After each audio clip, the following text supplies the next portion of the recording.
English Vocabulary Masterclass, you'll learn 600 words and phrases for your daily speech to help you sound fluent and natural, like a native speaker. I'm Jennifer from JForrest English. Now let's get started. Let's start with synonyms of common words. Pay attention because you'll learn both the common word and more advanced synonyms at the same time.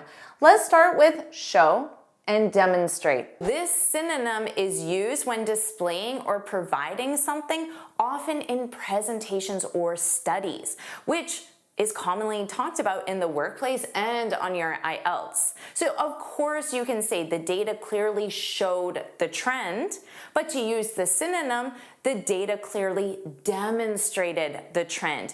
It instantly sounds more professional. And learning these synonyms will also help you understand natives. Don't worry about taking these notes because I summarize everything in a free lesson PDF. You can find the link in the description. Show me how. It graphically demonstrates what happened. Now let's review mostly and predominantly. Predominantly. This is used to describe something that happens or exists in most cases and is common in academic and professional contexts. You can say the area is mostly residential, so the largest part, or the area is predominantly residential. And I hope you're thinking, I predominantly watch JForrest English lessons. Of course you watch others, but mine make up the most, the largest part. So if that's true, put that's right, put that's right in the comments.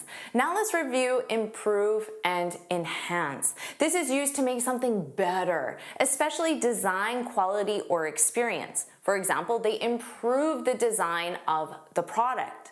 They enhanced the design of the product. It instantly sounds more polished. My day's improving. We should enhance this. Instead of saying think about, you can use consider. And of course, this is used when reflecting on options thoughtfully. So you're giving a lot of thought. You can use this as advice. You should think about all the options before accepting the job, for example. You should consider all the options. So maybe you're learning the synonym and the common word at the exact time in this lesson, and that's amazing. So just like before, let's review say and state. But this is used when expressing something verbally or in writing. For example, he said his opinion clearly. He stated his opinion clearly. You will hear the word state most commonly in written form. Stating she would be in contact. She said she's fine. Now let's review talk about and the synonym discuss. So of course this is used to have a conversation or explanation about something. Let's talk about the next steps. I say that every single day. But I can also say, and frequently do, let's discuss the next steps. So to be honest, the common word is the one that I use more frequently. However, there are many times where I don't want to use a common word. I want to sound more advanced or professional. So having these synonyms in your vocabulary is so important. Let's review live and reside. Do you know this one? Notice that pronunciation. Reside, zide, the voiced sound, reside. This is of course used for where someone lives, but it's often used in a legal or official context. But you can simply say, he lives in a quiet neighborhood, and in an everyday context, he resides in a quiet neighborhood. Let's review change and modify. Now this is used when making a small or precise change. So if I want to make it sound like the changes I made were smaller because I don't want to offend someone that I changed their design or document, I might say modify. So you can say the policy was changed last year. That's ambiguous. We don't know how big or small the changes were. The policy was modified last year. It sounds like small changes were made. Reduce already sounds advanced, but you can also say minimize, minimize. This is used when lowering something as much as possible. So efforts were made to reduce the risk. Of course, you want to reduce the risk. Efforts were made to minimize the risk. To me, this sounds even smaller. Minimize the risk. Reducing swelling. I like to minimize risk. Let's review stop and cease. Cease is used when ending an action, but is often in writing or commands. So the police may tell you to cease something, or a lawyer might tell you to cease something. But you can use it in everyday context and say the noise stopped suddenly, the noise ceased suddenly. Are you enjoying this lesson? If you are, then I want to tell you about the Finally Fluent Academy. This is my premium training program where we study native English speakers from TV, movies, YouTube, and the news so you can improve your listening skills of fast English, expand your vocabulary with natural expressions, and learn advanced grammar easily. Plus, you'll have me as your personal coach. You can look in the description for the link to learn more, or you can go to my website and click on Finally Fluent Academy. Now let's continue with our lesson. Let's review try and attempt. Attempt is used when making an effort, especially serious effort. So you can say he tried to solve the puzzle. He attempted to solve the puzzle. To me, this sounds like he was more serious about it. The effort he put was stronger. He spent more time. He attempted to solve the puzzle. Maybe they tried and they couldn't. I didn't say that, they make attempts. Get better is the everyday word I use if I want to sound a little more formal or professional, or if I'm discussing something with a medical provider, I might use recover instead, which is used when health or a specific condition improves. So he got better quickly from the flu. So got is the past simple of get, of course. He recovered quickly from the flu. So the synonym is what a medical provider or a healthcare provider would use. Now the opposite, get worse, and the opposite of the synonym, deteriorate, deteriorate. So this is used when health or conditions decline. Her health got worse over time. To sound more official, professional, formal, her health deteriorated over time. It's gotten worse. Things are deteriorating. Now, you can use think carefully, or you can use contemplate, contemplate. So this is used when deeply thinking about something. She thought carefully about moving abroad. She contemplated moving abroad. So to me, one, it sounds more formal, and two, it sounds like the thought behind it is more serious as well. Instead of saying make better, you can use refine, which sounds refined. So this is used to improve something in detail or precision. The process was made better for efficiency. The process was refined for efficiency. So the details of the process were improved, changed, modified, and the reason was for efficiency. Make better answers. Find it into carbon dust. Get rid of is part of my daily vocabulary, but I also use eliminate as a synonym. And of course, this is used to remove something unwanted and to permanently remove something. So they got rid of wasteful spending. So got is the past simple of get. Now, because this sounds more formal, maybe a government got rid of wasteful spending, it would sound more professional to use the word eliminate and say they eliminated wasteful spending. But I would get rid of old clothes because that is the more casual, everyday, in a general context. Let's review check and verify. So this is used when confirming something, often in technical or official contexts. Please check your email address, but please verify your email address. You're checking it to make sure it's correct. So check is more ambiguous, and then verify is specific. You're checking for a specific purpose to make sure there are no spelling mistakes or that it's the most recent email address.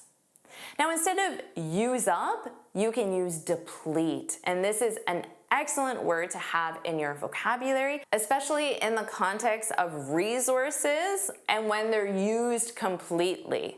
So this can be with environment, energy, or even money. The project used up their budget. So used completely. There's no budget available. The project depleted their budget. You may know this one from all your police dramas on TV. Instead of tell the truth, you can use confess, confess. And this is used when omitting something often related to guilt or honesty. So he told the truth about the mistake. He confessed to the mistake. So it sounds like he was forced to do it, maybe internally because of guilt or externally because of threat of punishment. He confessed to the mistake. Of course, you hear that on TV a lot. Now, instead of big, you can use significant, but this is used to describe something important, large in size, or with a strong effect, not the size of something. So this shirt, I could say, is big on me. I wouldn't say this shirt is significant on me. It doesn't work like that. But you can say the study showed a big increase in temperature. The study showed a significant increase in temperature. So the amount of the increase is large. So you can use significant. We found significant differences. There's a big difference. And let's review small and minor. This is used for something not very important or very small in significance. Again, not a t-shirt. So you might say there was a small delay in the delivery, but small in terms of the significance or importance. There was a minor delay in the delivery. You already know this one. Instead of great, you can say excellent. But it's a reminder to use it because even myself, although I know many synonyms for great, I still use great most of the time. So it's a reminder that we can use other words when we want to sound more formal, more professional, or simply just express a broader range of vocabulary.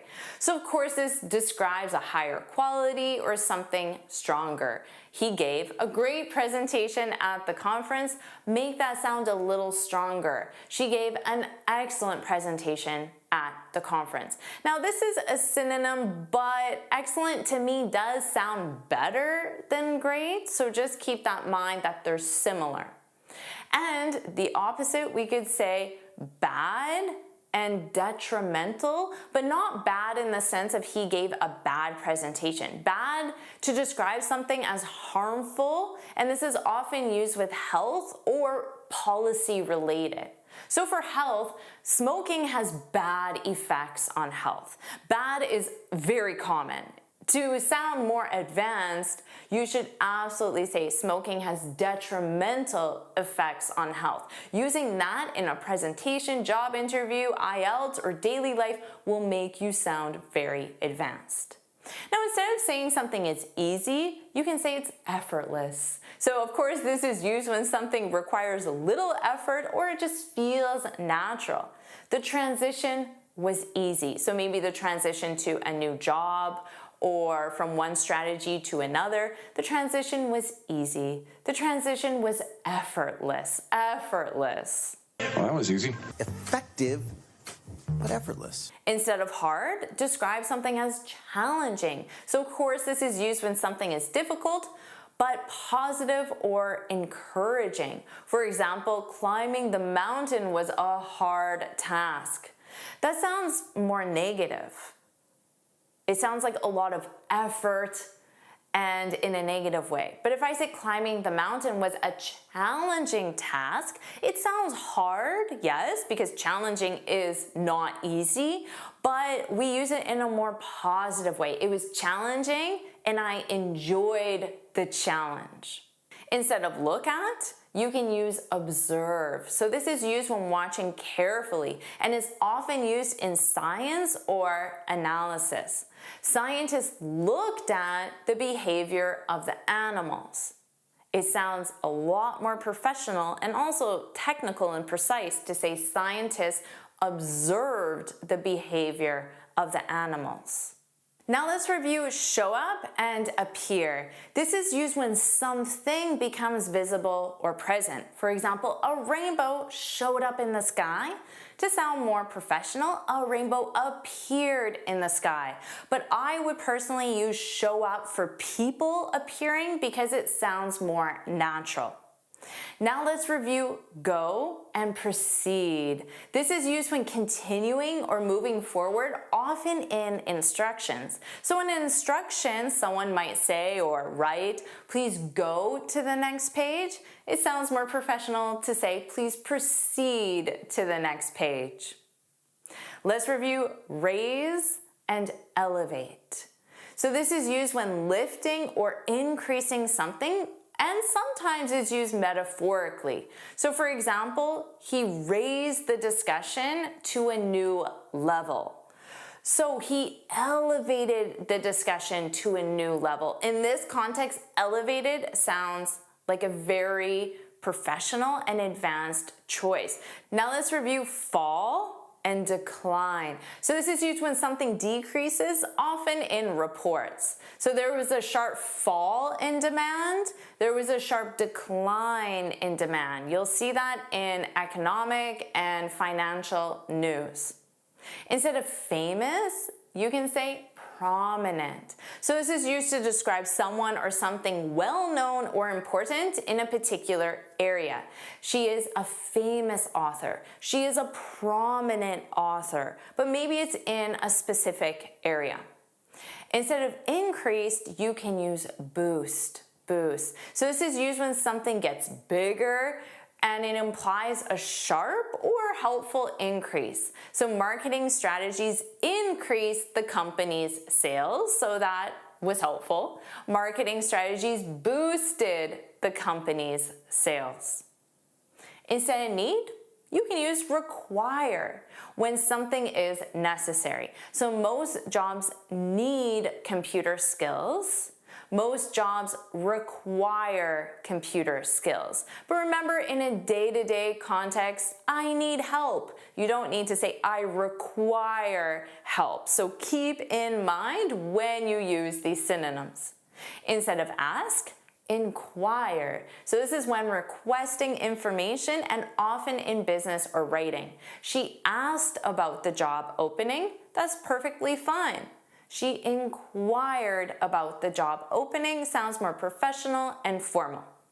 Instead of work, operate in a specific context when something functions and is often technical or professional. So the system works smoothly. In this context, work isn't I work every day. I wouldn't say I operate every day, but the system operates smoothly. So works in the way it's supposed to. Instead of end, you can say conclude. So this is when finishing something, common in reports or speeches. The meeting will end at noon. That sounds wonderful. It sounds what native speakers mostly use. But in a more formal context or certain contexts, you can say the meeting will conclude at noon. But I wouldn't ask my colleague, when does the meeting conclude? This sounds a little too formal in that context, but if I'm presenting, I might say, let's conclude after the next slide. That's the end. That concludes this meeting. Instead of give, you can use provide when offering something. The teacher gave clear instructions. The teacher provided clear instructions. Instead of keep, how about retain? So this is to hold or not lose something. Common in work or legal contexts. Employees may keep unused vacation days. But because this is more of a policy, a legal policy for the company, it sounds more professional to say employees may retain unused vacation days. Instead of a lot, you can use frequently. So to describe something happening many times or often. She goes to the gym a lot. I'm sure you use the word a lot. She frequently goes to the gym, but notice the placement there right before the main verb. She frequently goes to the gym. Instead of a long time, an extended time. So this is used to describe a duration that lasts for a significant amount of time. They waited for a long time. They waited for an extended time. Now let's review help and assist. This synonym is used when supporting someone or making something easier. She helped her coworker finish the task. She assisted her coworker in finishing the task. Notice here the sentence structure is different because you assist someone in and then the gerund, your verb in ing, in finishing the task. But if you simply use the noun, for example, the task, you can say she helped her coworker with the task. She assisted her coworker with the task. And using assisted instantly sounds more advanced and professional. And learning these synonyms will help you understand natives. She helps me. If you can assist me with answers. Now let's review start and commence. This is used when beginning something formally or officially. You can say the event started at 9 a.m. Or to sound more advanced, the event commenced at 9 a.m. Of course, here this is a verb, so you have to understand the sentence structure and know when you need to conjugate the verb or understand what prepositions are used as well. So you can use the lesson PDF to study the sentence structure. Now, you can use this in a more metaphorical way and say, I commence my day by watching a JForrest English lesson. That's how you start your day. If that's true, put that's right, put that's right in the comments.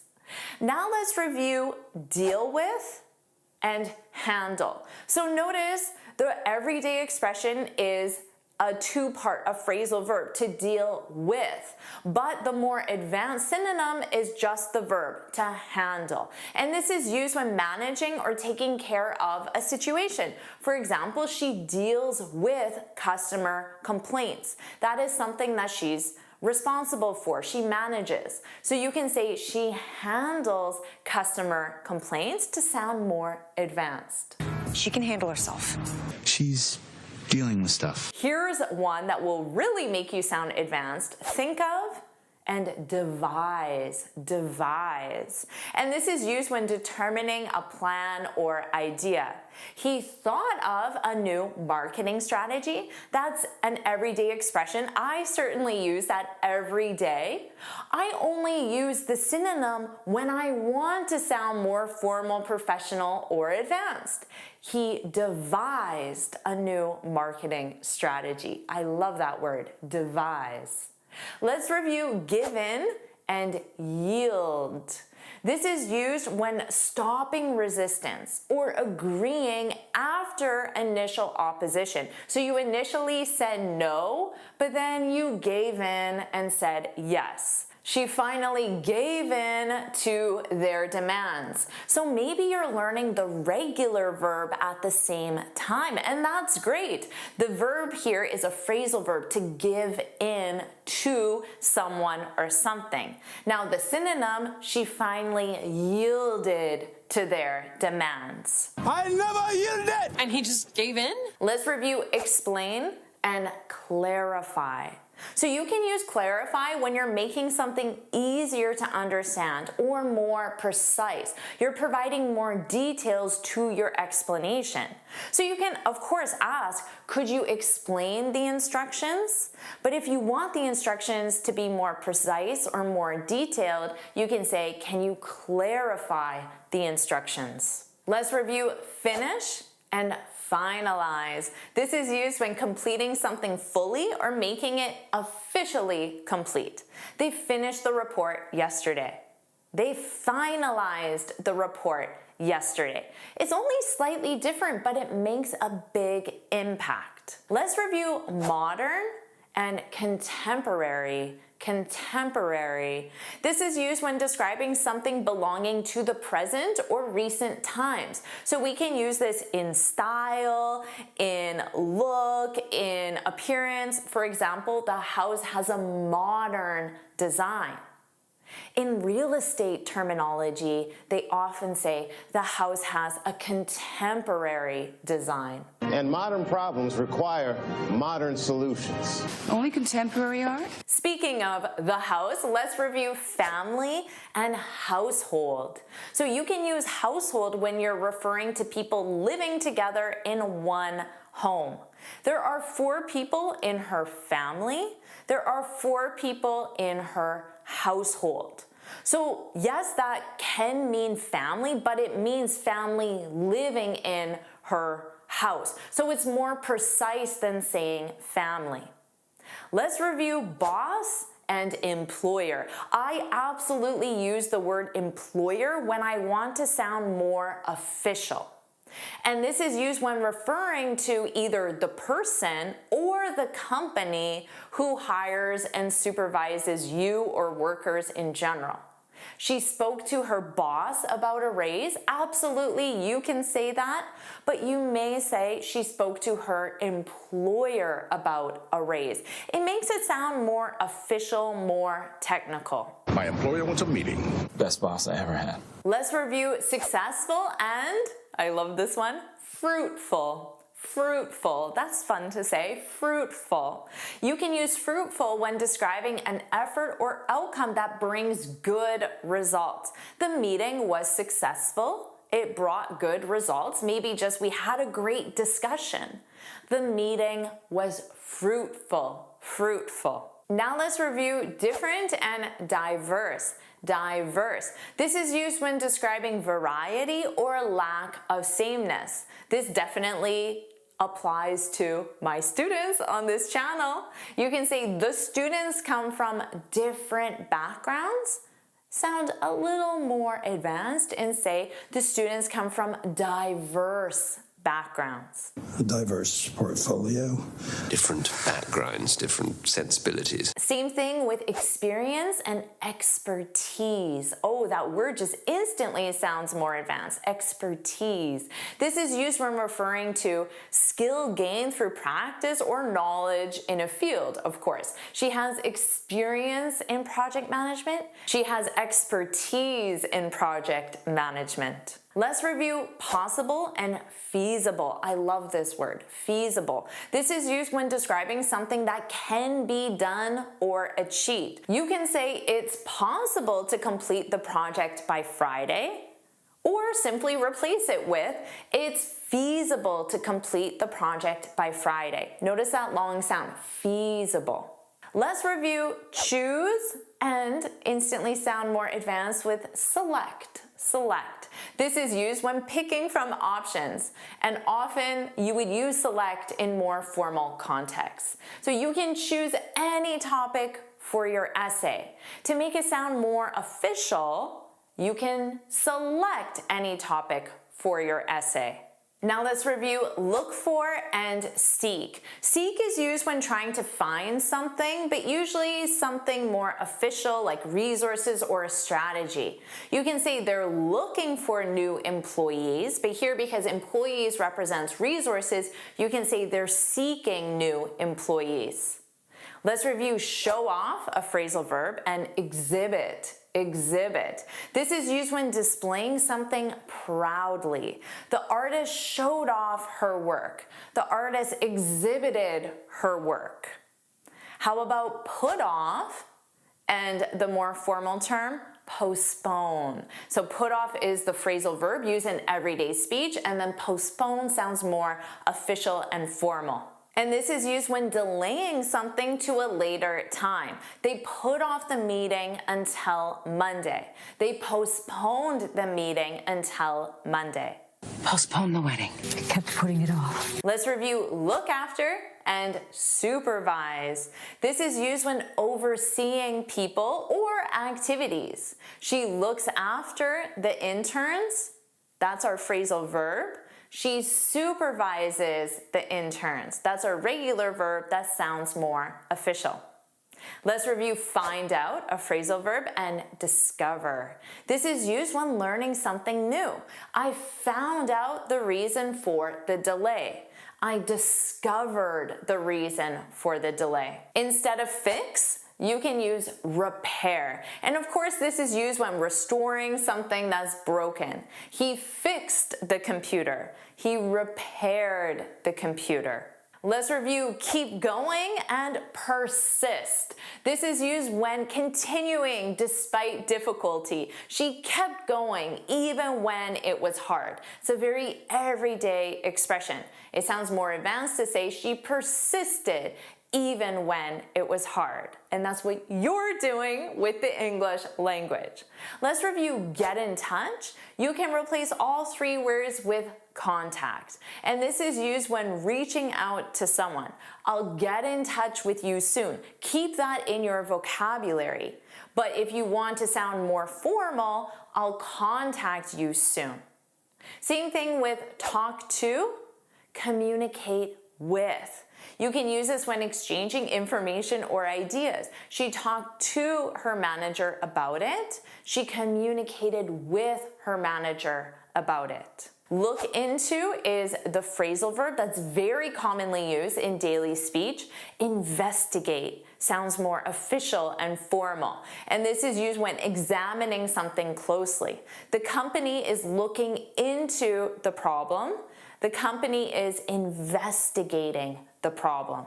Instead of find, you can use locate. And of course, when identifying where something is, she found her keys under the sofa. She located her keys under the sofa. That sounds more professional and perhaps more official.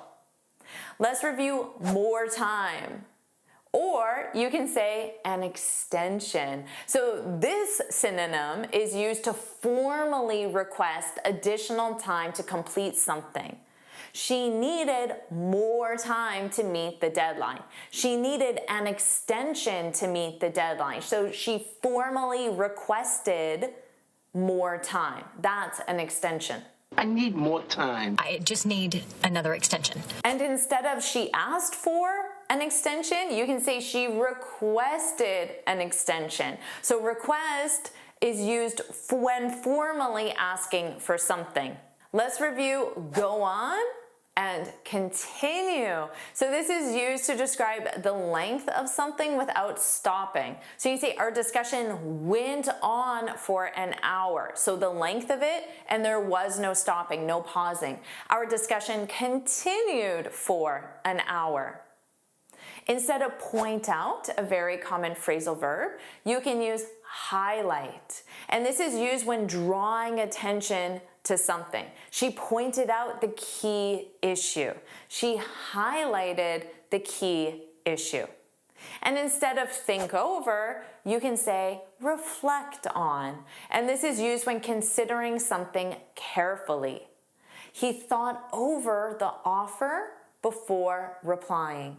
He reflected on the offer before replying. Instead of work on, you can use strengthen, strengthen. So this is used when improving or creating something. She's working on her presentation skills, so she's improving or creating that skill. She's strengthening her presentation skills. Instead of throw away, you can sound more formal and say discard. So this is used when removing something officially and permanently. He threw away the old documents. But to sound more official, He discarded the old documents. Let's review keep up and maintain. So this is used when continuing something consistently. Try to keep up your diet or your study routine. Try to maintain your diet or, of course, your study routine. You can use review or you can use scrutinize. Scrutinize, I love that word, scrutinize. Use scrutinize when you're reviewing something very carefully, and it's to discover or judge information. So she reviewed the policy. She scrutinized the policy. Instead of check out, you can use inspect. And this is when examining something carefully. The manager checked out the new project. So he looked at it, he tried it, he used it, or the manager inspected the new product. It sounds more official and more in-depth. Instead of talk with, you can use consult. And this is often used when seeking advice or expertise. You can certainly say he talked with a doctor. He consulted a doctor. That sounds more official. Instead of move forward, you can use advance. And this is used when progressing to the next stage. The team moved forward with the plan. The team advanced with the plan. And instead of look back, you can use reflect. And this is when thinking about the past. She looked back on her childhood. She reflected on her childhood. So notice you need that preposition on when you specify the noun. She reflected on her childhood. You can use make sure or ensure. Ensure. And this is when confirming something will happen. So please make sure the door is locked. Please ensure the door is locked. So they sound very similar. You're replacing two words, make sure, with one, ensure. Ensure. Our vacation was amazing. I'm sure you know the word amazing, and you might think, well, this is a replacement to a common word. It's a replacement to good, very good, or great. And that's true.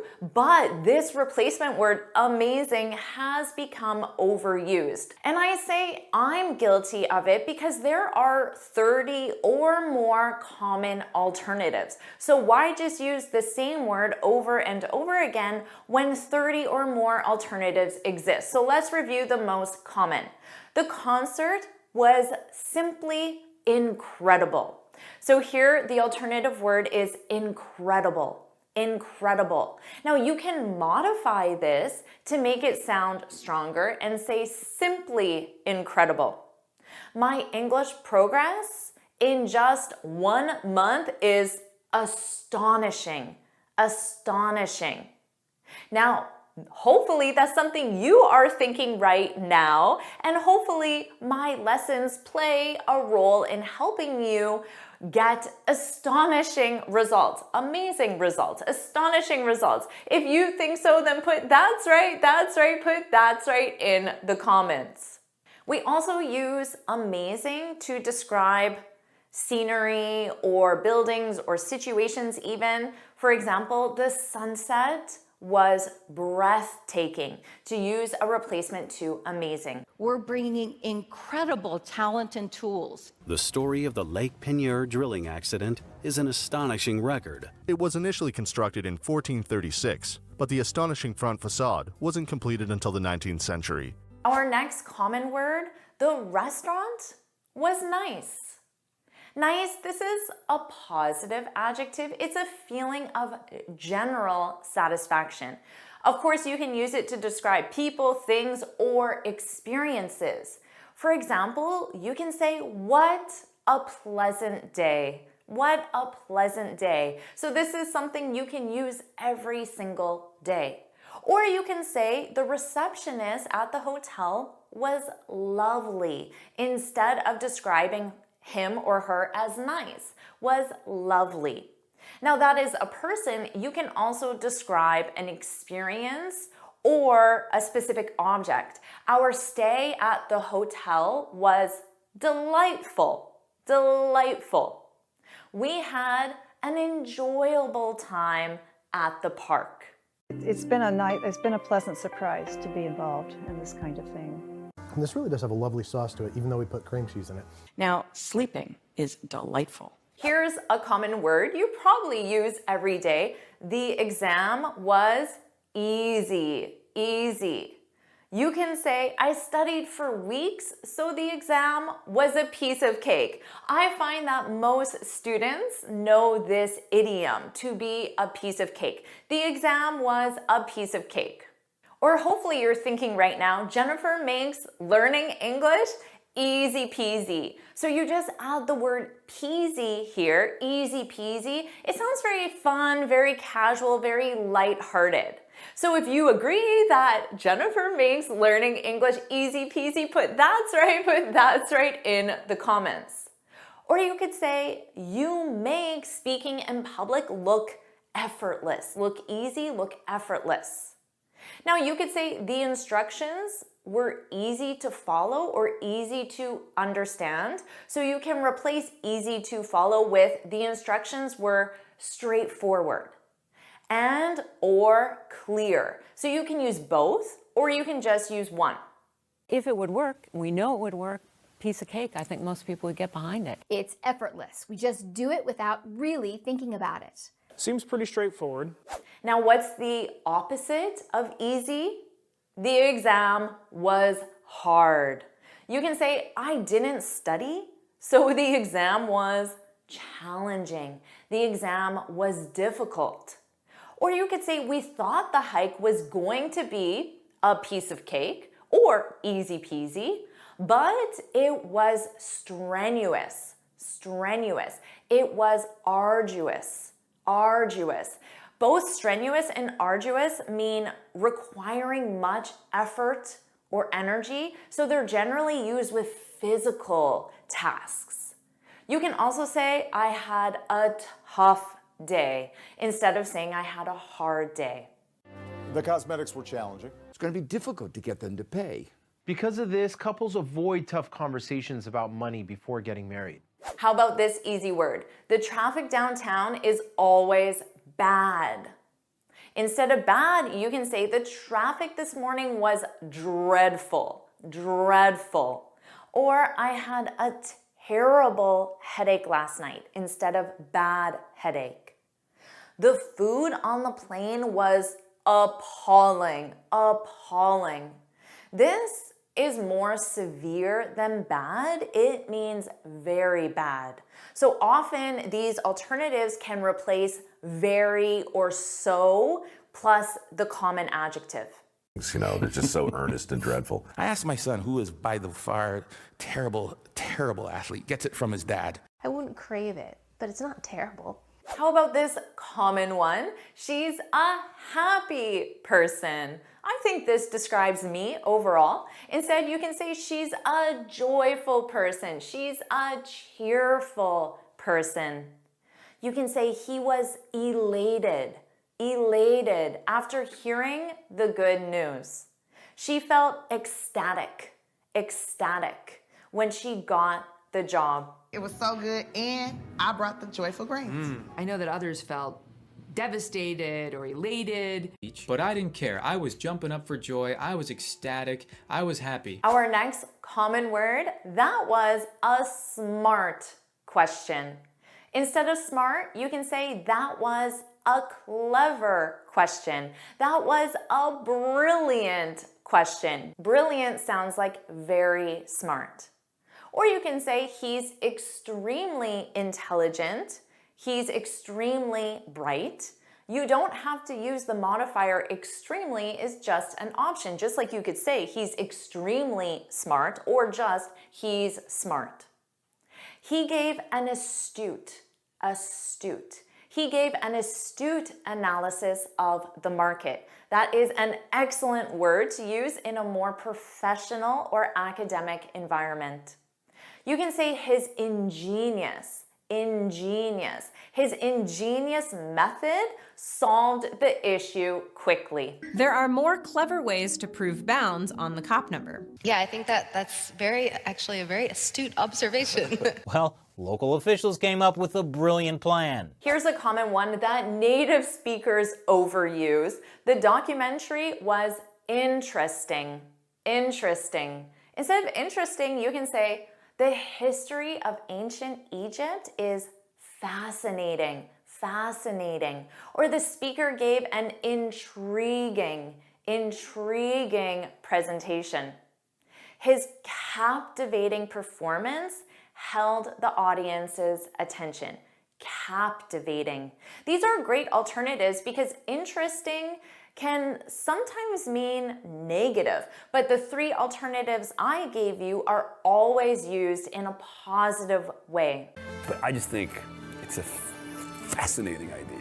I think it's so captivating to see this couple in this really intense night of their lives. I find the definition of compassion is a fascinating one, and it's not one that I hear people talk about. Our next common word, thanks for the beautiful flowers. Again, there is nothing wrong with saying beautiful, but there are so many beautiful alternatives, like the word gorgeous. Her garden is gorgeous. The colors of the leaves in fall are stunning, stunning. Or the flower vase is exquisite, exquisite. Now notice I said vase. Both pronunciations, vase, which rhymes with face, and vase, which has an ah but a z sound, both are used in American English, which is interesting because vase is the American pronunciation and vase is the British pronunciation. And generally in American English, we don't adopt British pronunciation, but for this specific word, vase or vase, both are commonly used in North America. There are kind, loving men looking for a gorgeous woman like you. Deep sea corals actually come in a stunning array of brilliant color. Cahal was in awe of its exquisite detail, both as a scientist and an artist. Our next common word, I have an important meeting this afternoon. How many times do you describe something as important? I know I sure use it a lot. Instead, you can say the meeting is crucial, crucial. Or this is a significant opportunity for our company. You can say it's vital, vital, or it's essential, essential to get enough rest before the exam. But their influence is crucial in the development of their children. Now, the site is a work in progress, but it's significant progress because it's designed with the users who matter most. Having these vital money talks before getting married will prepare you to have them during marriage from a place of honesty and understanding. Our next common word, the movie was funny. Instead of funny, you can say the comedian is hilarious, hilarious. This sounds like very funny. Or her reaction was humorous. Her reaction was comical. Instead of saying you're very funny, you can say you're very witty, witty. Keep in mind though that this means funny in a clever way. So it does have a slightly different meaning from funny, but it's a great alternative to know. Made-up nonsense gibberish is frequently hilarious. He's very keen on, his work is very humorous anyway. He was a very witty, very wise man. How about this common word? I made a big mistake rejecting the job offer. You can say it was a substantial mistake, but we can fix it. Or this is an enormous, that sounds like very big, enormous project. You can use enormous to describe objects. You can also use massive. Elephants are massive. Elephants are massive. Elephants are enormous. We've come to a very substantial Phase 1 deal. All these things are areas where we've made an enormous investment, and there have been significant payoffs. These are massive machines. And what's the opposite of big? It was a small mistake. A small mistake. Let's review some common alternatives. Don't be mad. It's a tiny mistake. We can fix it. Tiny is very small. So if you want to minimize the importance of a mistake, you can say it was a tiny mistake. Here's a great one. I made some minor changes to the report. Minor changes. Or you could describe an object and say only compact cars can park here. It's an alternative to saying small cars. Only compact cars can park here. With money or resources, you can say we invested a modest amount of money. Soil is mostly made of little tiny rocks. Its texture depends on the size of those rocks. In between all these minor changes, wash your hands, wear a mask, get a vaccine, you know the drill. So although the findings were pretty modest, the WHO thinks this one's worth a shot. Here's one that might apply to you. Many students are scared of speaking English in public. You can say she became terrified. Terrified. That sounds like very scared. She became terrified when she found out she had to give a presentation. Or the noise frightened the kids. Frightened instead of scared. Now, to say extremely scared, you can use the word petrified. I'm petrified of spiders. We are terrified of being wrong. What are you frightened of ever losing? My engagement ring. I was absolutely petrified of this man. Let's review this common word. It was brave of you to agree to give the presentation in front of 2,000 people. Even though you were petrified, it was brave of you. You can say she made the bold decision to move abroad. It's brave, it's bold. She made the bold decision. Or it was courageous. It takes a lot of courage. It was courageous of you to quit your job.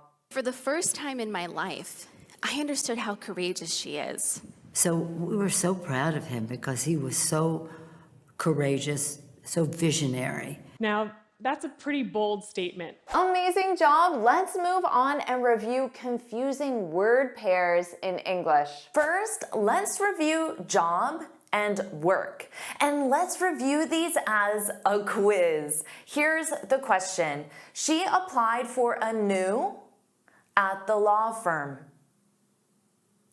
A new job. Did you get that? I applied for a new job. Because job is a specific position or employment where a person earns money, of course.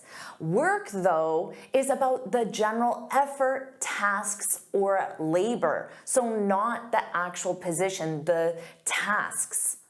For example, you can say, do you like your job? This is asking about the specific position. Now, you can also say, do you like your work? And this is more focused on the tasks you do, but ultimately they're the same and a native speaker would use them interchangeably. However, you cannot say, she got a new work. She got a new work. You can't say that. You must say, she got a new job. Now, this is because work is a collective noun.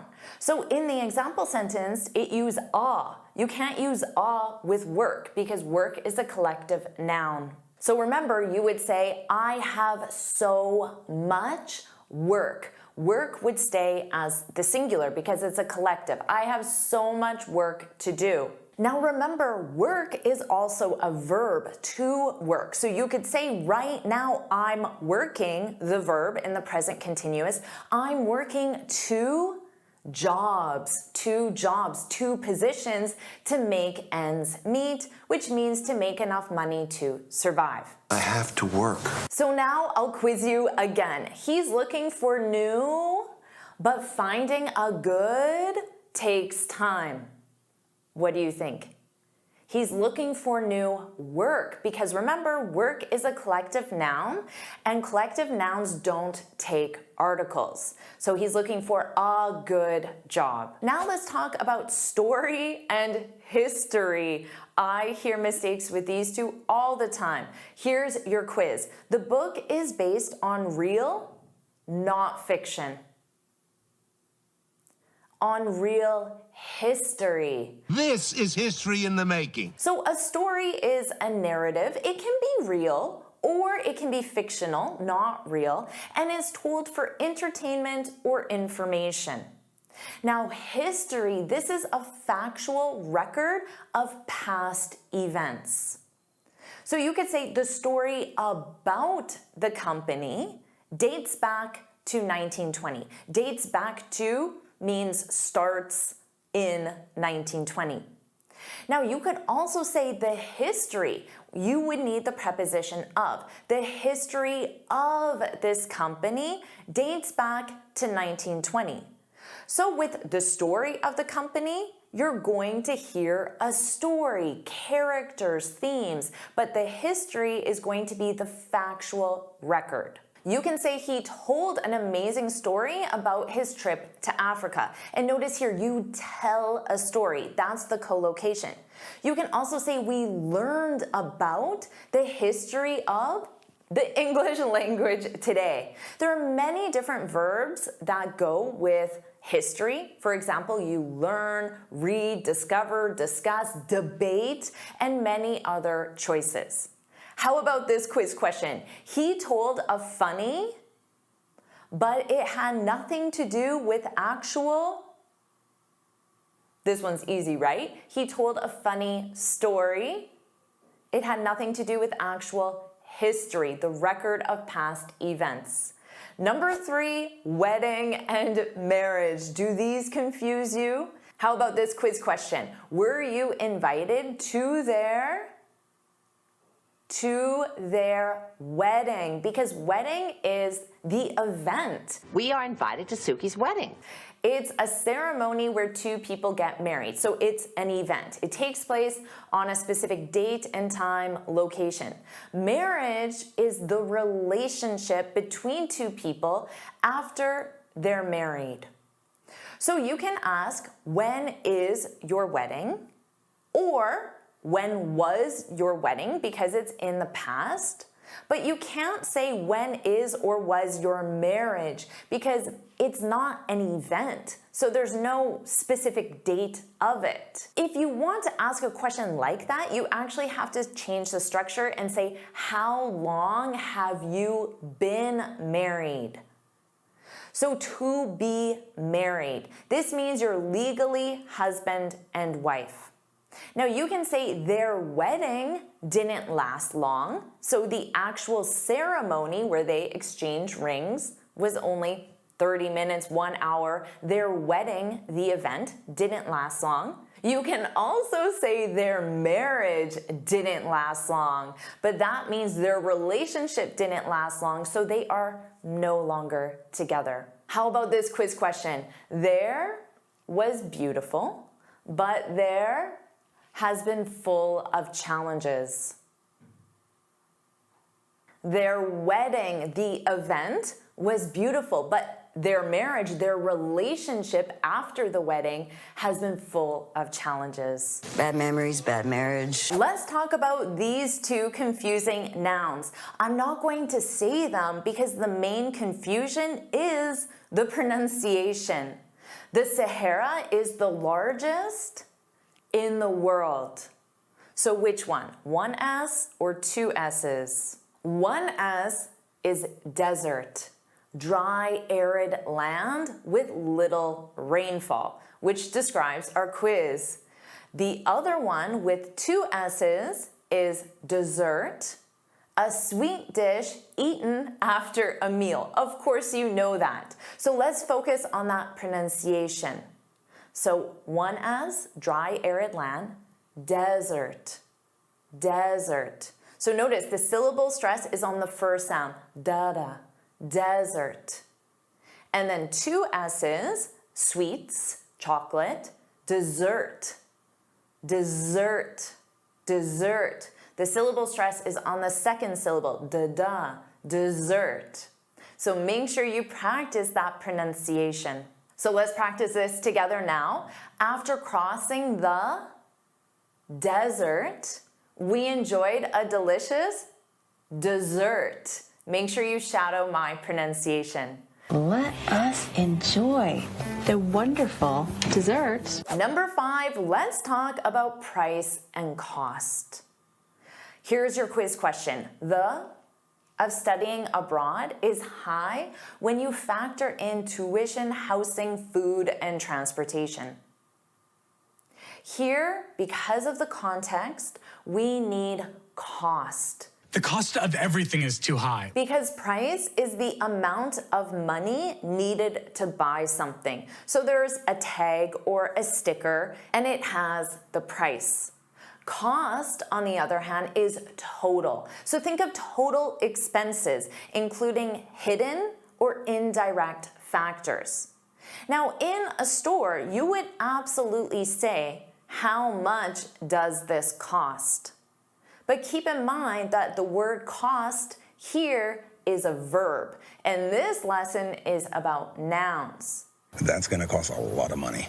You would not say, how much does this price? Because price is a noun and not a verb. You can absolutely say, what is, and then the noun. What is the price of the laptop? Now, you could also ask, what is the total cost of the laptop? And many speakers will add the word total in front of cost. So that means the price of the laptop, tax, warranty, accessories, anything else that's included. That's the cost. Now, remember, as a verb, you can absolutely say the laptop costs $1,200. But remember, cost there is a verb. Let's review these together as a quiz. The of the car was low, but the long term of insurance and maintenance is high. The price of the car is low, but then the total cost, insurance, maintenance, so the second one is cost. Number 6, chance and opportunity. This job offer is a great for your career. What do you need? A great opportunity. It's a great opportunity. Chance is a possibility or probability of something happening. It sounds quite neutral, but opportunity, this is a favorable situation for achieving something. So the word opportunity sounds positive.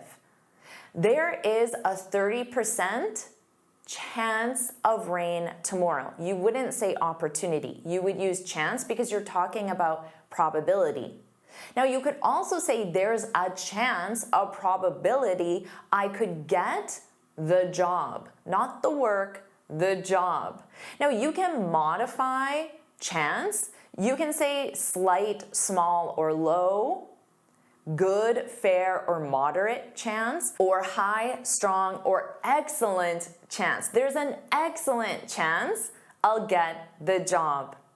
Now you can say, I hope I get the job because it's a great opportunity. So to modify opportunity, we generally use positive words such as great, amazing, excellent, perfect, or golden, a golden opportunity. How about this quiz? This scholarship is a real, and you have no of winning the lottery. You have no chance of winning the lottery. So go for the scholarship because it's a great opportunity. Small chance, but a chance. Number 7, loan and debt. How about this? We took out a to buy the car.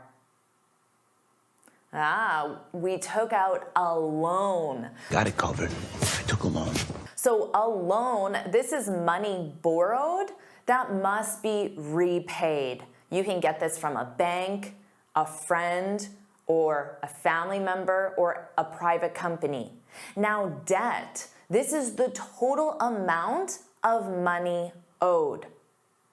You take out a loan. That's the most common collocation. You take out a loan. You can also use get. You get a loan. But with debt, you simply have. You possess it. You have debt. Now, why do you have debt? Because you took out loans. So they go together. You can say, I have so much debt. Debt is a collective noun. So notice, no S and so much. Or you can say, I have so many loans I need to repay this year. Loan is a regular noun, so it's singular, plural. How about this quiz question? The helped him buy the car, but now he has to manage his the loan. It's something, the money you borrow, the loan. But he has to manage his debt, the total amount of money he owes. And notice that pronunciation. Did you notice the B was silent? Debt, debt, debt. I'm deep in debt. Now let's talk about these two. Again, I will not say them because the confusion is in their pronunciation and similar spellings. So here's the quiz question. Can you pick up my from the dry cleaners? Can you pick up my suit? Suit. I'll go get my suit on. This is a set of matching clothes. It can also mean a legal case, but most commonly it means a set of matching clothes. But the other word is pronounced suite. Suite. This is a set of connected rooms, often in a hotel, but can also be in an apartment complex or condo complex. It can also be a collection of software. So you'll probably hear that word with software as well. So now let's focus on the pronunciation with these examples. He wore a navy blue suit. So repeat after me. Oot, oo, oot. Suit, suit. He wore a navy blue suit to the interview. Our hotel suite. It's the exact same as chocolate is sweet.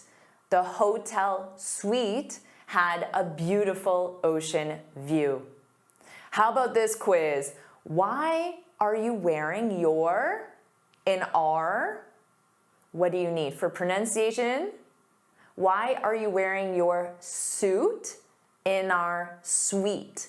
Your suit in our suite. That's one for you to practice. And of course, take it off and relax for a bit. Wear on vacation. Our next confusing pair, again, the confusion could be because of the spelling and pronunciation. So I won't say them. Here's the quiz. Please keep your for reimbursement.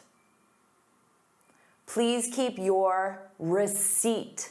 Receipt. There is no P in the word. Receipt. No receipts. This is a document that proves payment. So you get it when you buy something. Now, reimbursement means you give this receipt to your employer for the laptop and they give you the money back. That's reimbursement. Now, recipe. Repeat after me. Recipe, recipe, receipt, recipe. So notice receipt, you have the word seat in it. Receipt, recipe. Recipe, of course, is instructions for preparing food. You can absolutely say, I lost the receipt, but make sure your pronunciation matches what you say, because you can equally say, I lost my recipe, but the meaning is very different. You can also say, I need a receipt, or I need a recipe. So grammatically, often both sentences are correct, but the meaning is very different. Let's try this quiz. I kept the for the ingredients and I followed the. Did this confuse you? You keep a receipt. The receipt for the ingredients, it shows you what ingredients you bought. Maybe because it's for reimbursement. And you follow a recipe. You follow instructions, and a recipe provides instructions. Did you get that one? Did you follow the recipe? Number 10, again, confusing spelling, confusing pronunciation, totally different meanings. I won't say them yet. What can we do to improve workplace? Workplace morale, morale, morale. Squashing the gossip and lifting the morale in the house. Now compare that to moral, moral. The sound is less stressed. I don't open my mouth as wide. Moral, moral. Now, a moral is a lesson about right or wrong. It's also standards of right or wrong. So you can think of it as ethical lessons or ethical codes. It tells you how to behave.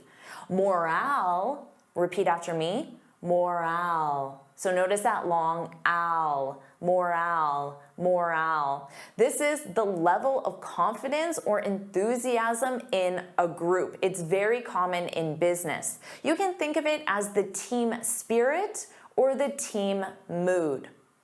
So the moral of the story, the lesson, the ethical lesson, the moral of the story, which is very common, the moral of the story is to always tell the truth. Or parents should teach their children strong morals. As a noun, you can have singular or plural, morals. How about this one? Employee morale. Remember, this is commonly used in a business context. It can also be used in a sports context, anything where teams are involved. Employee morale improved. So the spirit, the mood, the confidence of the group, of the team. Employee morale improved after the company gave bonuses. Or you could say, after the CEO quit, the company's morale dropped to an all-time low. So the mood, the spirit, the confidence of the team was low. How about this quiz? The leader's speech boosted the team's and taught an important lesson about?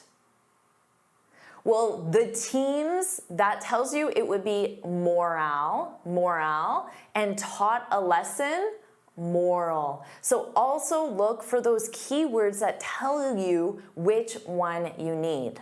It's called the moral of the story. Number 11, again, pronunciation and perhaps spelling. So here's the quiz. The of the apartment complex are very friendly. The residents, the residents. This is people who live in a place. But when you have an S on that noun, meaning more than one, it sounds exactly the same as residence. Residence, which is a place where someone lives. So the pronunciation is virtually identical when resident is in the plural form and it sounds like residence. So this might be confusing in spoken English. You can say his official residence, place where he lives, his official residence is in New York. You could also say residents of New York, people who live in New York, residents of New York must pay a new tax. Now you can use this in the singular and there's less confusion with the pronunciation. She's a resident in the new senior residence, the place where seniors live. Or in the plural where it sounds similar, identical, their residents in the new senior residence. How about this quiz? The new has space for 50. The new residence, place where people live, has space for 50 people, so 50 residents. Nasal residents. Our final confusing pair, weather and climate. What's the like today? The keyword is today. So today we need weather because weather is for short-term conditions in a specific place at a specific time. Climate is, of course, the longer-term conditions in a specific place, and it's over a significant period of time, 30 years. So you can of course ask, what's the weather like in Singapore? If you ask that, you're basically saying today or right now.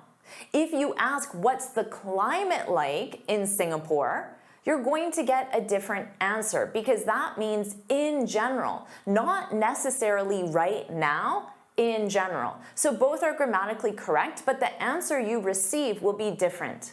Now you could say we had to cancel the event because of the weather. The event takes place on a specific day, so it's not climate, it's weather. But you could make a general statement and say we have less outdoor events because of climate change. Because of climate change. So that's talking about overall and not necessarily now. How about this quiz? The in the mountains changes quickly, but the is generally cold throughout the year. Well, throughout the year tells me that you're talking about climate, and changing quickly, well, that tells me you're talking about current conditions, so weather. Hey, John Boy, how's the weather? Amazing job learning those 24 confusing words, and did you notice that they were all nouns? Let's keep going and you'll learn 21 confusing verbs. First, let's talk about hear and listen. And let's review all of these as a quiz. Here's the question. I couldn't, the speaker, because of the loud noise. Do you need hear or listen? I couldn't hear the speaker because of the loud noise. Can you hear me? Hear is your ability to perceive sound naturally. So it's one of your senses. This is a passive activity. It doesn't require conscious effort. You could say, did you hear that car alarm at 2 a.m.? I didn't want to, but because I have ears, I heard it. At the beginning of a presentation or a phone call, you can say, can you hear me? Can you hear me okay? How's your ability to perceive me? Now, you could also say, did you hear? Did you hear that Jennifer is hosting a live lesson next week? Notice here, it's to hear information. Did you hear Jennifer is hosting? That's the information. Now, in this case, it's one's awareness or knowledge of news, information, or rumors, and this is usually learned passively. Let's discuss listen. This is when you actively pay attention to sound. So it requires your effort and intention. So if I ask you, are you listening to me? Yes, you can hear my words, but are you concentrating on them? Are you listening to me? So this is very different from can you hear me? Or you could say, I always listen to classical music while I work. So it's your choice. You're actively listening. Are you listening? I'm listening. Now, as a challenge, I want you to create one sentence using these confusing words. And you can do this for each set that we review. So, can you think of one sentence that contains both hear and listen? Here's mine. Share yours in the comments. I can hear music in the background, but I'm not listening to it. So my ears can perceive the sound, but I'm not actively paying attention to it. I'm not listening to it. Now let's review say and tell as a quiz. Can you, me, what happened at the meeting? Which one do you need? Can you tell me? Tell me what happened at the meeting. Tell requires a person as the object. So the fact that the quiz question had me, that is all you need to know to choose tell. Tell me what happened. You should tell your boss, someone else, you should tell your boss that you need a day off. You should tell her. Say does not require a person as the object. What did you say? If you use an object, you need the preposition to. What did you say to her, to your boss? Or you could say, she said we should work late. Now here, we is not the object, we is the subject of the clause. We should work late. This is what she said. She said we should work late. So you cannot say, she said me to go home. She said, I should go home, or she told me to go home. Well, boss told me to go home. Also remember, say emphasizes what is being expressed. Tell emphasizes the person receiving the information. And also, you tell the truth and you tell lies. So with these two words specifically, truth and lies, you use tell. That's the correct choice. Now it's time for your challenge. Write one sentence that uses both say and tell. Was that easy or difficult for you? Here's mine. She said that she always tells the truth. So she always tells the truth. This is what she said. Now let's review speak and talk. Here's your question. She 3 languages fluently. This is easy for you, right? She speaks, of course, she speaks 3 languages fluently. Did you conjugate that verb? All of these are verbs, so you need to conjugate them as well. Just like tell is the correct choice with truth and lies, speak is the correct choice with languages. You speak a language. You improve your speaking skills, right? Speak to me. What if I said, let's speak about this later. Let's talk about this later. Both of these are grammatically correct. Speak is more formal and is often used in presentations. For example, she spoke about the importance of adopting AI. This sounds like she gave a speech or she gave a presentation on this topic. She spoke in a formal context. So you might ask, who's speaking at the conference next week? You wouldn't say who's talking. Talk is used in casual conversations. He talked about the importance of adopting AI. The same sentence, in this case, we're using talk. So this could be at a meeting or just in casual conversation. You could ask someone, can we talk about this later? Can we talk? Can you write a sentence using both?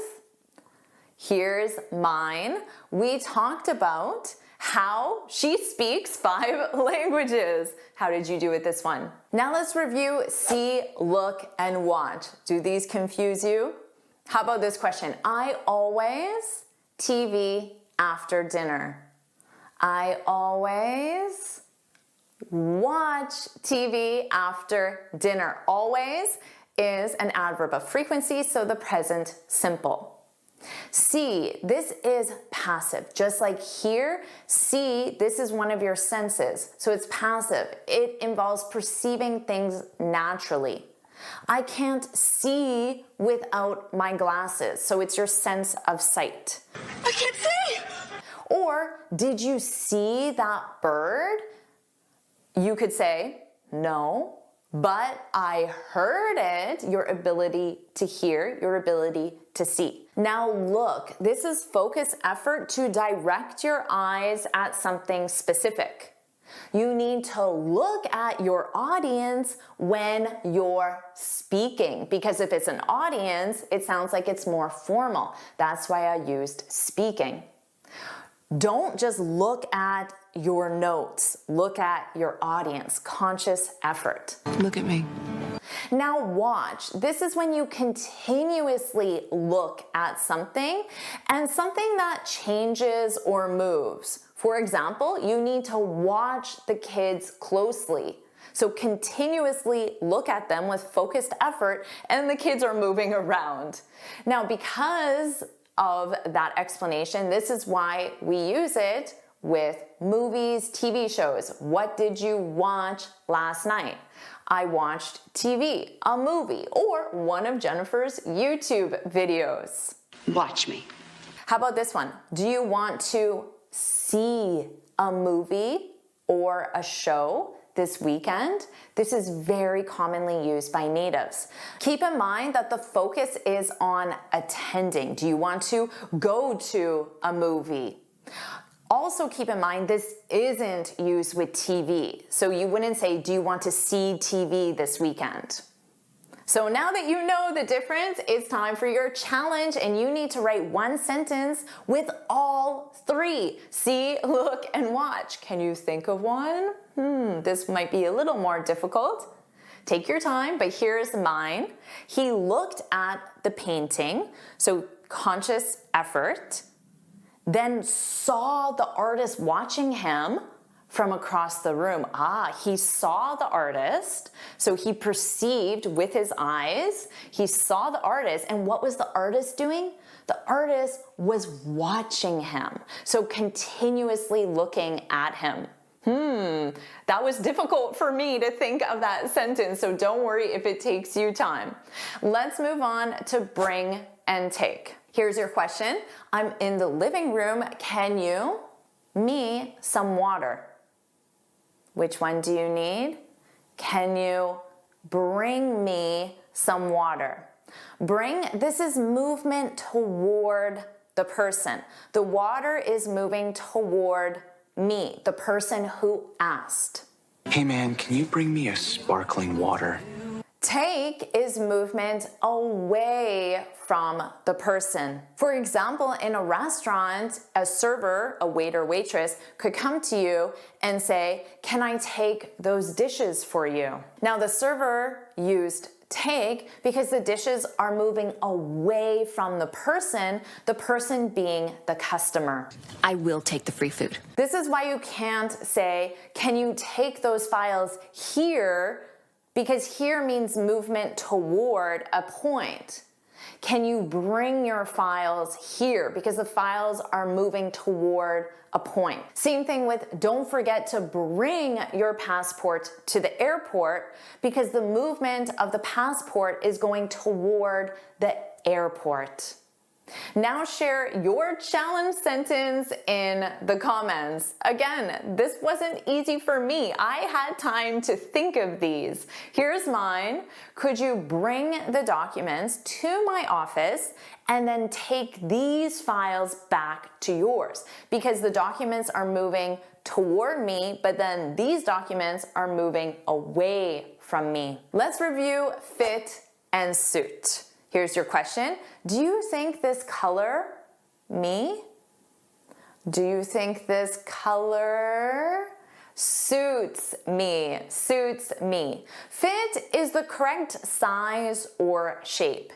You could say, this jacket doesn't fit me. It's too tight. You need a larger jacket. Or you could say, this jacket fits perfectly. It's the correct size and shape. Or there's no way that box will fit in the trunk. The size of the trunk is too small for the size of the box. It's not gonna fit. Suit is about complementary style or appearance. So if something is complementary, it means it goes well together. You could say living downtown really suits her. She loves the hustle and bustle. Do you know what that is? Hustle and bustle. It's the busyness, the chaos, the noise, but she loves it. So that's why living downtown complements her. It goes well with her personality. It suits her. You can use this negatively and say living in a small town didn't suit her. Didn't because it's in the past. She already moved to the city. You could put it in the present simple and say doesn't suit her. Stop, it doesn't suit you. Now, we use this with physical things, clothes, jewelry, makeup, hairstyles. For example, having a mustache really suits him. It goes well with his face or with his style. Now it's time for your challenge sentence. Here's mine. This jacket fits perfectly, but I don't think it suits me. So this means the size is correct, but the style isn't correct. Now let's review learn and teach. I hear mistakes with these all the time.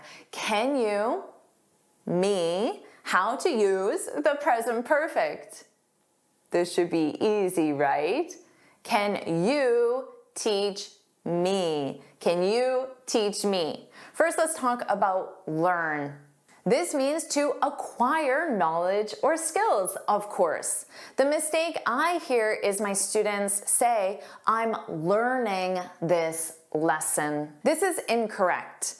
You should say, I'm studying this lesson, or I'm learning different phrases in this lesson. So you're gaining a specific skill or knowledge. The knowledge represents the phrases. I'm learning phrases in this lesson because you're not gaining skills of the lesson in general. It's the information in the lesson. That's why the sentence doesn't work. I'm learning. Teach, of course, is to give knowledge, give skills to someone else. She taught me a lot. Or you could say, I learned a lot.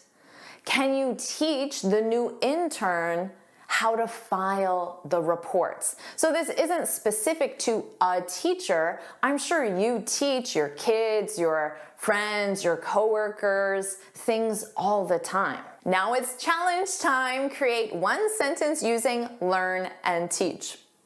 This should be easy for you, hopefully. Here's mine.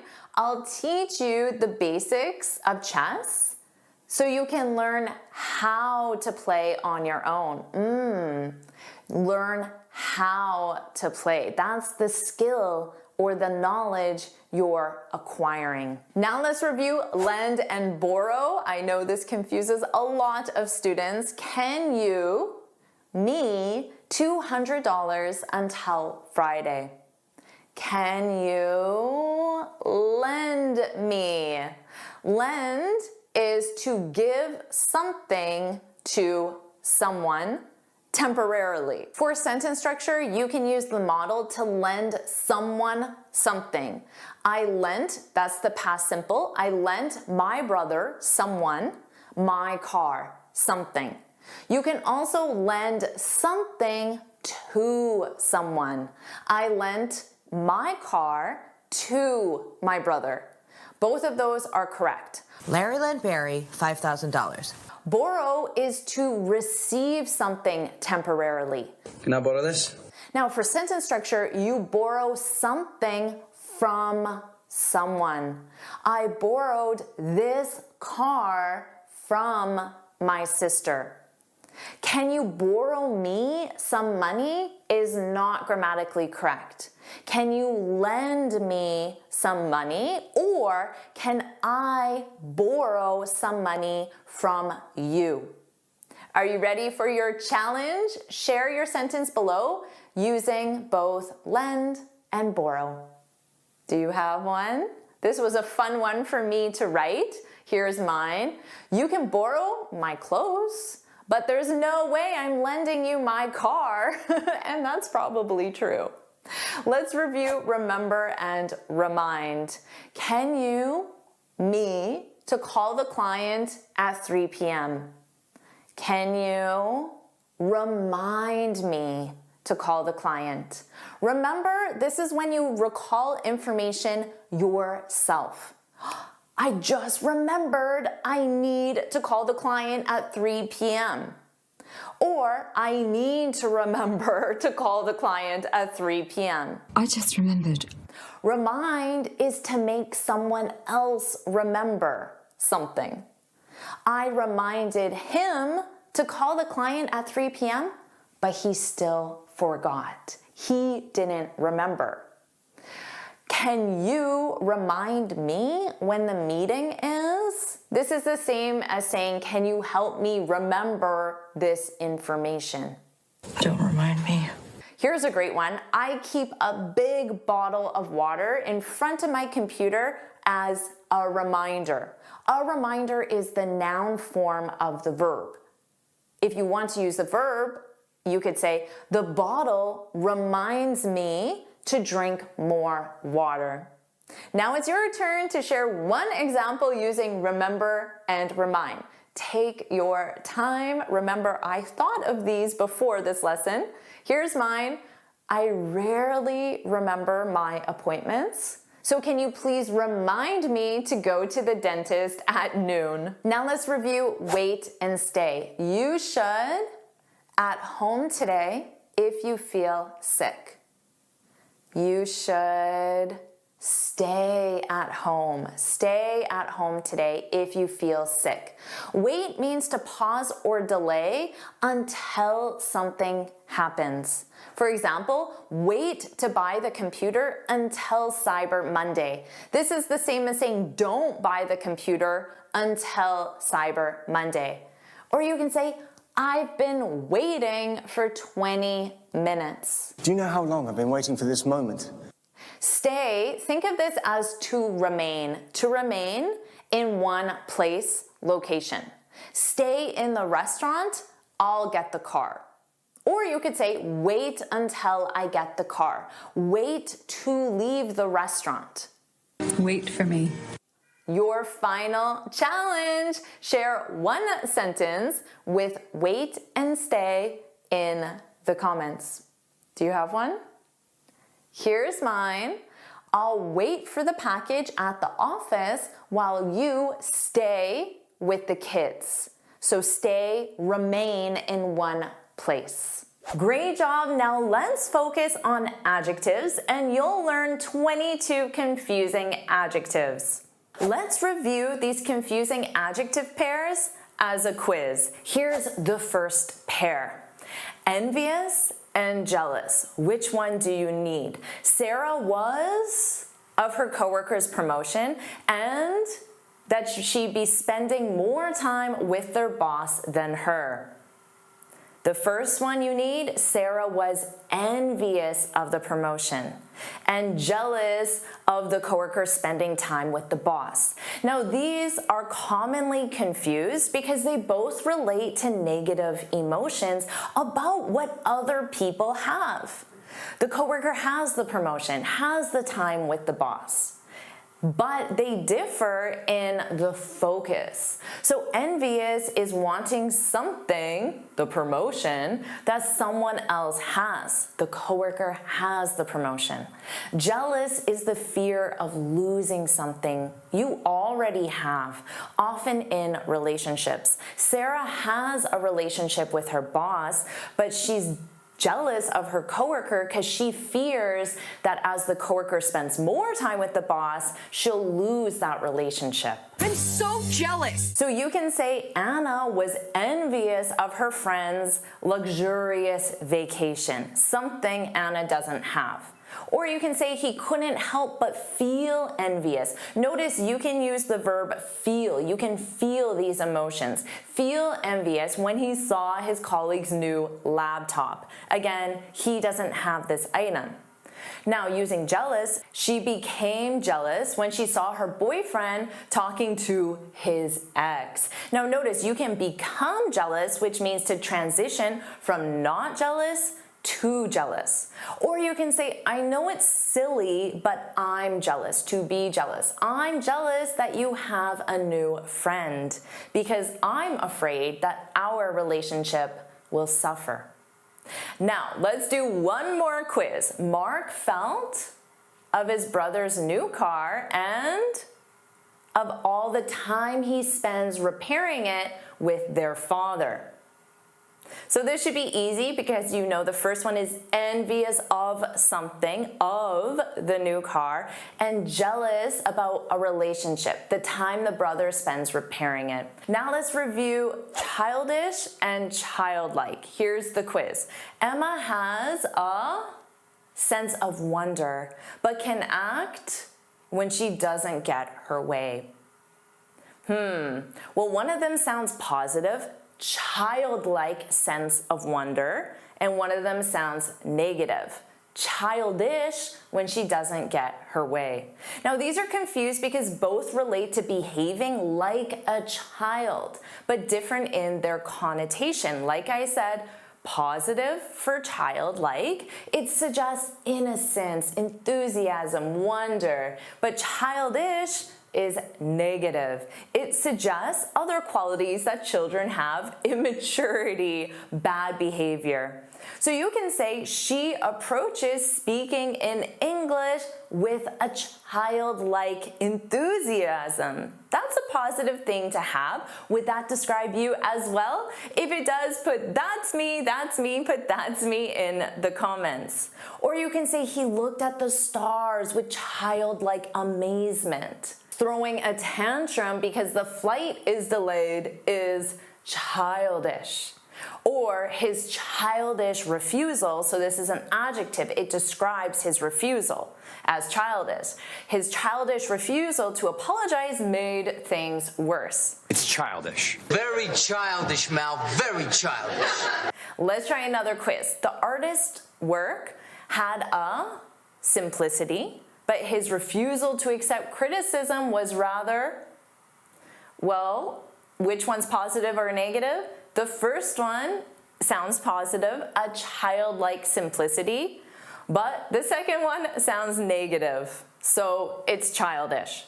The next pair, anxious and eager.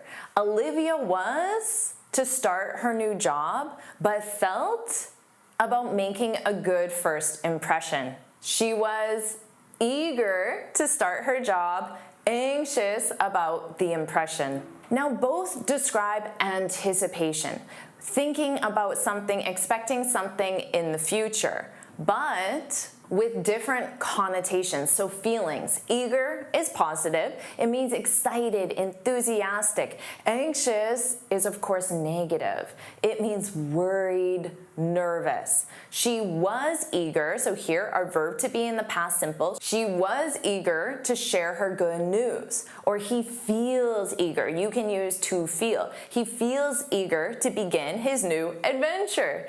But he was anxious about the client's feedback. Ooh, that negative feeling. Or she felt anxious before giving her speech. I'm sure you can relate to that.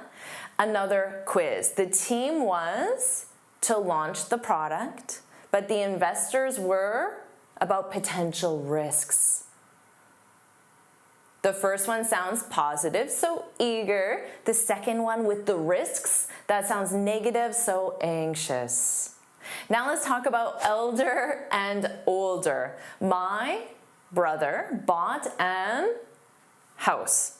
This is easy, right? My elder brother bought an older house. Now, both relate to age, but they are used differently. Elder is mainly used for people, brother, sister, specifically when comparing family members, and it means born before another. I am the elder brother. Now, older is more general. It can describe people, so you can absolutely say my older brother, but it can also describe objects like a house or concepts, philosophical concepts. Now, here's what I want you to know. Native speakers, including me, prefer older when referring to family members. I would not say my elder brother. That does not sound natural to me as a native speaker. It sounds more formal and, to be honest, outdated. But it is grammatically correct. So grammatically, you can say his elder sister always gives him advice, but just know a native speaker will say his older sister always gives him advice. Now, natives do use the word elders in this context. You should respect your elders. In this context, elders represents older people. I instantly think of grandparents or senior citizens. So they're older people with life experience and wisdom, elders. Now, of course, older is more general. So you can say this is the older section of the library. My dog is older than my cat. So let's try the quiz again. She is the of the two sisters, but her husband is much than her. So the first one is elder because it compares age within a family, but her husband is much older than her. And again, I would personally say older in both. Now let's talk about effective and efficient. Even native speakers confuse these. The new marketing strategy was very at increasing sales, but it wasn't very because it took too much time and money. Now, the second I see time and money, I know it's efficient, and a result increasing sales, that tells me the first one is effective. So we can be efficient and effective cogs. I always considered your father a very effective and efficient man. Both relate to results, but they focus on different aspects. Effective means something achieves its intended result. Efficient means something achieves a result with minimal waste of time or resources. Now, they are often used together. I'm looking for an efficient and effective way to become fluent. I'm sure you are. You can say this new study method is very effective. It produces the desired result. You can say this study method is very efficient. It doesn't waste time, it doesn't waste money or any other resources. Let's try another quiz. This medicine is at treating headaches, but a more solution would be to find the root cause. Well, the first one talks about achieving a result, so effective, and then the second one is talking about using resources, so efficient. Now let's talk about respectable versus respectful. Here's the quiz. The professor's students are in his class because he's, the students are respectful because he's respectable. So both relate to the concept of respect, but they describe things differently. Respectable describes someone or something worthy of respect. The professor deserves respect. That's respectable. Respectful describes someone who shows respect to others. So you can say he became a respectable manager through hard work. You are very focused. I respect that. Or you can say becoming fluent in a second language is quite respectable, worthy of respect. Now, respectful is giving. So the students were respectful during the guest lecture. Or you can use this in the imperative. Please be respectful of all the different cultures and customs in this group.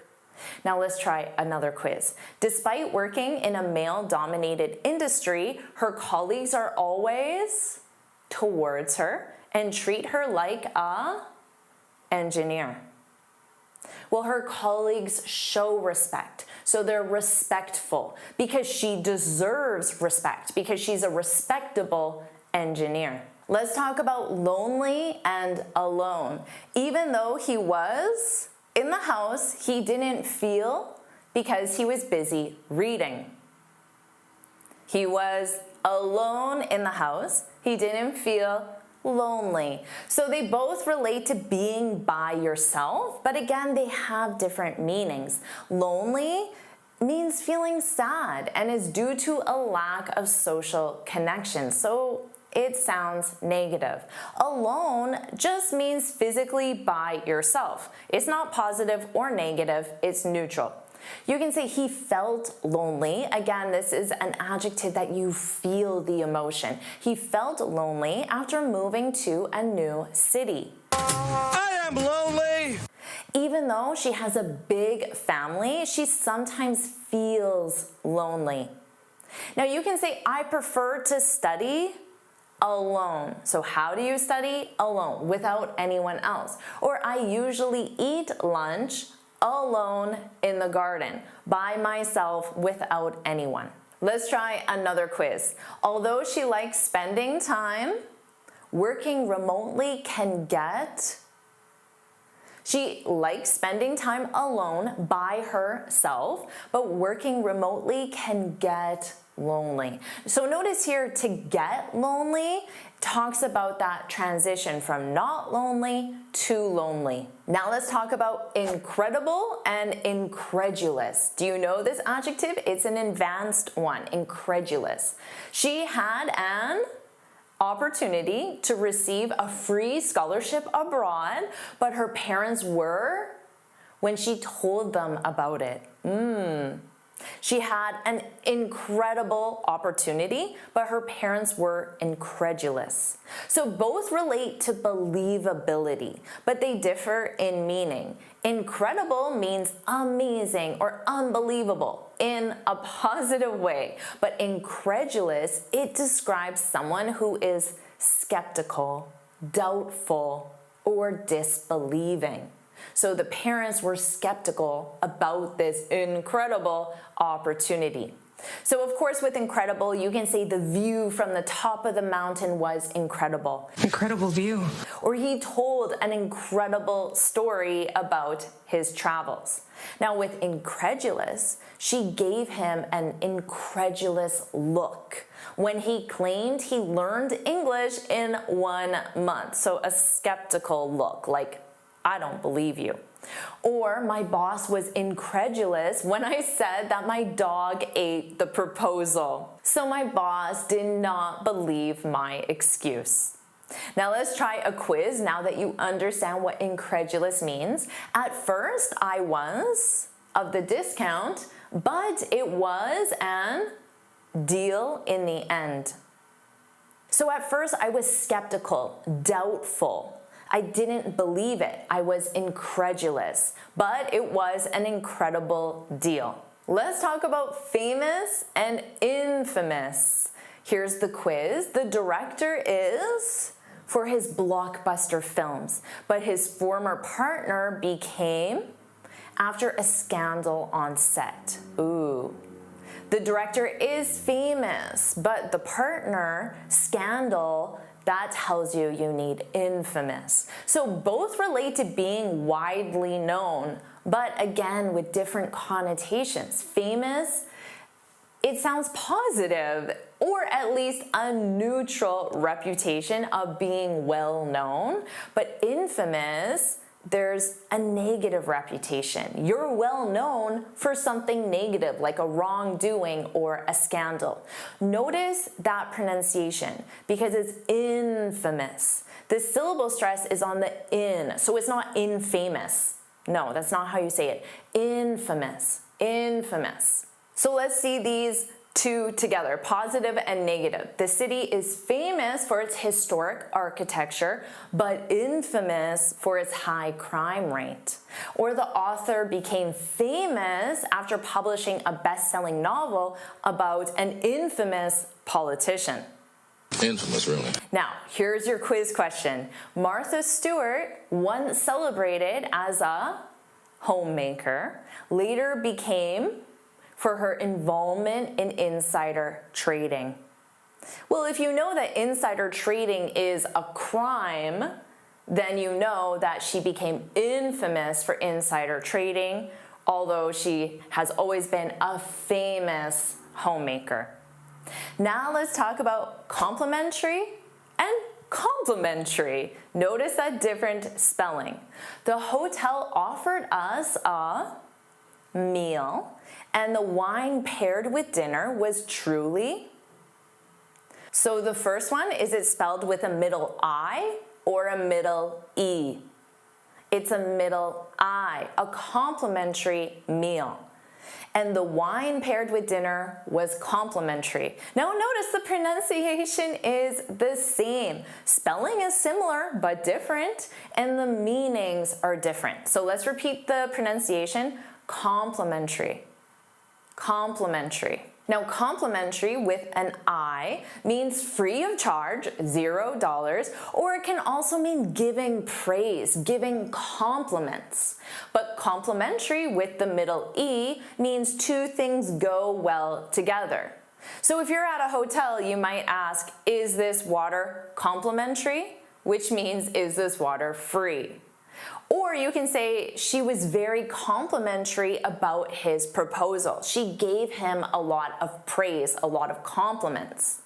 Now you can say, she's more data-driven and he's more creative. Their skills are complementary, so they go well together. Or how about this one? Apple pie and ice cream are highly complementary. They go together. Here's the quiz. I'm not just being. Your skills are truly. Well, your skills, they go well together. So the second one, you want the middle E, complementary. And I'm not just saying this to be nice, to give you praise. I'm not just complimentary, the middle I. How about this pair? Continual, continuous. Here's the quiz. The baby's crying was exhausting, and the noise from traffic made it even more difficult to sleep. What do you need? Well, this is a trick question because grammatically and logically, both of them would work in both situations. Now, both adjectives refer to repetition, but they differ in frequency. So continual means happening repeatedly, but there's breaks between. So the baby cries for 20 minutes and then doesn't cry for an hour, cries for an hour, then doesn't cry again. Continuous means the whole time. The baby cried for 3 hours without stopping. So you can say grammatically and logically, the dog's continual or continuous barking annoyed the neighbors. Now, if you say the rain was continual for 3 days, it means some periods of rain, break, other periods, break, so on and off. But if you say the rain was continuous for 3 days, is another way of saying non-stop. So let's try this quiz question where I designed it so only one choice fits logically. Let's see if you can identify it. The flow of the waterfall made it easy to catch fish, but the changes in the water level made it difficult to predict the best fishing spots. What do you think? Well, to me, a waterfall is generally non-stop. So I think continuous sounds more logical, but it could also be the other one, to be honest. And then the water level, it probably doesn't non-stop go up and down. It goes up for a period of time, and then it changes for a period of time. So I think logically, continual changes makes more sense. But again, it is absolutely possible that it's the reverse. Our final pair, fun versus funny. You may think you know this, but I hear mistakes with this one all the time. The party was so, especially because of Jake's stories. The party was so fun because of Jake's funny stories. Both describe positive experiences, but they focus on different aspects. Fun is, of course, enjoyable. Funny makes you laugh. So if you said to me, Jennifer, the piano concert was so fun, I would say that's great. But if you said, Jennifer, the piano concert was so funny, I'd say, oh really? Why? Why did the piano concert make you laugh? Now, let's try another quiz. Here you go. We had a weekend because we saw a really movie. Easy, right? We had a fun weekend because we saw a funny movie. Now let's do something more advanced. Let's review common idioms. You're going to learn these idioms as a quiz. You'll see a sentence on the screen with a blank, and you need to complete the idiom in 5 seconds. After you'll learn the correct idiom, you'll review an example sentence, and you'll listen to natives using that idiom. Are you ready? Question 1. At the beginning of our meeting, we shared our favorite food to break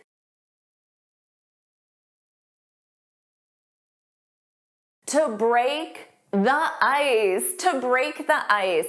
This is an idiom that means to have conversation or activities to overcome initial awkwardness or tension when people are meeting for the first time. For example, you can share your favorite food or play a little game to break the ice.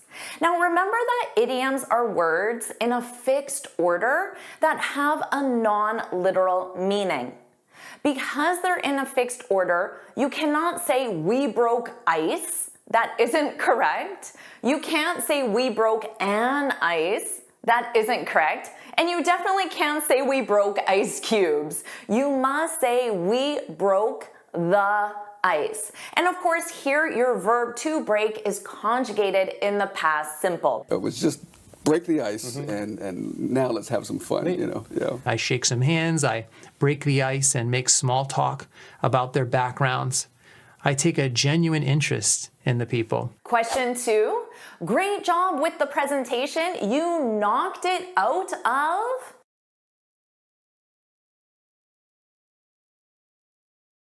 out of the park. To knock something out of the park. This is a fun idiom. It means to do something exceptionally well. So you can use this to compliment someone. For example, the team knocked it out of the park with their innovative product launch. Now notice how I used it before I specified the something, which was the innovative product launch.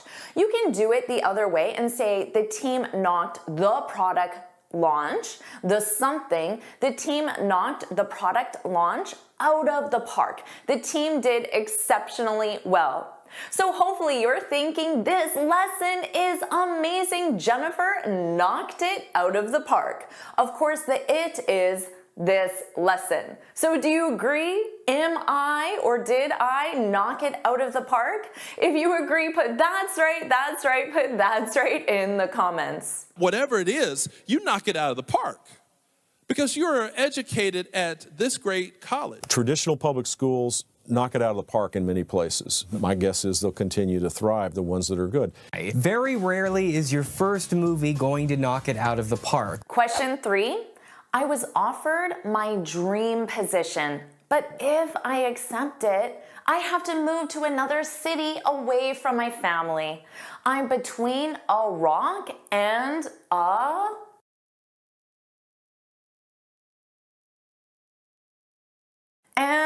a hard place. Did you get this one? To be between a rock and a hard place. This means to be faced with two difficult or undesirable options. He's between a rock and a hard place, having to choose between a promotion and moving to a new city. So notice how I used the idiom first and then I identified the two undesirable or difficult options. You could also say, I'm between a rock and a hard place. If I tell the truth, it could hurt my friend. So the other option is implied. You tell the truth or you don't tell the truth. They were caught between a rock and a hard place, and they ended up choosing the hard place. Really between a rock and a hard place. And to find that officers sometimes make mistakes, I think is understandable. It's to be expected. They're between a rock and a hard place in economic policy. Are you enjoying this lesson? If you are, then I want to tell you about the Finally Fluent Academy. This is my premium training program where we study native English speakers from TV, movies, YouTube, and the news so you can improve your listening skills of fast English, expand your vocabulary with natural expressions, and learn advanced grammar easily. Plus, you'll have me as your personal coach. You can look in the description for the link to learn more, or you can go to my website and click on Finally Fluent Academy. Now let's continue with our lesson. Question 4, the party is on Saturday, but it's a surprise. Don't spill the...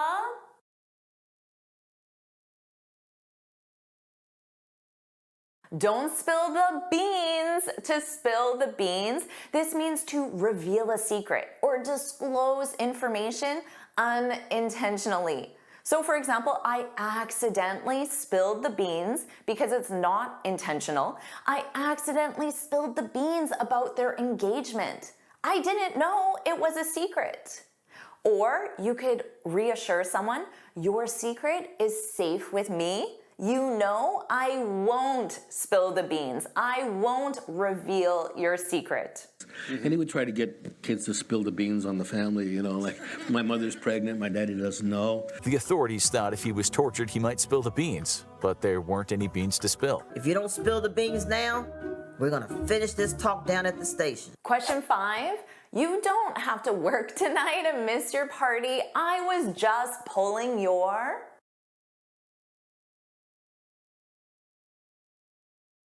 I was just pulling your leg. To pull one's leg, your leg, this means to tease or joke with someone in a playful way. For example, to joke with your coworker, you could say, the boss wants us to work late tonight and organize all the boxes in the storage room. And your coworker could reply back and say, seriously? That will take hours, and I have tickets to Taylor Swift. And then your coworker can say, I'm just pulling your leg. You're teasing your coworker. Enjoy the show. I was just pulling your leg. Pressed his nose up against mine, gave me this evil smile and said, I was just pulling your leg. I was just pulling your leg. I pull stuff up all the time. Question 6, I got Taylor Swift tickets. Cloud 9.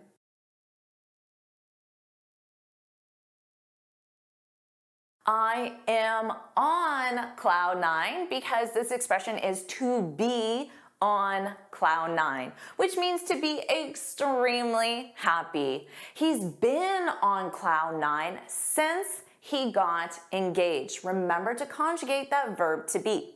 The team was on cloud 9 after winning the championship game. I'm on cloud 9, yes. And then guess what? Does it last? Yeah, I think that honestly, I'm still kind of on cloud 9 from Sunday when Aquafina won. As you can imagine, I was pretty much on cloud 9 then. Question 7, the client didn't like the proposal, so we have to start from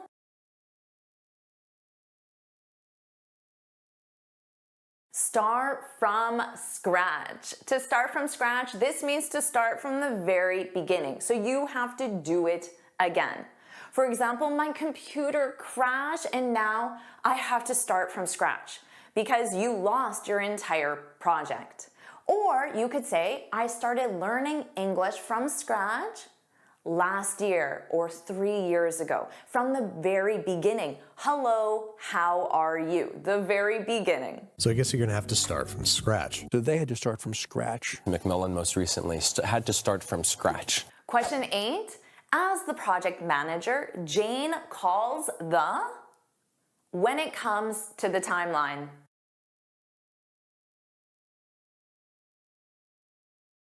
Jane calls the shots, a great position to be in. To call the shots means to be in control. This is my house, I call the shots.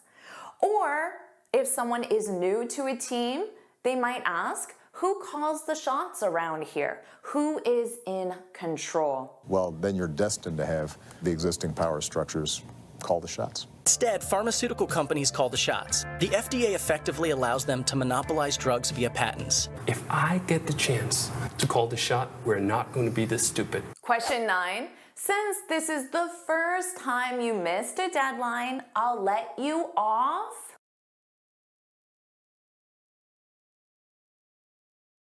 I'll let you off the hook. To let someone off the hook, this is a relief because it means to be released from responsibility, punishment, or a difficult situation. So you are not going to punish the person even though they did something wrong. I can work late tonight and finish the proposal. You're off the hook. You're relieved of that responsibility. Or perhaps, if I let you off the hook, You have to promise to never do it again. God, I don't want to let him off the hook. That may be hard to swallow, but it also means we're off the hook. It's not my fault the way I feel. Now, sales does not get off the hook with this process. How are you doing so far? Question 10, the flight was delayed because of the weather. There's no use crying over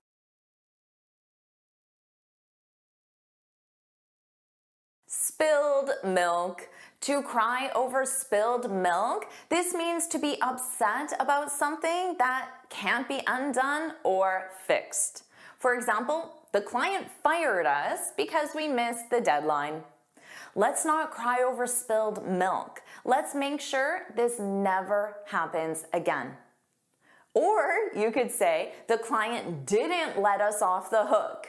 Instead of crying over spilled milk, getting upset over something we can't change, let's brainstorm how we can improve. Because it's too late to cry over spilled milk. So I can cry over spilled milk, or I can do what I need to do, and I'm going to do what I need to do. It's like the old saying, don't cry over spilt milk. It's a little thing. Question 11, I finally the bullet and organized my taxes.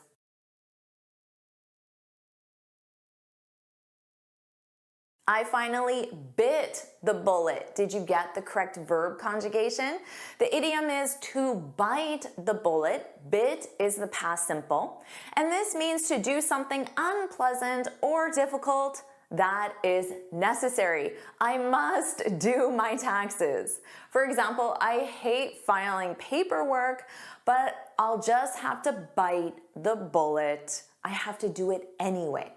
Or the garage is a mess. Let's bite the bullet and clean it up this weekend. So I thought, bite the bullet, don't put a voice in there. Wish they would have the courage to simply bite the bullet and tell us the truth. I'm just going to bite the bullet and reshape the butter block because that's the right thing to do. Question 12, we're going to hot water when the boss finds out we didn't send the proposal.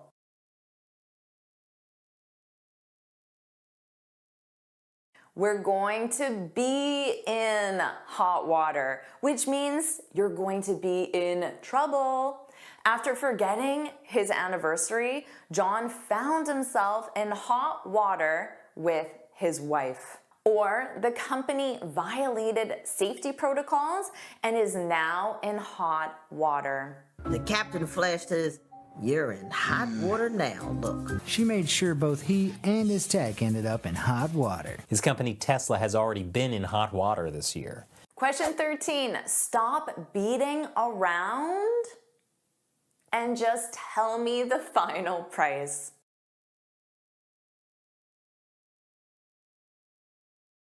Stop beating around the bush. This means to avoid the main issue or topic. So it means to speak indirectly. And we usually do this if the topic is sensitive or awkward. But you might tell your friend when you ask your boss for a raise, don't beat around the bush.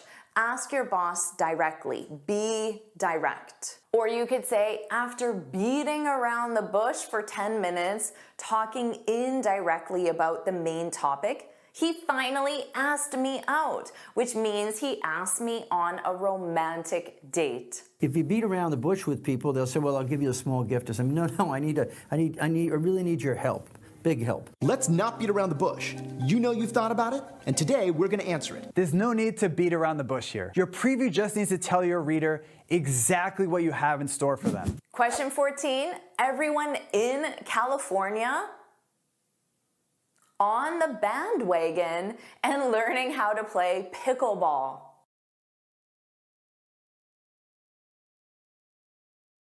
Is jumping.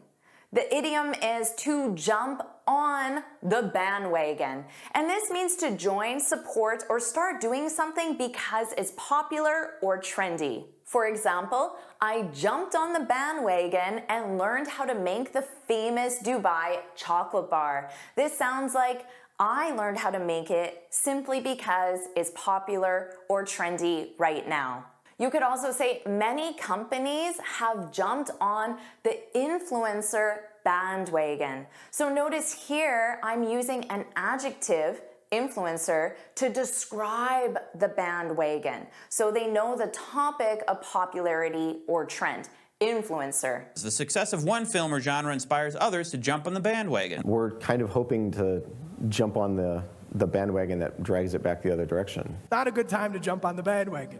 Question 15. Influencers are a dozen these days.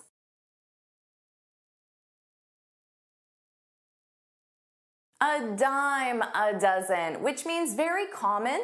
It can also mean inexpensive or easy to find. Now keep in mind, this sounds negative because it implies a lack of uniqueness or special value. For example, nowadays, pickleball teachers are a dime a dozen. They're very easy to find. Everyone is a pickleball teacher because everyone's jumping on the bandwagon, the pickleball bandwagon. Or you could say talented singers are a dime a dozen in this competition. Everyone is a talented singer. So you really need to stand out to win. You need to do something more than just sing beautifully. Investors know that ideas are a dime a dozen, but execution is what really matters. Cocktail consultants are a dime a dozen, and they come and put together menus, and there's not really a bar manager necessarily doing that. Amazing job. Now let's keep going, and you'll learn 25 idioms to describe people. Number 1, a people person. This is a must-know idiom. This is someone who enjoys interacting with others and is good at building relationships. For example, Jason is a real people person. So notice here, I'm using real to modify it, to intensify it. And don't forget that article, a people person. So he always makes everyone feel welcome. I'm a people person. Or you can say, we need a people person for this customer service position. Don't worry about taking notes because I summarize everything in a free lesson PDF. You can find the link in the description. Number 2, a go-getter. I love this one. It describes me, and I'm sure it describes you. A go-getter is someone who is ambitious and takes initiative to achieve their goals. For example, the team hired him because he's a go-getter. He is. So notice you need the verb to be conjugated with your subject and time reference. He is, he's a go-getter. Or you can say, I like working with go-getters. So notice here, I added that S to the noun to make it the whole category of people with go-getters because they push projects forward. He's a go-getter. Or maybe you're thinking, I'm a real go-getter when it comes to improving my English fluency. Does that describe you? If it does, put that's me, put that's me in the comments. Number 3, I'm sure this describes you as well, a smart cookie. So this is someone who is intelligent or clever, someone who is smart, but you can just add cookie to make it sound more casual and fun. Emma is a smart cookie. She solved that complex problem in no time. Yeah, she was a smart cookie. Or you're a smart cookie. If you can figure out how to make that deal work. So notice, this is conditional. Number 4, a social butterfly. This is someone who is very outgoing and enjoys socializing with others. I wouldn't say that describes me, to be honest. At the party, Noor was a social butterfly, talking to everyone in the room. Or you can say as a. This is a very powerful structure, so remember this, and I'll show you more examples as we go on. As a, and then any of these idioms. As a social butterfly. Pedro always knows what's happening around the office. Number 5, a couch potato. You may know this one. It doesn't describe me. Hopefully, it doesn't describe you. This is someone who spends a lot of time sitting and watching TV or being inactive. So generally, when we say someone is a couch potato, it's a negative, we're calling them lazy. So you might say, I used to be a couch potato. So that is in the past, but not the present. But now I enjoy going to the gym. Or you might use the imperative in the negative and say, don't be a couch potato. Let's go for a walk after lunch. So the opposite behavior of a couch potato. Number 6, a jack of all trades. Do you know this one? This is very common. This is a person who is skilled in many different areas, but not necessarily an expert in one of those areas. For example, my uncle is a jack of all trades. He can repair computers, fix plumbing issues, and cook gourmet dinners. Or remember that as a. Don't forget that article if it's a singular. So in this case, it is because it's a jack. As a jack of all trades. She's able to communicate to every department in the company. So notice you have Jack, which is a male's name in North America, but this idiom is gender neutral. You can use it with males and females. Number 7, a straight shooter. This is a positive idiom. It's someone who is honest and straightforward. So straightforward in the sense that they tell you information directly. I appreciate working with Peter. He's a straight shooter. Or the manager is a straight shooter. She gives constructive criticism directly. Number 8, a big shot. Do you know this one? This is a person of great importance or influence in a particular field or organization. Now, you might say to your friend or colleague, don't be intimidated by him because he's a big shot. So you might think that someone who is a big shot isn't a people person, isn't approachable, but don't be intimidated. Oh, Ken Park's such a big shot. Or you can say, Evelyn's been acting like a big shot since she got promoted. In this case, it sounds negative. So it sounds like she's acting like she's more important than everyone else because she got promoted. So notice that verb in this case, acting like a big shot. Number 9, set in one's ways. This is someone who is resistant to change and prefers things to remain the same. Does that describe you? My grandmother is set in her ways. So notice it needs to be possessive to the person. And here's an example of how she's set in her ways. She still refuses to use a smartphone. Or he's so set in his ways, and don't forget that S, it's always S on ways, that he instantly dismisses any new ideas. So if he dismisses them, it means he doesn't consider them. He just says no. Number 10, a worrywart. Hopefully this doesn't describe you. This is someone who worries excessively, so a lot, about things, often unnecessarily. So you might say, don't tell Sarah that the client didn't like the presentation. She's such a worrywart. So she'll worry about it tonight, tomorrow, a month from now, even though it's not a big deal. Oh, Herbert, you're such a worrywart. Or you might tell your friend, your sister, your husband, don't be a worrywart. The project isn't due for weeks, so they're staying up at night worried because they're a worrywart.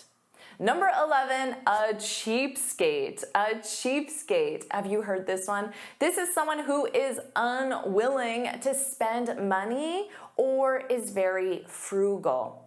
This has a negative sound to it. For example, Tim brings his own popcorn to the movies. He's a cheapskate.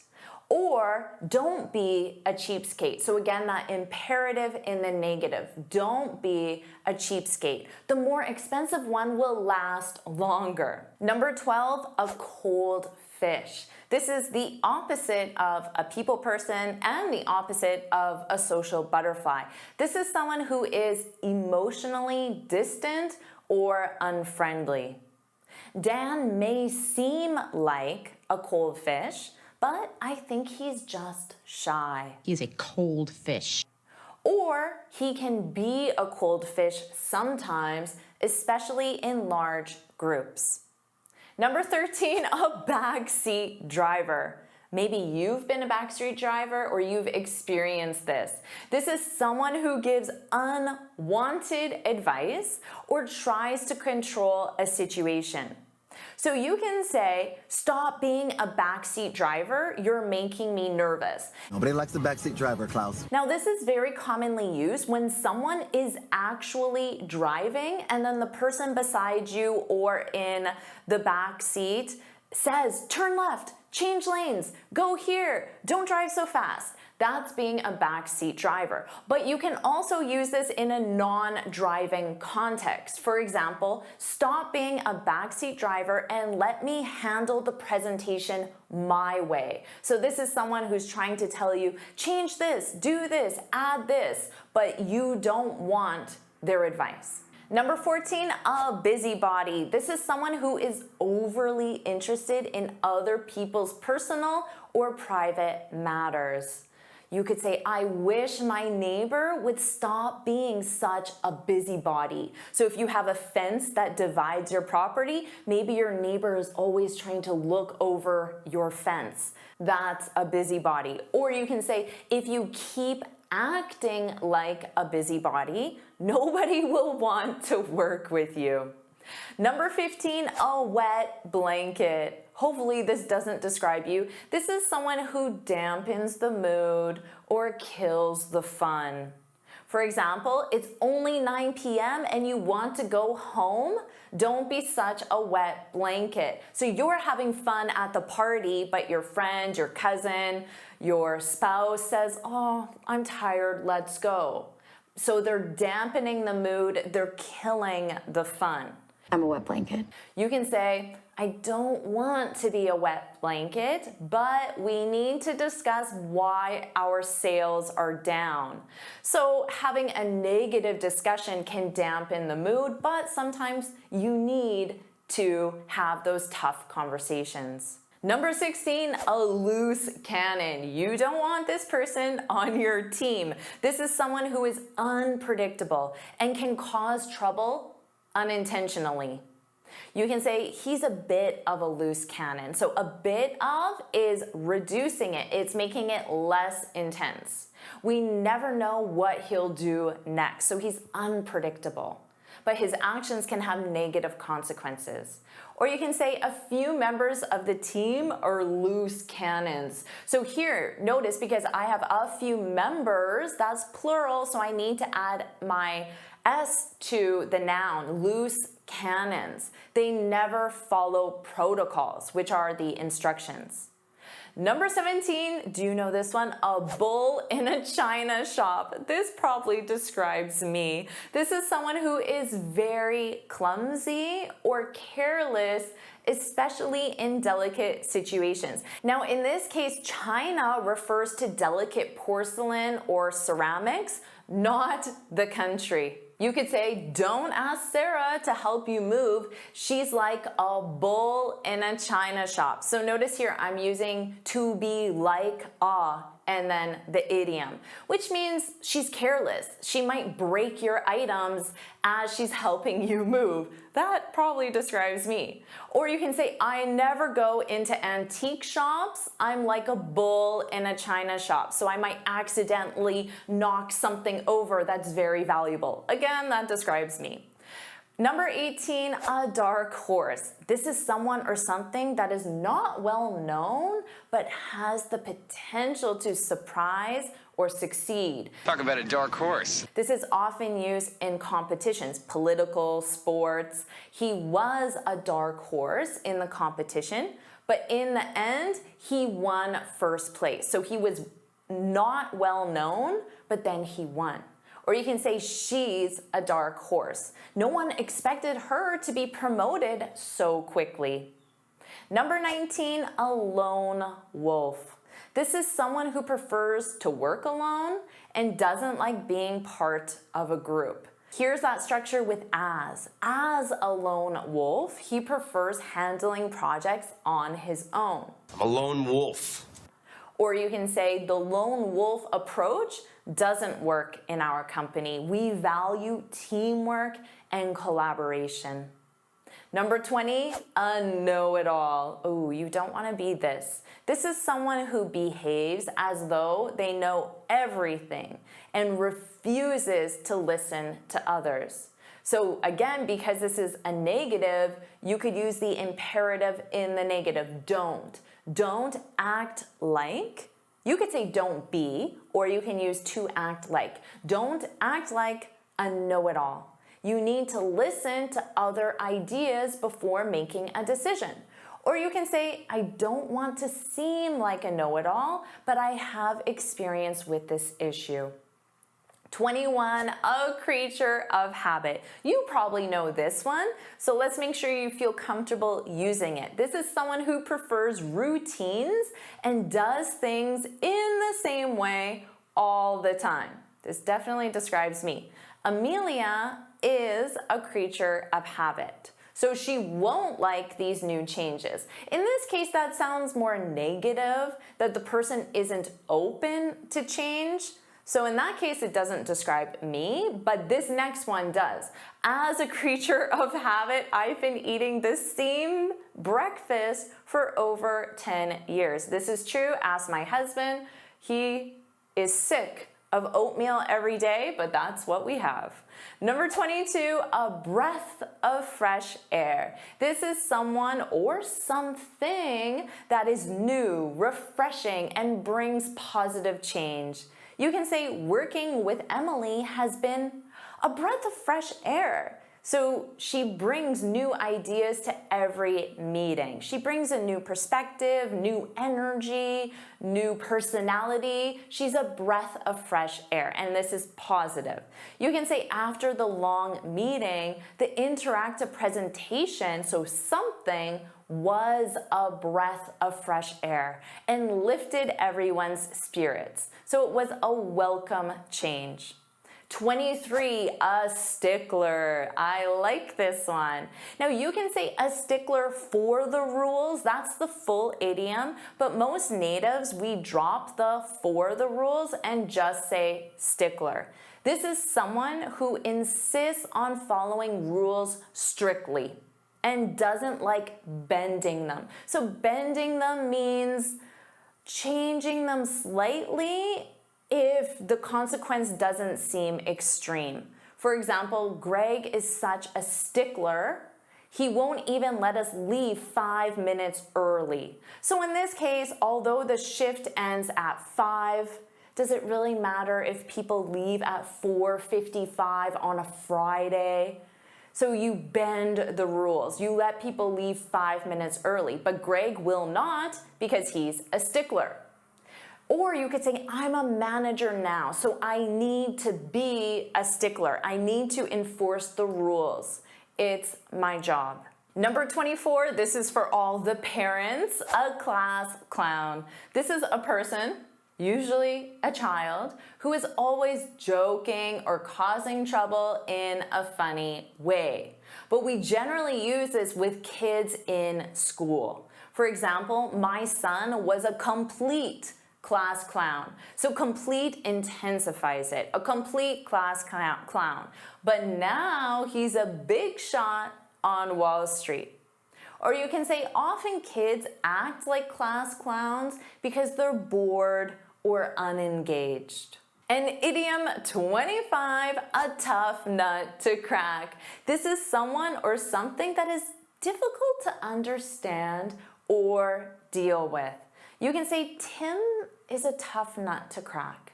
it's hard to get him to open up. So to open up, that means to be honest about how he's feeling or the real details of his life. To open up. Or you can say the team has been trying to solve this issue for weeks. The issue is a tough nut to crack. So it's difficult to solve or understand. Think of all the idioms you've learned. Now you'll add 22 idioms for work to your vocabulary. Our first idiom, to see eye to eye. To see eye to eye. This means that you agree with someone or that there is agreement. You could say, it's important that the team sees eye to eye on the project's objectives. You can commonly use this in the negative to say, we didn't see eye to eye on the project objectives, which means you didn't agree. We don't see eye to eye. Our next idiom is very similar. It's to be on the same page. This is when you have a shared understanding or agreement. So to see eye to eye is always with agreement, but to be on the same page is when you have the same understanding. So similar, but slightly different. For example, we need to be on the same page regarding the timeline for the project. We commonly use this with get. We need to get the team on the same page. So this sounds like right now the team isn't on the same page, and get is used for that transition. So we need to get the team on the same page. Go from not a general understanding to a general understanding. Are we on the same page? I love this one. To hit the nail on the head. This means that you describe exactly what is causing a problem or a situation. So simply, your description is 100% correct. For example, you really hit the nail on the head with your analysis. Your analysis was 100% correct. You could also use the something as the subject and say your analysis hit the nail on the head. Your analysis was 100% correct. Now don't worry about writing all of these idioms down because I summarize everything in a free lesson PDF, so you can look for the link in the description. Our next idiom, to have a lot on one's plate. This likely describes you, it describes everyone. I have a lot on my plate. This means you're very busy or you have a lot of tasks to complete. You might say, I can't take on any more projects right now. I already have a lot on my plate. You could also say, I have a lot on my plate with the conference. So you could specify a specific task and then say you have many individual tasks for that one item, the conference. You have many different things to do. I have a lot on my plate with the conference. To get the hang of, this will make you sound very natural. This is when you become skilled with or familiar with something. You could say, it took a while, but I finally got the hang of the new software. So now you're familiar with the software. You're skilled at using the software. Or you could say, using idioms was tricky at first, but I got the hang of them. And hopefully my videos are helping you do that. So put in the comments, I got the hang of idioms. I got the hang of idioms. Because I'm sure you'll get the hang of them very quickly. Next, to cut corners. This is a negative one. When you cut corners, it means you do something in the quickest or the easiest way possible, but you sacrifice quality. Now, hopefully your company says we can't afford to cut corners with our safety measures. And that means your company is going to do things properly, even if it takes longer, even if it's more expensive, because they're not willing to sacrifice quality. And if your company doesn't say that, they'll get a bad reputation, and someone might say, don't use that company, they cut corners, which is not a positive thing. You can't cut corners in life. A ballpark figure. This is a sports reference, but it's extremely common in business. You need to know this one. A ballpark figure is an approximation or a rough estimate. So someone might ask, can you give me a ballpark figure for the budget of the project? They're asking you for an estimate. So not a specific number, just an estimate. The person could reply and say, we don't have the budget yet, but if I had to ballpark it, if I had to give you a ballpark figure, if I had to ballpark it, that's what a native speaker would say, if I had to ballpark it, I'd say $100,000. So that's my estimate of the budget, but it's not the exact number. It's just a ballpark figure. Take a guess, ballpark figure.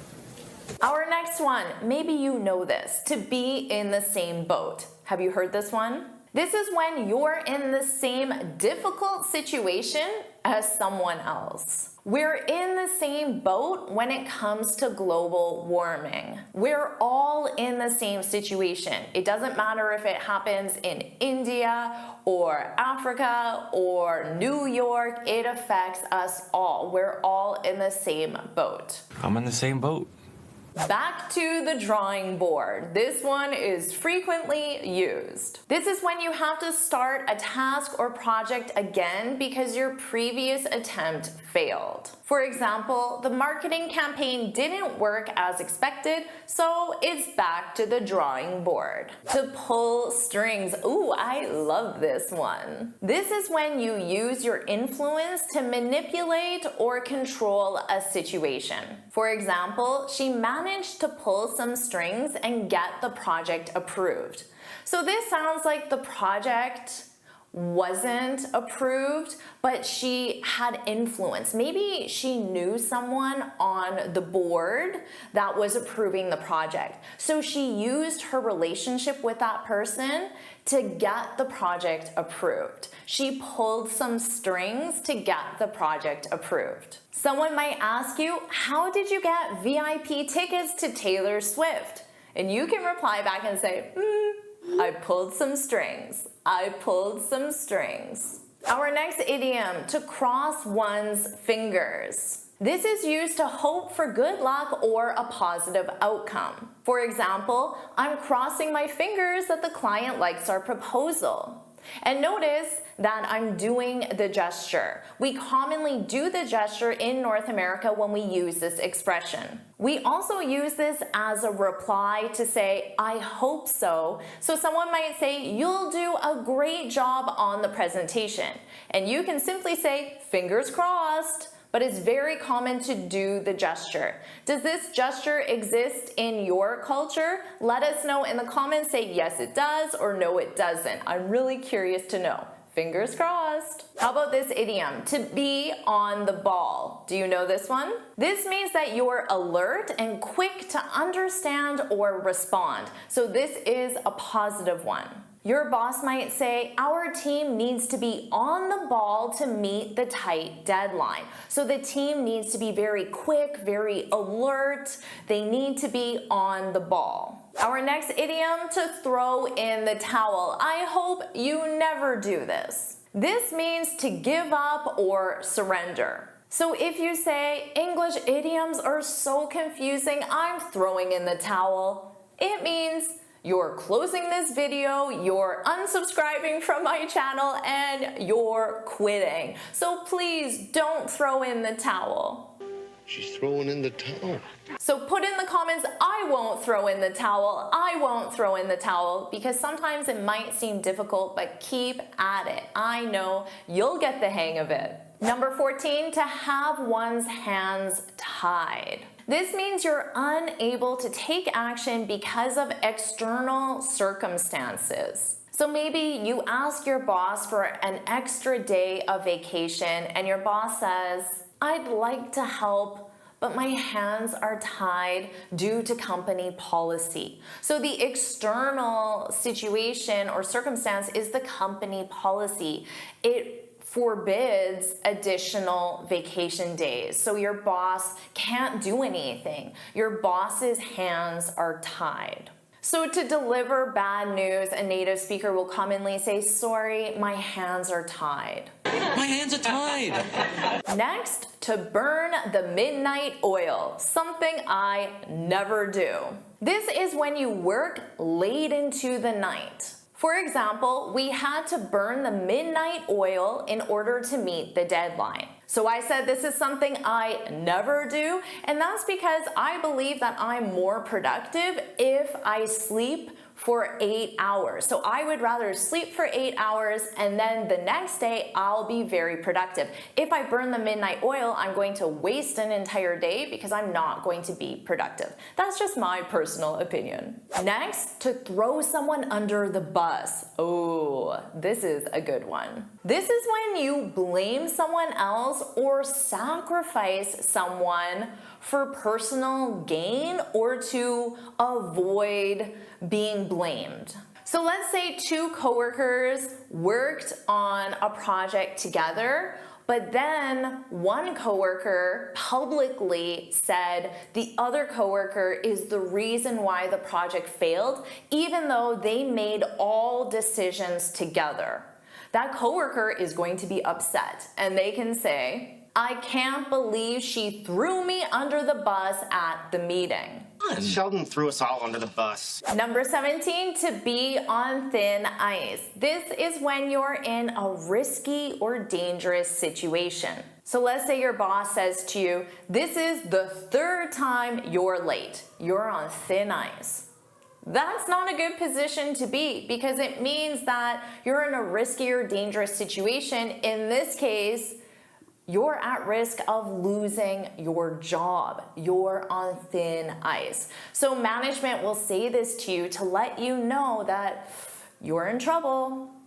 You're on thin ice. Next, to hit a snag. This probably happens to people every single day. This is when you encounter unexpected problems, challenges, or difficulties. So let's say you're about to launch a new product and everything is going perfectly, but then we hit a snag when the supplier couldn't deliver the materials on time. But don't throw in the towel because I'm sure you can work through it. Number 19, to keep one's eyes peeled. This is when you stay alert and watchful for something specific. Your coworker could say, "Keep your eyes peeled for any updates on the project deadline." So your coworker is telling you to watch carefully for those updates. Keep your eyes peeled.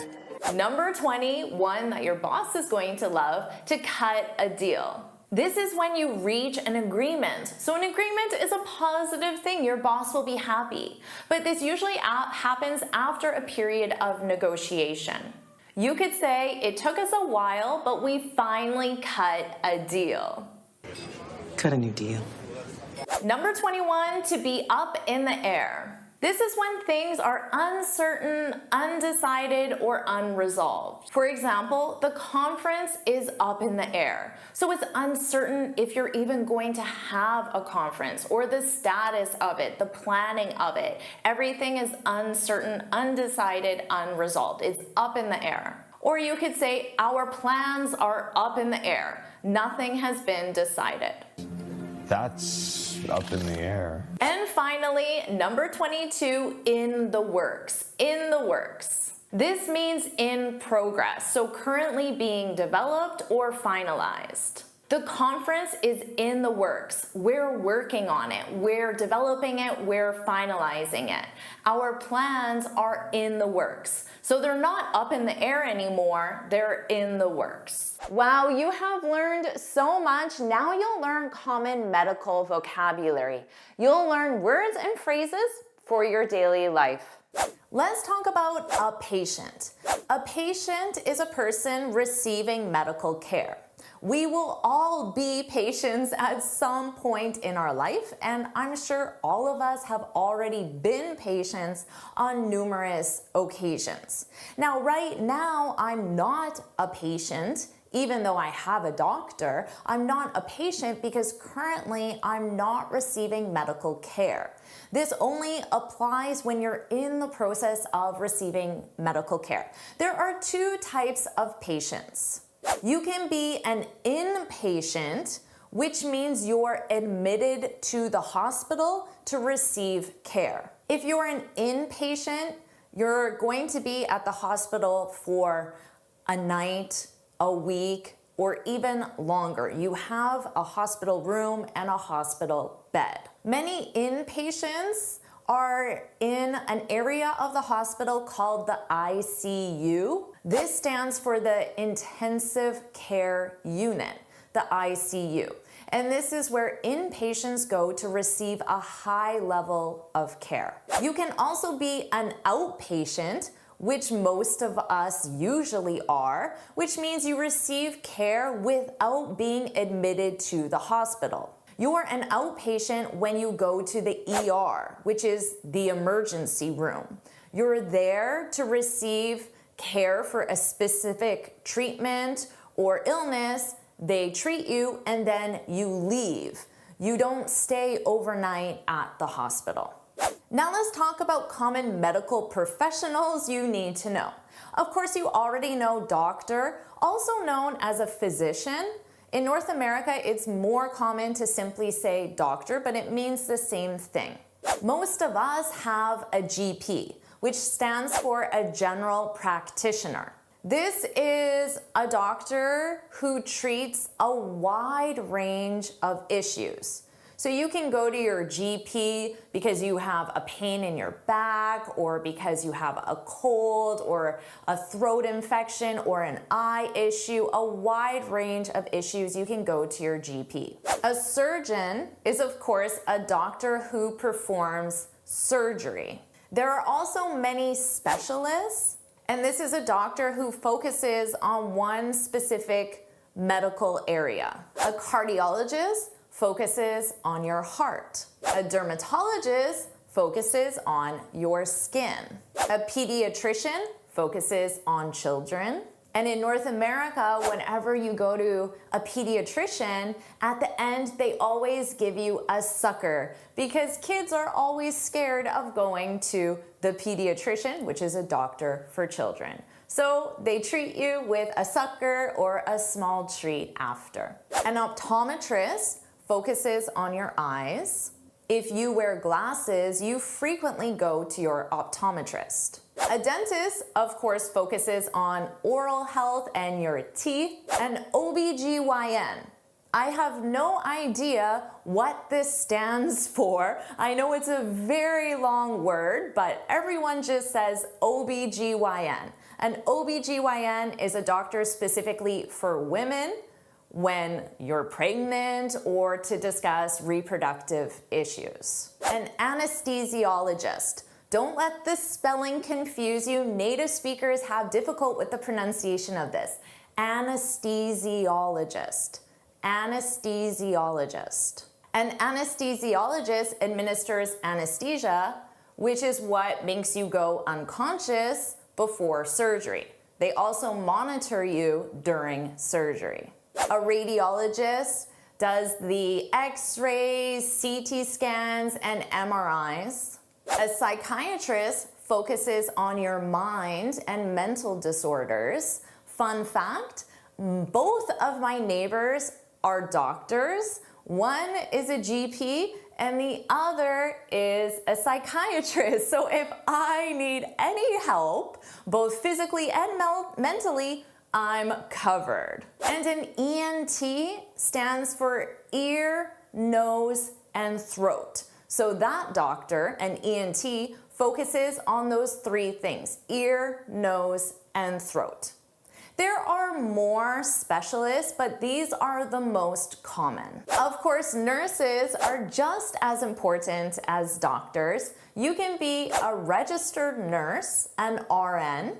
This means you have a nursing degree and you have a license in the specific area where you are a nurse. You can also be a nurse practitioner, an NP, which means you have more advanced training and you can diagnose and treat specific medical conditions. Let's talk about a routine checkup. This is something that all of us do, hopefully every 6 months or 1 year. And this is when you see your GP, your general practitioner, just to review your overall health. So you don't have a specific medical issue, it's just a routine appointment. We call that a checkup, a routine checkup. During that routine checkup, your GP, general practitioner, is going to examine your vital signs. Your vital signs include your temperature, your heart rate,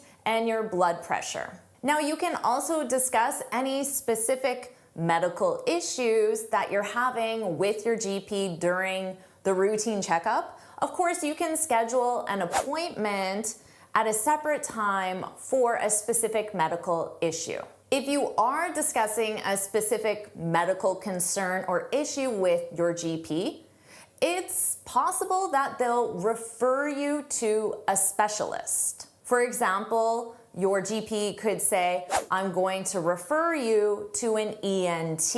Remember, that's ear, nose, and throat. That's what the doctor specializes in. When you see the specialist, or even when you're with your GP, you're going to talk about your symptoms. A symptom is any feeling of illness that you're currently having or that you've had in the past that you want to discuss with your GP or the specialist. And when you're talking to the doctor, one of the very first things they'll say is, what are your symptoms? What are your symptoms? And then you simply tell the doctor what's wrong, what you're feeling that isn't right. For example, I have a lot of back pain, my left arm is sore, my feet are numb, which means you can't feel your feet. If they're numb, you can't feel them. My vision is blurry, which means you can't see very well. Or you could say, I feel nauseous. Nauseous, that's the feeling you get when you're on a roller coaster. I feel nauseous. Those are just some symptoms you may be experiencing. You can experience or have a symptom.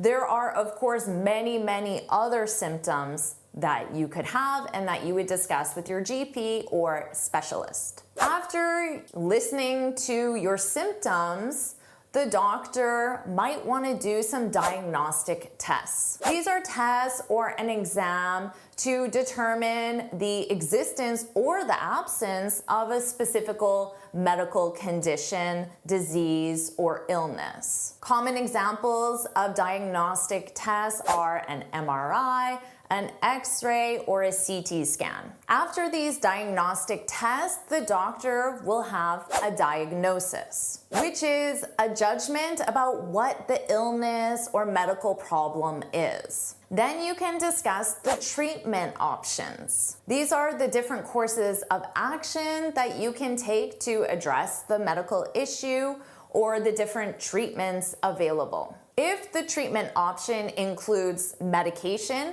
well, then the doctor will write you a prescription. A prescription is a written order, or in our modern world, most likely an electronic order for a specific medical treatment like a drug or a specific pill. You can take your prescription to a pharmacy, because at the pharmacy, of course, there'll be a pharmacist, and a pharmacist fills the prescription, which just means they provide you with the medical treatment. On the prescription, it will tell you what the dosage is, and this is information the pharmacist needs. The dosage is the amount or quantity of the medical treatment, like a specific drug. So how much of that drug are you getting, and what is the quantity of the active drug in each pill that you get? That's the dosage. The pharmacist will also talk about any side effects.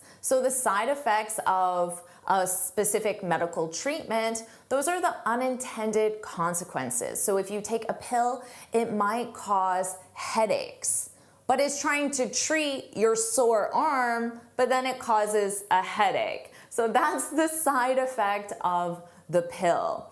Any unintended consequences or adverse reactions, those are the side effects. And then later, you can schedule a follow-up appointment with your GP or specialist to discuss if your symptoms have been relieved at all, if the course of action, the treatment is working, if there needs to be any changes to the dosage, a different prescription. You can discuss all of that with your GP or specialist at a follow-up appointment. Now that you know the basics, let's move on to something more challenging. You'll learn real-world phrases natives use every day, and you can too.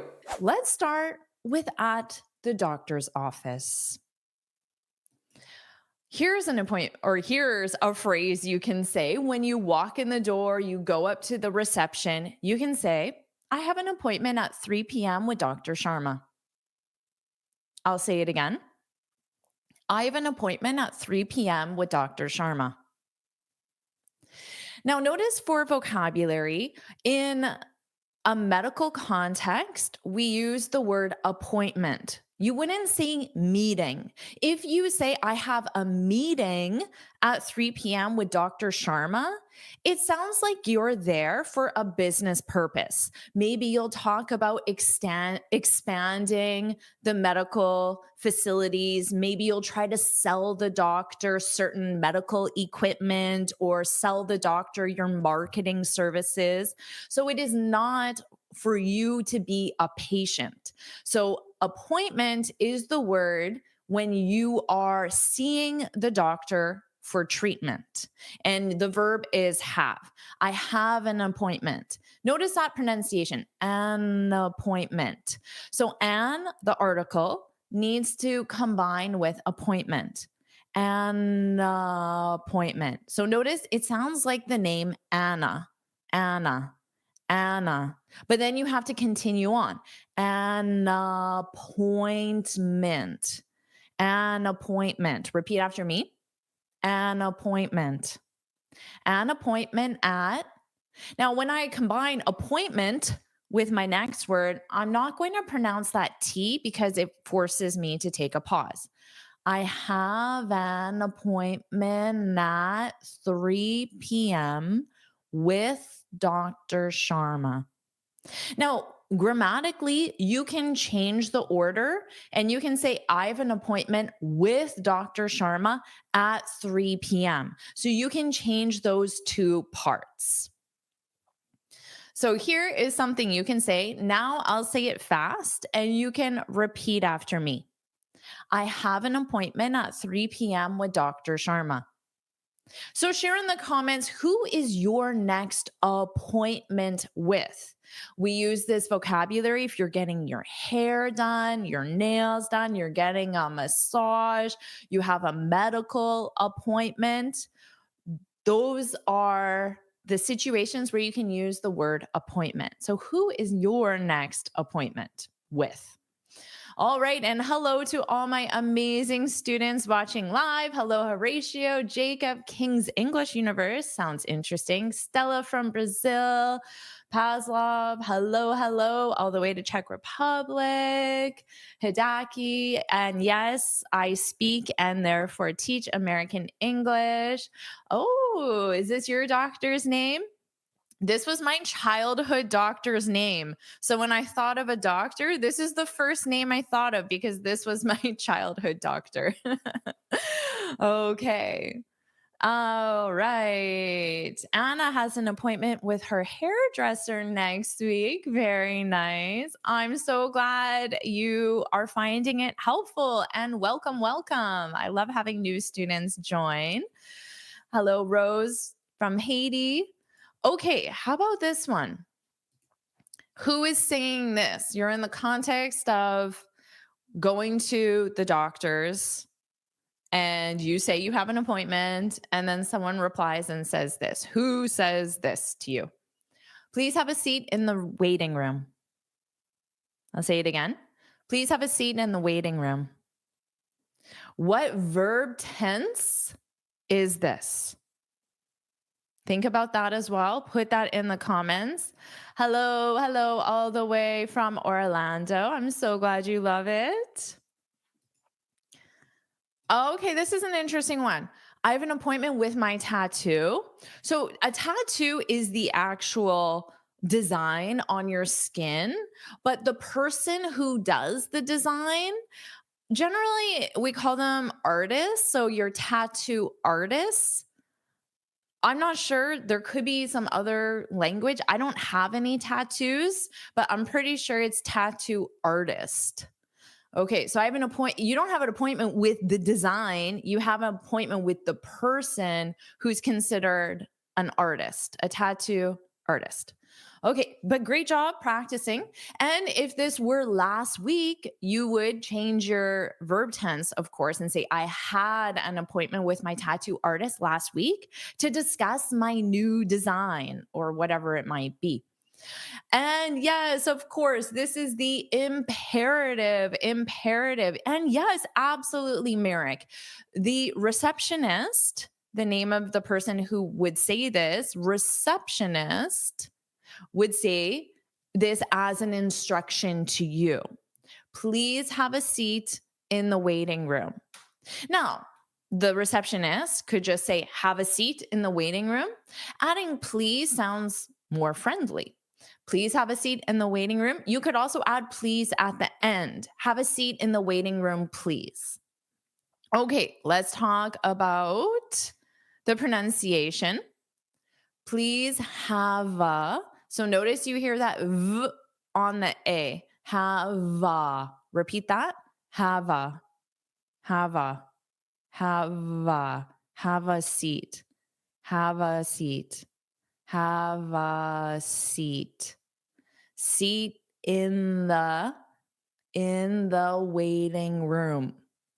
Now, what's the waiting room?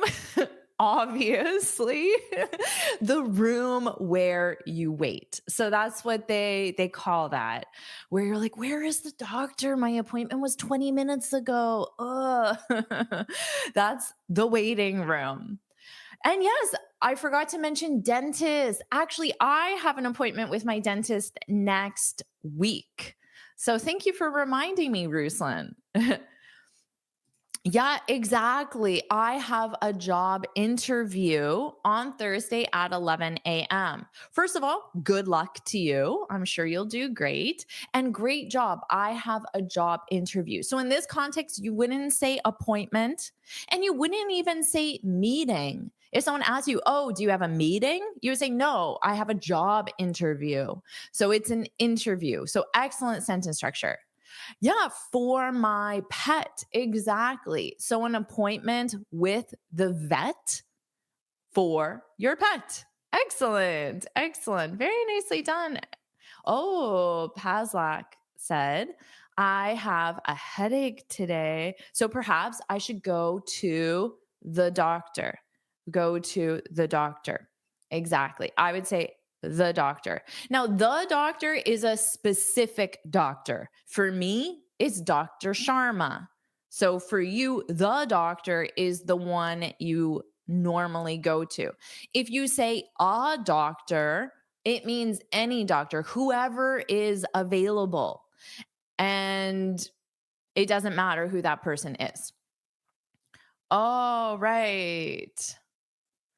Please have a seat in the waiting room. Please have a seat in the waiting room. Please have a seat in the waiting room. Notice how there's generally a natural pause. Please have a seat in the waiting room because it divides. So you can absolutely add pauses to your speech to divide ideas. Okay, let's keep going. Oh, this one. So this could be a continuation of this one. Please have a seat in the waiting room. The doctor will see you shortly. The doctor will see you shortly. Now, grammatically, you know why it's the doctor, because I just explained we use the for a specific doctor. If the receptionist said, Dr. Sharma will see you shortly, so the receptionist could absolutely use the name of the doctor, then you wouldn't say the Dr. Sharma, of course, because we don't use the with proper nouns. And saying Dr. Sharma, that is now a proper noun, so no article. The doctor, Dr. Sharma. Now, if the receptionist said, a doctor will see you shortly, that's possible. Maybe in this hospital or this facility, this clinic, there are many doctors available, and just whoever is finished first will see you. So you're not assigned a specific doctor for making things run faster. Just whoever is available goes into the room first. So that could be a doctor will see you shortly because you don't know which doctor. So it is possible that they would say that as well. Okay. The doctor will see you in no time. Yes, absolutely. Keep in mind, if the receptionist said this to me, I expect the doctor to be there very quickly. So saying something will happen in no time makes it sound like the doctor is going to be there very quickly. Okay, we'll see you shortly. It sounds like in a short period of time, but it doesn't sound as fast as in no time. Soonly is not a word. So you can say the doctor will see you soon. The doctor will see you soon, which I think is the equivalent to shortly. The doctor will see you soon. The doctor will see you shortly. Soonly is not a word. Okay. Awesome, everyone. This is interesting. The doctor will see you in a while. In a while. Now this, I'd be like, what? Why? Because it sounds like it's a long time. So it's interesting. We have these different time expressions that students might think, oh, I can just use any one of these, because you might learn them all in a YouTube lesson as alternative time expressions, but they actually communicate a very specific meaning. Like I said, in no time, that sounds very soon. Shortly or soon sounds like an average amount of waiting. And in a while, it sounds like the doctor is delayed. I might as well start working on something else because I'm going to be here for a while. So they communicate different things. Oh, this is really interesting. So in the medical sense, we don't use the terminology of customer. A customer is used in a business context to represent the relationship between a buyer and a seller. Now, even though in most countries you do have to pay for medical treatment, you are a buyer and the hospital is a seller, we don't use that terminology of customer. In the medical context, they use the terminology, does anyone know? Patient. Patient. Yes, Kadif. Yes. So at the dentist, at the eye doctor, optometrist, at whatever doctor, whatever doctor it is, does not matter. They will say patient. So if you call and say, oh, I'd like to make an appointment, they might say, oh, are you a patient here? Are you a patient? Exactly. Awesome job, everyone. Now with your hair, you're not a patient because it's not medical. So you would just be a customer, or they also use the terminology client. Client sounds like you have a more intimate relationship, because if you go to the same person for your hair every 8 weeks and you've been doing that for years, you have more of a relationship with that person. Customer sounds more transactional, and client sounds more like a relationship. Really interesting how these words have a meaning in them.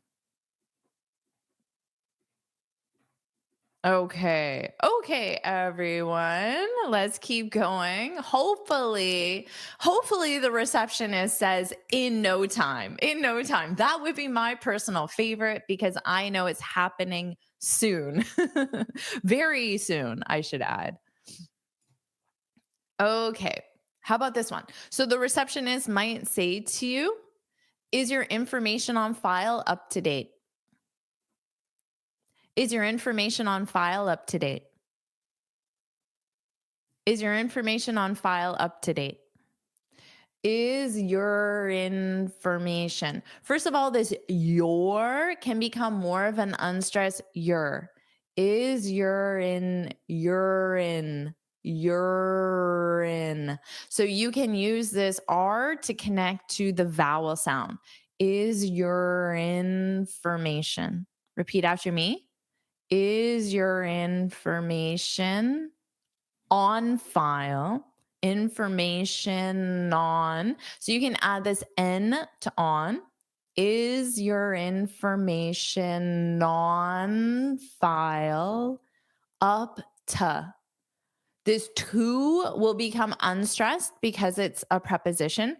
Up to, up to, up to date, up to date.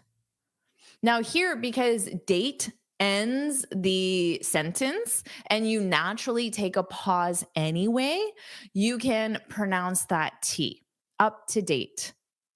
Up to date.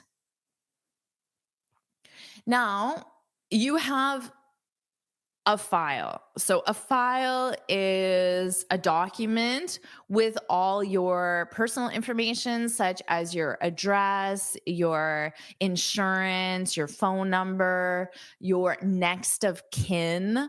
So if there's an emergency, they call your next of kin. That would be the family that you add to the file, for example. And any of your patient information. So treatments you've had, medications that you've been prescribed, things like that. So we call that's your file, Okay. So the preposition is on file. And up to date means the most recent and the most current. So if you moved in the last 6 months, then your information is not the most recent or the most current because it's your old address. Or if you've changed jobs, it's not up to date. If you have a new insurance provider, it's not up to date.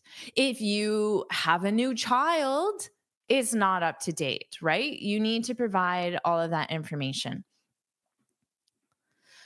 Okay. Yeah. Updated is the most comparable. Updated. So I'm seeing a lot of different word choices that aren't really synonymous to be examples. So to be honest, you wouldn't say, is your personal data still actual? You wouldn't say that. You would say, is your personal data up to date? That's what you would say.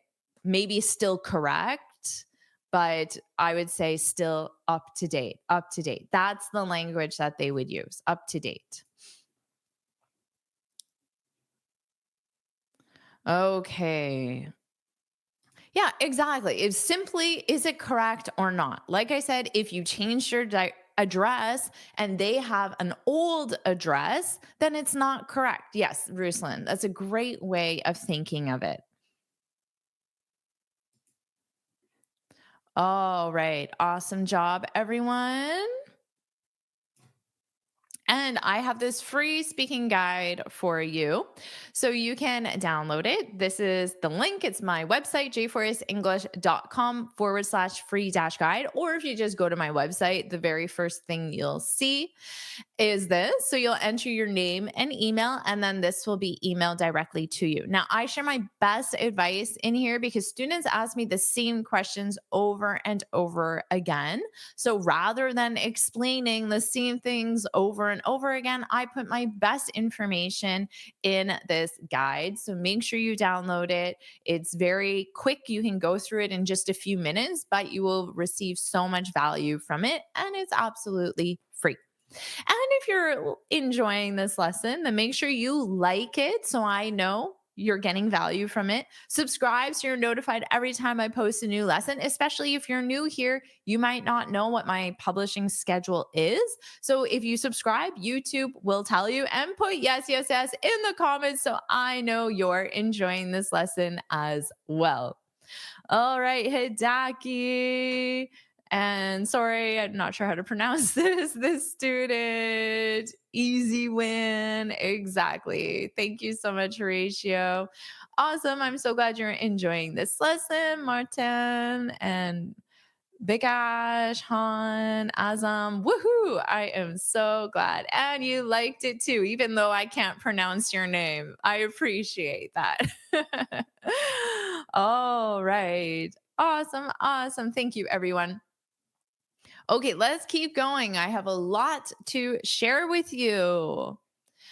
Let's talk about describing your symptoms. Now, first of all, think about the last symptom you had, and if you feel comfortable, you can make it up. If you don't want to share personal details, I understand. So feel free to make it up if you want, or think of someone else, a symptom that they've had, and describe a symptom. This is just to practice vocabulary. It's not because I want to know about your medical symptoms.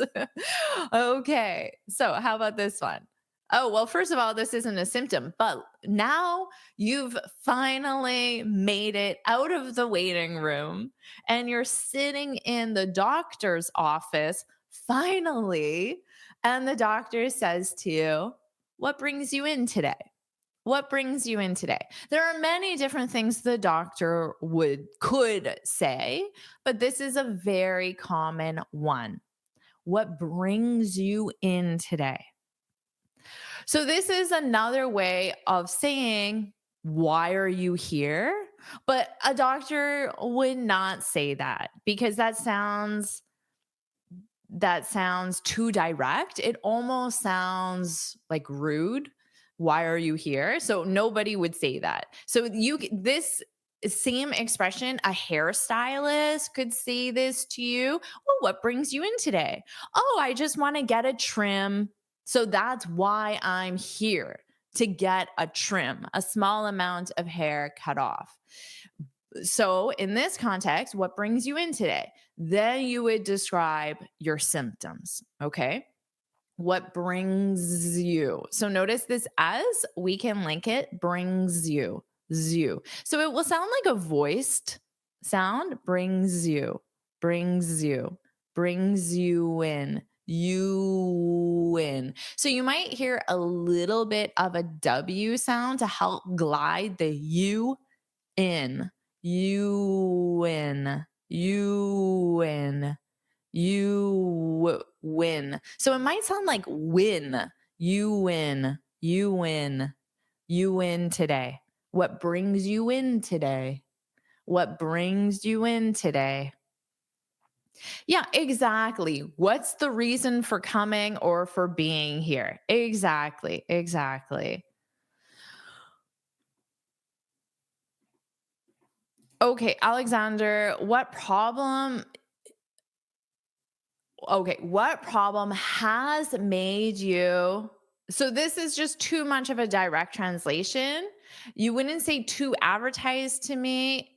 Maybe a doctor would say, so what problem brings you in today? Now, the doctor might make it plural. What problems bring you in today? What problems are you experiencing? There are other ways, but this wouldn't be one of them. But good try. Good try. Okay. So again, just naturally, what brings you in today? What brings you in today? What brings you in today? Very natural expression. Keep this in your vocabulary, because you don't need to use this just in a medical context. Like I said, for your hair, for your nails, for appointments with service providers, even if you bring your car into a garage, which is what we say for a mechanic. You bring your car to a mechanic into a garage and they can say, oh, what brings you in today? Oh, my engine is making this weird noise, or my tires are deflated, whatever it might be. Okay. Yeah, and here's a reason why. Oh, I have a backache. Oh, I have a backache. Oh, I like this one. What seems to be the problem? What seems to be the problem? That's a good one. I like that. And this could be used in a mechanic situation. You're talking to the mechanic. Oh, what seems to be the problem with your car? That's a good one. That's natural. Good job. I have a sore throat. Yes, exactly. I have a sore throat. Exactly. Exactly. I have a headache. Oh, I have a headache. Okay, this Ruslan, if you use what, then you need to add with. What can I help you with? Okay. Otherwise, you would use how. How can I help you? How can I help you? How can I help you? What can I help you with? What can I do for you? That would be another one as well. All right. Ooh, I'm suffering. This is a good one. You can simply say I have, or you can use the verb suffer. In this case, the present continuous because it's taking place now. I'm suffering from severe back pain. Yeah, because severe obviously makes it sound more serious. So doctors and medical professionals, they often ask you on a scale of 1 to 10, how severe is your pain? So 1 is the lowest and 10 is the highest. So severe back pain sounds like maybe an 8, 9, 10 on a scale of 1 to 10. Okay, I have a toothache. Exactly. I have a toothache. Very nice. Okay, what did I say? I have watery eyes. I like that one. I have watery eyes. Nice. Okay, I've had a high fever for 4 days. I've been taking Tylenol, but it hasn't gone down. This is a longer one because it'd be more realistic if a doctor asked you. You probably just wouldn't say, I have a fever. You probably give them more information, right? So I wanted this to sound like something I would naturally say to a doctor. I wouldn't just say, I have a fever. I would give that doctor information. I've had a high fever. So high, remember, on a scale of 1 to 10, maybe high is a 7, 8. I've had a high fever for 4 days. So notice we need 4 with a period of time, a duration of time. There's a start and an end. Since is used with a starting point in time. So since would be since Friday, since Saturday, since last Monday. It's a starting point in time. And this is in the present perfect. I've had. Yes, I could say I have a high fever. That's for right now, but I've had is the present perfect because I'm focusing on the fact it started in the past and continues until now. I've had a high fever for 4 days. Now I'm going to give my doctor a little more information because if you have a fever, generally you don't go to the doctor. You just take Tylenol, which is the medicine that the brand name of the medicine that's ubiquitous in North America. I don't know what the equivalent would be for you. I don't know if Tylenol exists, but what's the medical ingredient? Acetaminophen, I think, is the medical ingredient. It reduces your fever, basically.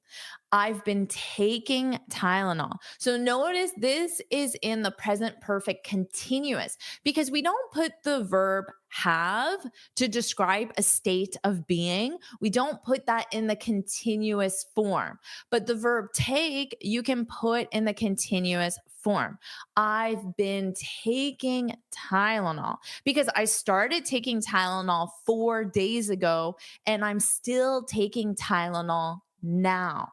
But the fever, it hasn't gone down. This is the present perfect in the negative to describe something that hasn't happened yet. It's an unfinished time reference, which is why this is in the present perfect, because it's still possible for the fever to go down. Ah, yes, I'm burning up. So let's say you're a younger kid, okay? Maybe you're 10 years old or 12 years old, and you go to your parents and you say, "Oh, I don't feel very well." The first thing they'll probably do is feel your forehead. And then if you feel hot, like you have a fever, they'll say, "Wow, you're burning up. You're burning up." Which sounds like you have a fever, okay? You have a fever. It's great, great expression, Paslak. Very natural. It's very much used. Okay, but the fever hasn't gone down. So to go down, of course, I don't know what a high fever would be. Maybe 104. I don't know. 104, 105, 106. And then maybe that's too high. I'm not sure. And then to go down, obviously your temperature decreases. The number goes down to 101, 100, 99, 98. I don't even know what a normal temperature is, to be honest. I think it's in the high 90s, right? Maybe 97, 98. Someone let me know, what is our normal temperature of the human body? So 105 is too high. Thank you, Samira. Would that be like an extreme fever? I'm not sure. Okay, clearly I'm not a medical doctor. So this is a great thing you can say to a doctor, or you can just say to your friends, your boss. This could be the reason why you need to take the day off. So you will not go to work today. You take the day off and you tell your boss, "Oh, I've had a high fever for 4 days. I've been taking Tylenol, but it hasn't gone down. I need to stay home today." 98. Oh yeah, 98 degrees. That's the name of a band. Or it was a band. Was it 98 degrees? I think so. Something like that. 95, 98, 98 Fahrenheit. Oh, okay. 98 degrees. There you go. That's baseline, the normal temperature. Thank you, everyone. And yes, that's a great song, Temperature. I agree. It's a good song.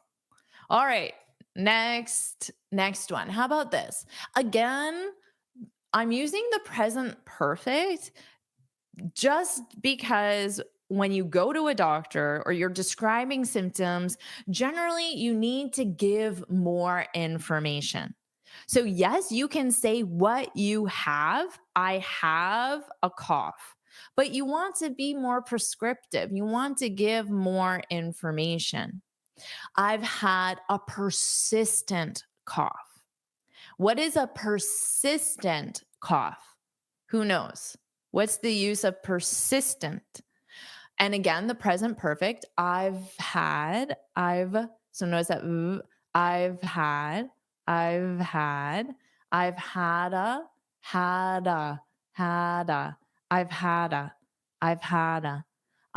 a persistent cough.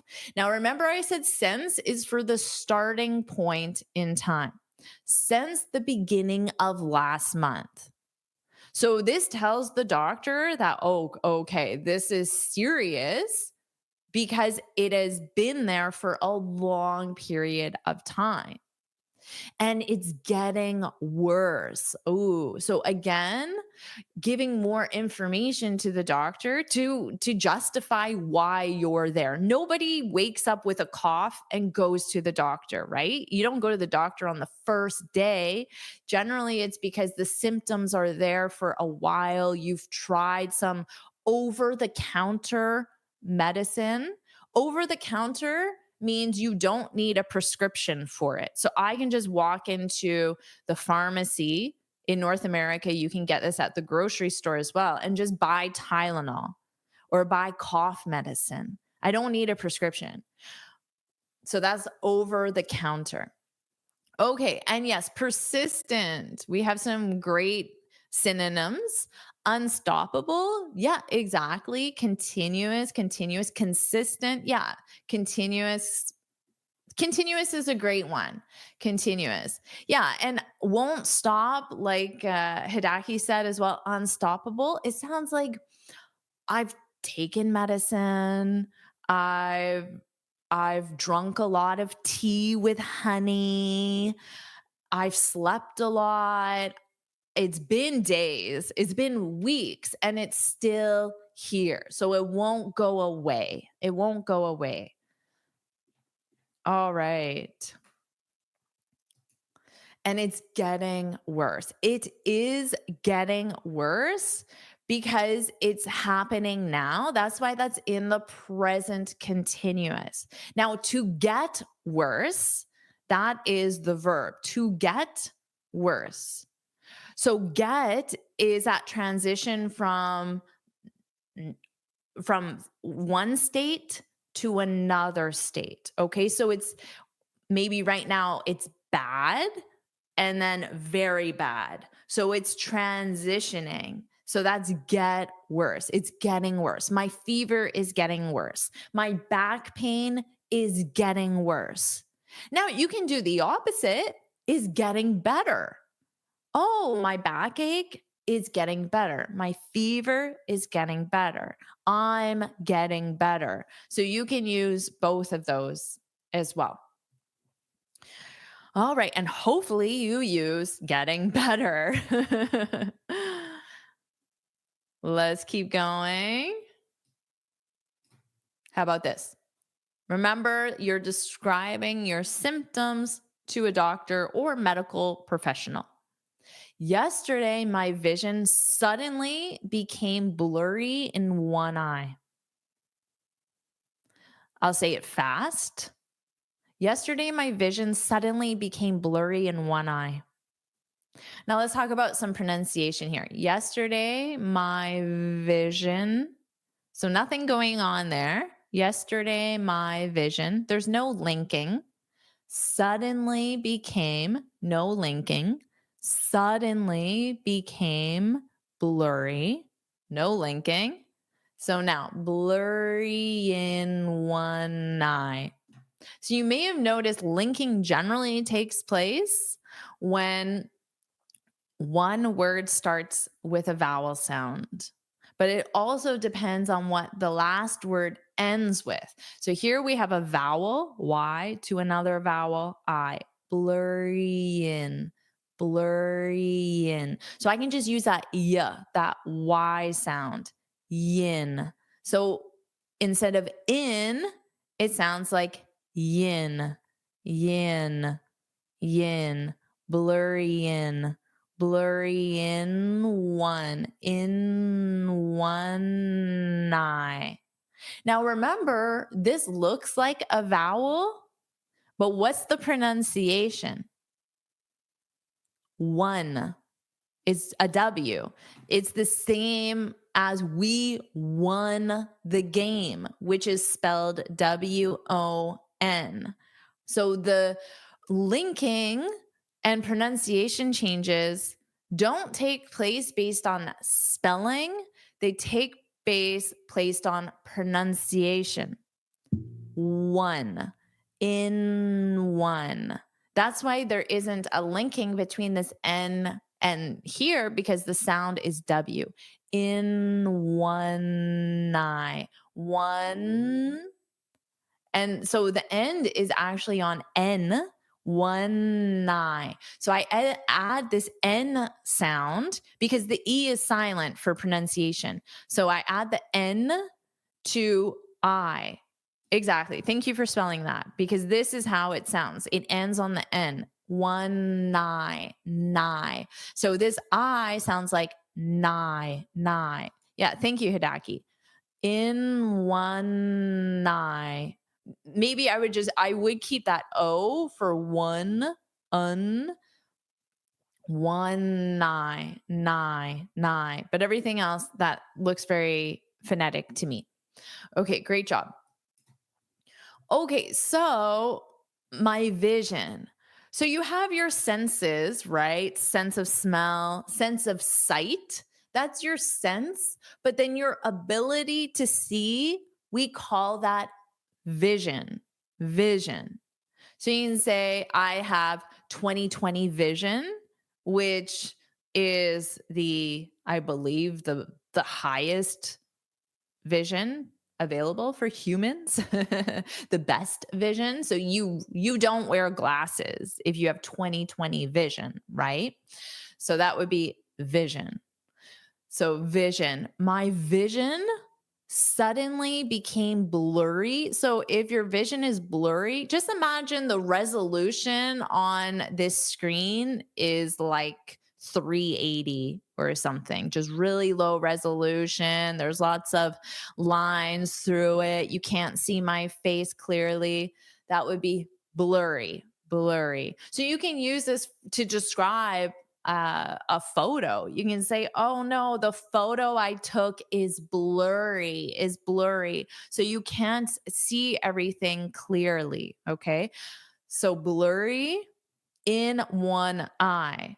So either this eye or this eye, but not both. So this isn't the most specific. It would probably be better if I said in my left eye, in my right eye. So that would be more specific, because then the doctor's just going to say, well, which eye? Which eye? Your left eye, or your right eye, right? So I could have been more precise with this. All right. And suddenly it means like right now I'm working and I can see perfectly, and then I can't see. So it wasn't gradual where every day it seems to be getting a little worse. It was like this. So that's suddenly, in an instant, suddenly. Okay.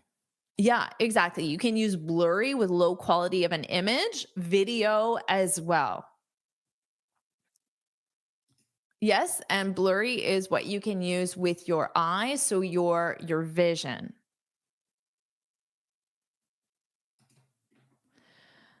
All right. Okay, so this is something you could say to your doctor. I'll say it one more time fast. Yesterday, my vision suddenly became blurry in one eye. Okay. Yeah, for sure. You can say, instead of in two eyes, I would just say in my eyes. Because if you use eyes plural, I only have two eyes, right? So there's no need to say in two eyes. No need. You would say just in my eyes. Or I just wouldn't say that. I would just say my vision suddenly became blurry. So I would just be general and not specify. Or alternatively, I would say in both of my eyes, in my eyes, or just simply my vision without specifying the one eye. Okay, let's keep going. How about this? So this is something you would say to a doctor. Now remember, doctor is a general term. There are specialists. So what is the name of the medical specialist that deals with eyes? So a medical doctor, but for your eyes. Who knows the name of this? So you can put it in the comments. And what about a medical doctor that you might go to because of your skin?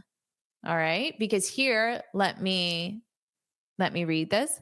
There's a strange rash spreading across my arms and chest. Ooh, okay. So arms, notice arms is plural, so it means both. I don't have to say my two arms because I only have two, right? So I would just say my arms and chest. So it would be from here. Now, what is a rash? A rash is when you have red on your skin. It could be bumps on your skin, red bumps, things like that. That would be a rash.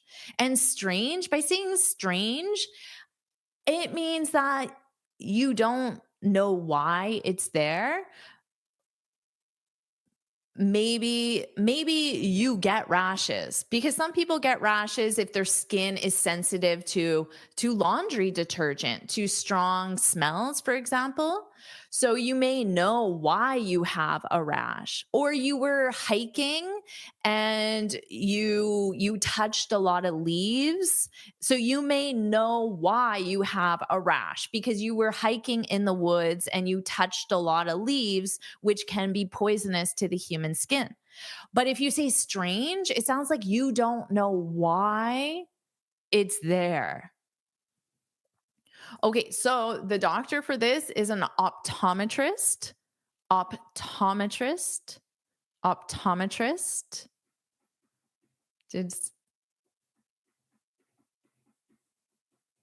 I see a lot of weird spellings of this. Optometrist. Optometrist. Okay. And then the doctor for this one, for your skin, is dermatologist. The skin is called derma. I believe it's derma. It could be dermin or something like that. But derma in, I guess, Latin.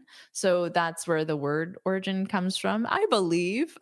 That sounds correct to me, but don't quote me on that. I could be wrong. Dermatologist. Dermatologist. So dealing with your skin. All right. Okay. Yeah, derma. Yay, I got it right. Derma. Thank you, everyone. Yeah, so maybe every fall or every spring, you get a rash. So because of allergies. So you wouldn't say it's a strange rash because you get it every year. So it just sounds like you don't understand the origin. You don't know why you don't usually get rashes, for example. That's why you would add strange in here.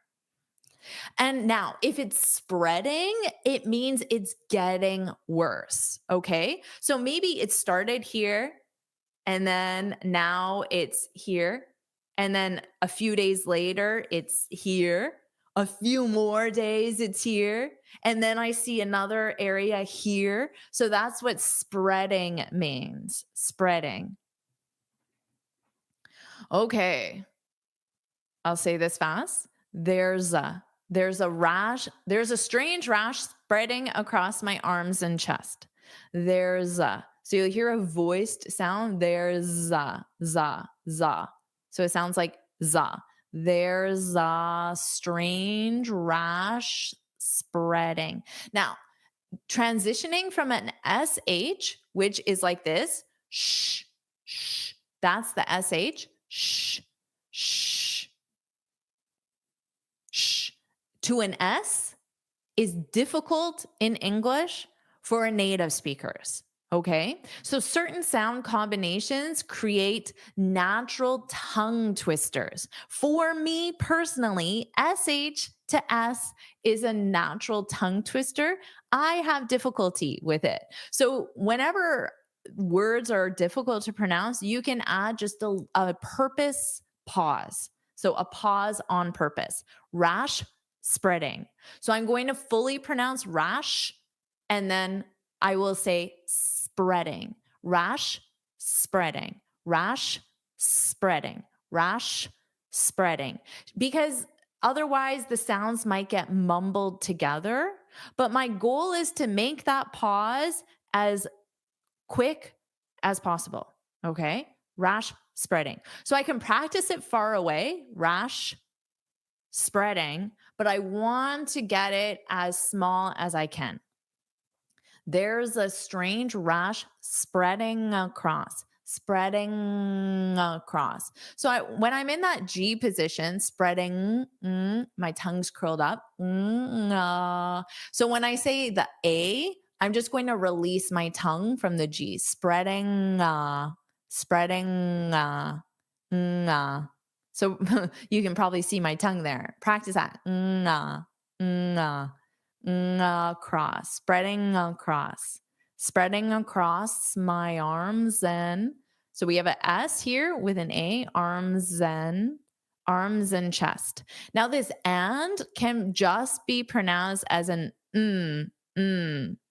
So when you say coffee and tea, coffee and chocolate, coffee and milk, coffee and sugar, whatever it is, instead of saying coffee and tea, you can just say coffee and arms and chest, arms and chest, arms and chest. Okay. Spreading, if it helps you to think of it as continuous, then feel free to do that. It means it's getting worse. It's moving from one area to another. So it's getting bigger, or it's also expanding in the space it takes. That would be spreading. Yeah, great job writing that out. Spreading across. Spreading across. Exactly. Very nice. A rash and itchy, no, they do not have the same meaning. So a rash describes the area that is red and potentially has bumps. Someone said like pimples. So that's a good way of thinking of it. So you would just look at it and say, that's a rash. That's a rash. Okay. Itchy is when you go like this. Oh, itchy. My rash is so itchy. So itchy is that feeling, that sensation that you need to scratch. So right now I'm scratching my arm because my arm is itchy. Okay. Now, some rashes are itchy, but I don't think it's a requirement. I think you can have a rash that is not itchy, but it's very common for rashes to also be itchy. But no, they're not the same thing. Okay, great question. Let's keep going. Let's talk about medication and treatment. This doctor, it almost looks like he's like gasping at your chart, which is not what you want your doctor to do at all. You don't want to see this face when you're talking to your doctor, but maybe he's just contemplating. I don't know. To me, it's like he's gasping at it, which I don't like. How about this? The doctor will say to you, I'll write you a prescription. I'll write you a prescription.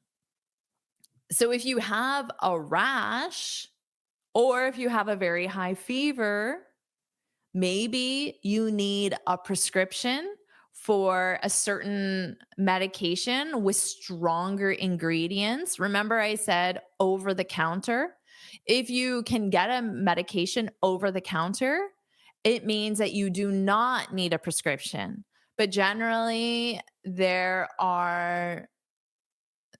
only limited medical ingredients and the strength of those ingredients that you can get without a prescription. So if you need something stronger or certain types of medications require a prescription, right?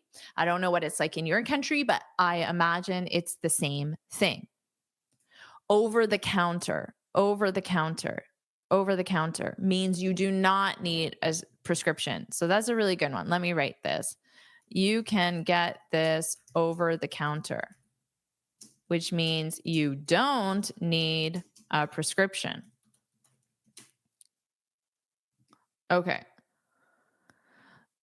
So I'll just show you. You can get this over the counter. So maybe there's a cream that the doctor wants you to take for your rash, right?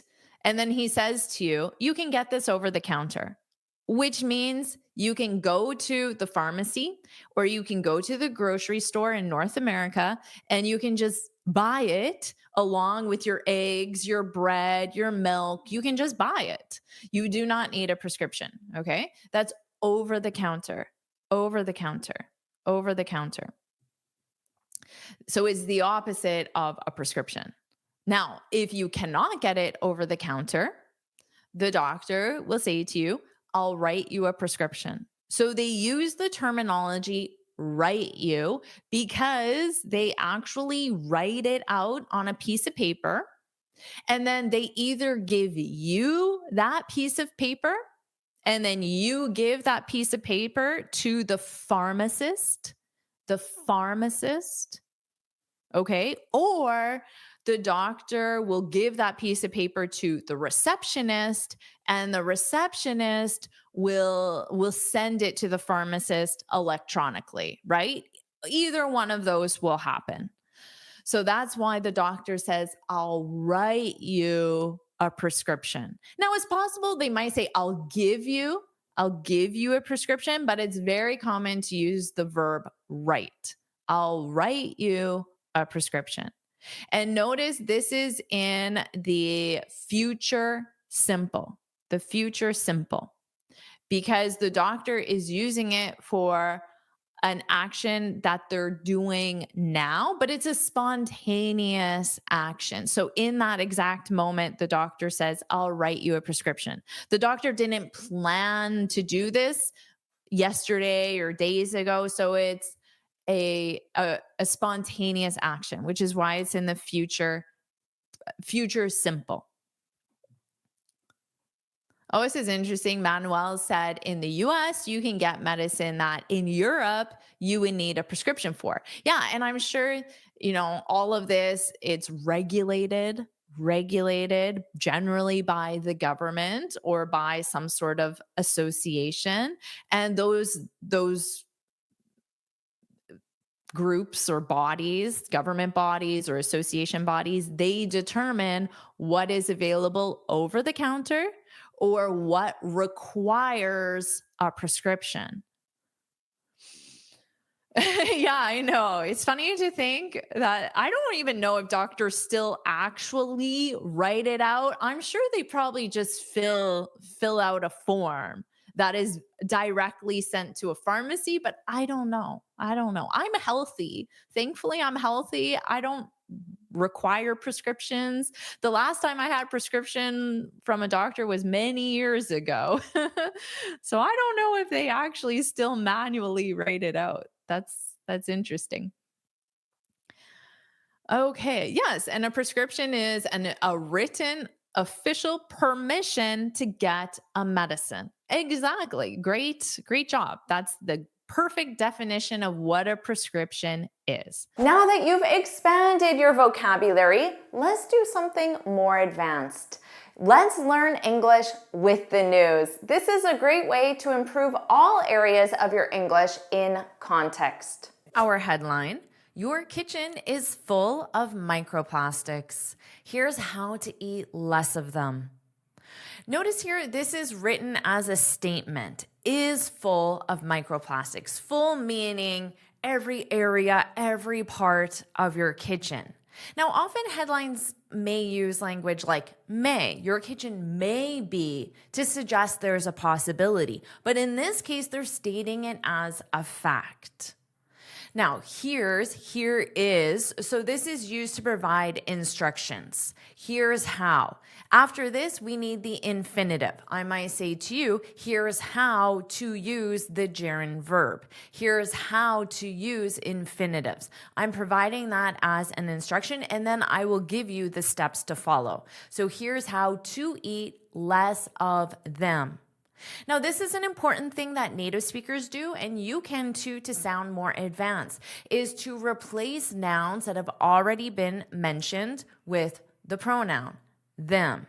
Now, in this case, you would say less of and then the pronoun, them, because it's plural.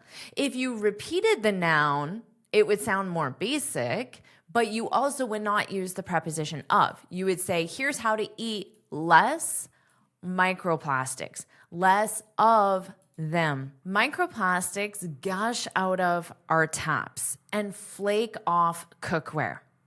So here we have two phrasal verbs, gush out of and flake off.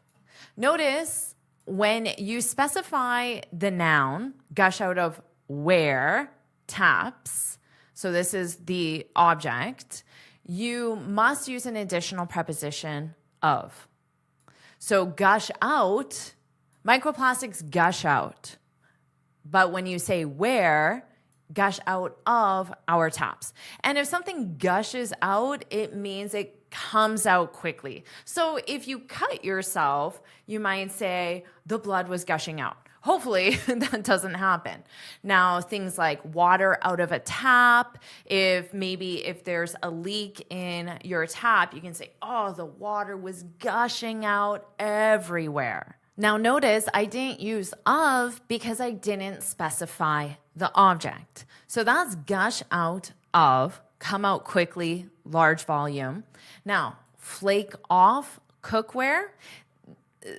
If something flakes off, it means small, thin pieces come apart from the surface. So for example, for women who wear nail polish, one of the complaints is that it easily flakes off.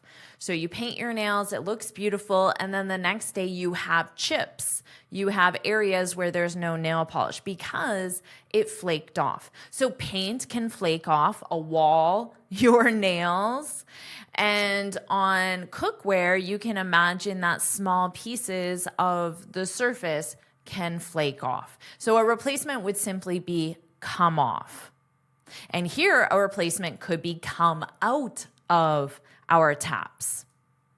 And cookware is a collective noun, so you never add an S to it, but it's a group. So cookware as the category represents pots, pans, dishes that go into the oven. So oven-safe dishes, not necessarily plates, which is also a dish. So that would be cookware, a collective. So do not add an S to cookware, but you can add an S to the individual items in that category, pots, pans, dishes.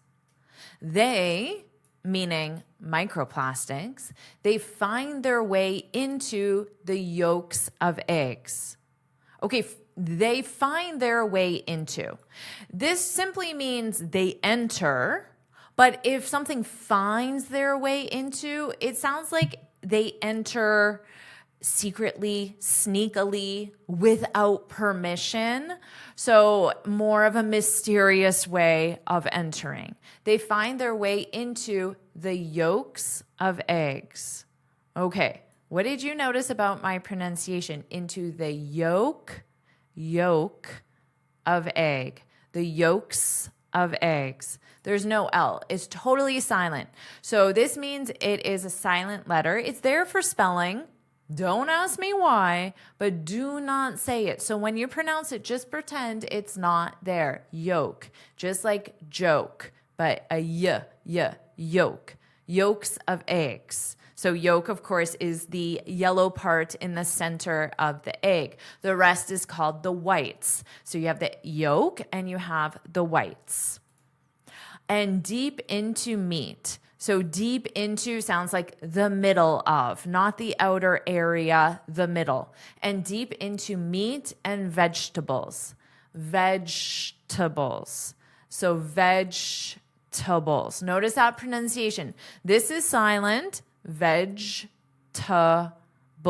There's 3 sounds, and this is an unstressed ta, and this is bulls, vegetables. But if we take certain steps, we can eat less of them. So you already know, less of them being microplastics. Are you enjoying this lesson? If you are, then I want to tell you about the Finally Fluent Academy. This is my premium training program where we study native English speakers from TV, movies, YouTube, and the news so you can improve your listening skills of fast English, expand your vocabulary with natural expressions, and learn advanced grammar easily. Plus, you'll have me as your personal coach. You can look in the description for the link to learn more, or you can go to my website and click on Finally Fluent Academy. Now let's continue with our lesson. You can't see them. Remember, them is microplastics, but they are there. Are there simply means they exist. Exist in all the previous areas they mentioned, but they are there. Hundreds of minuscule,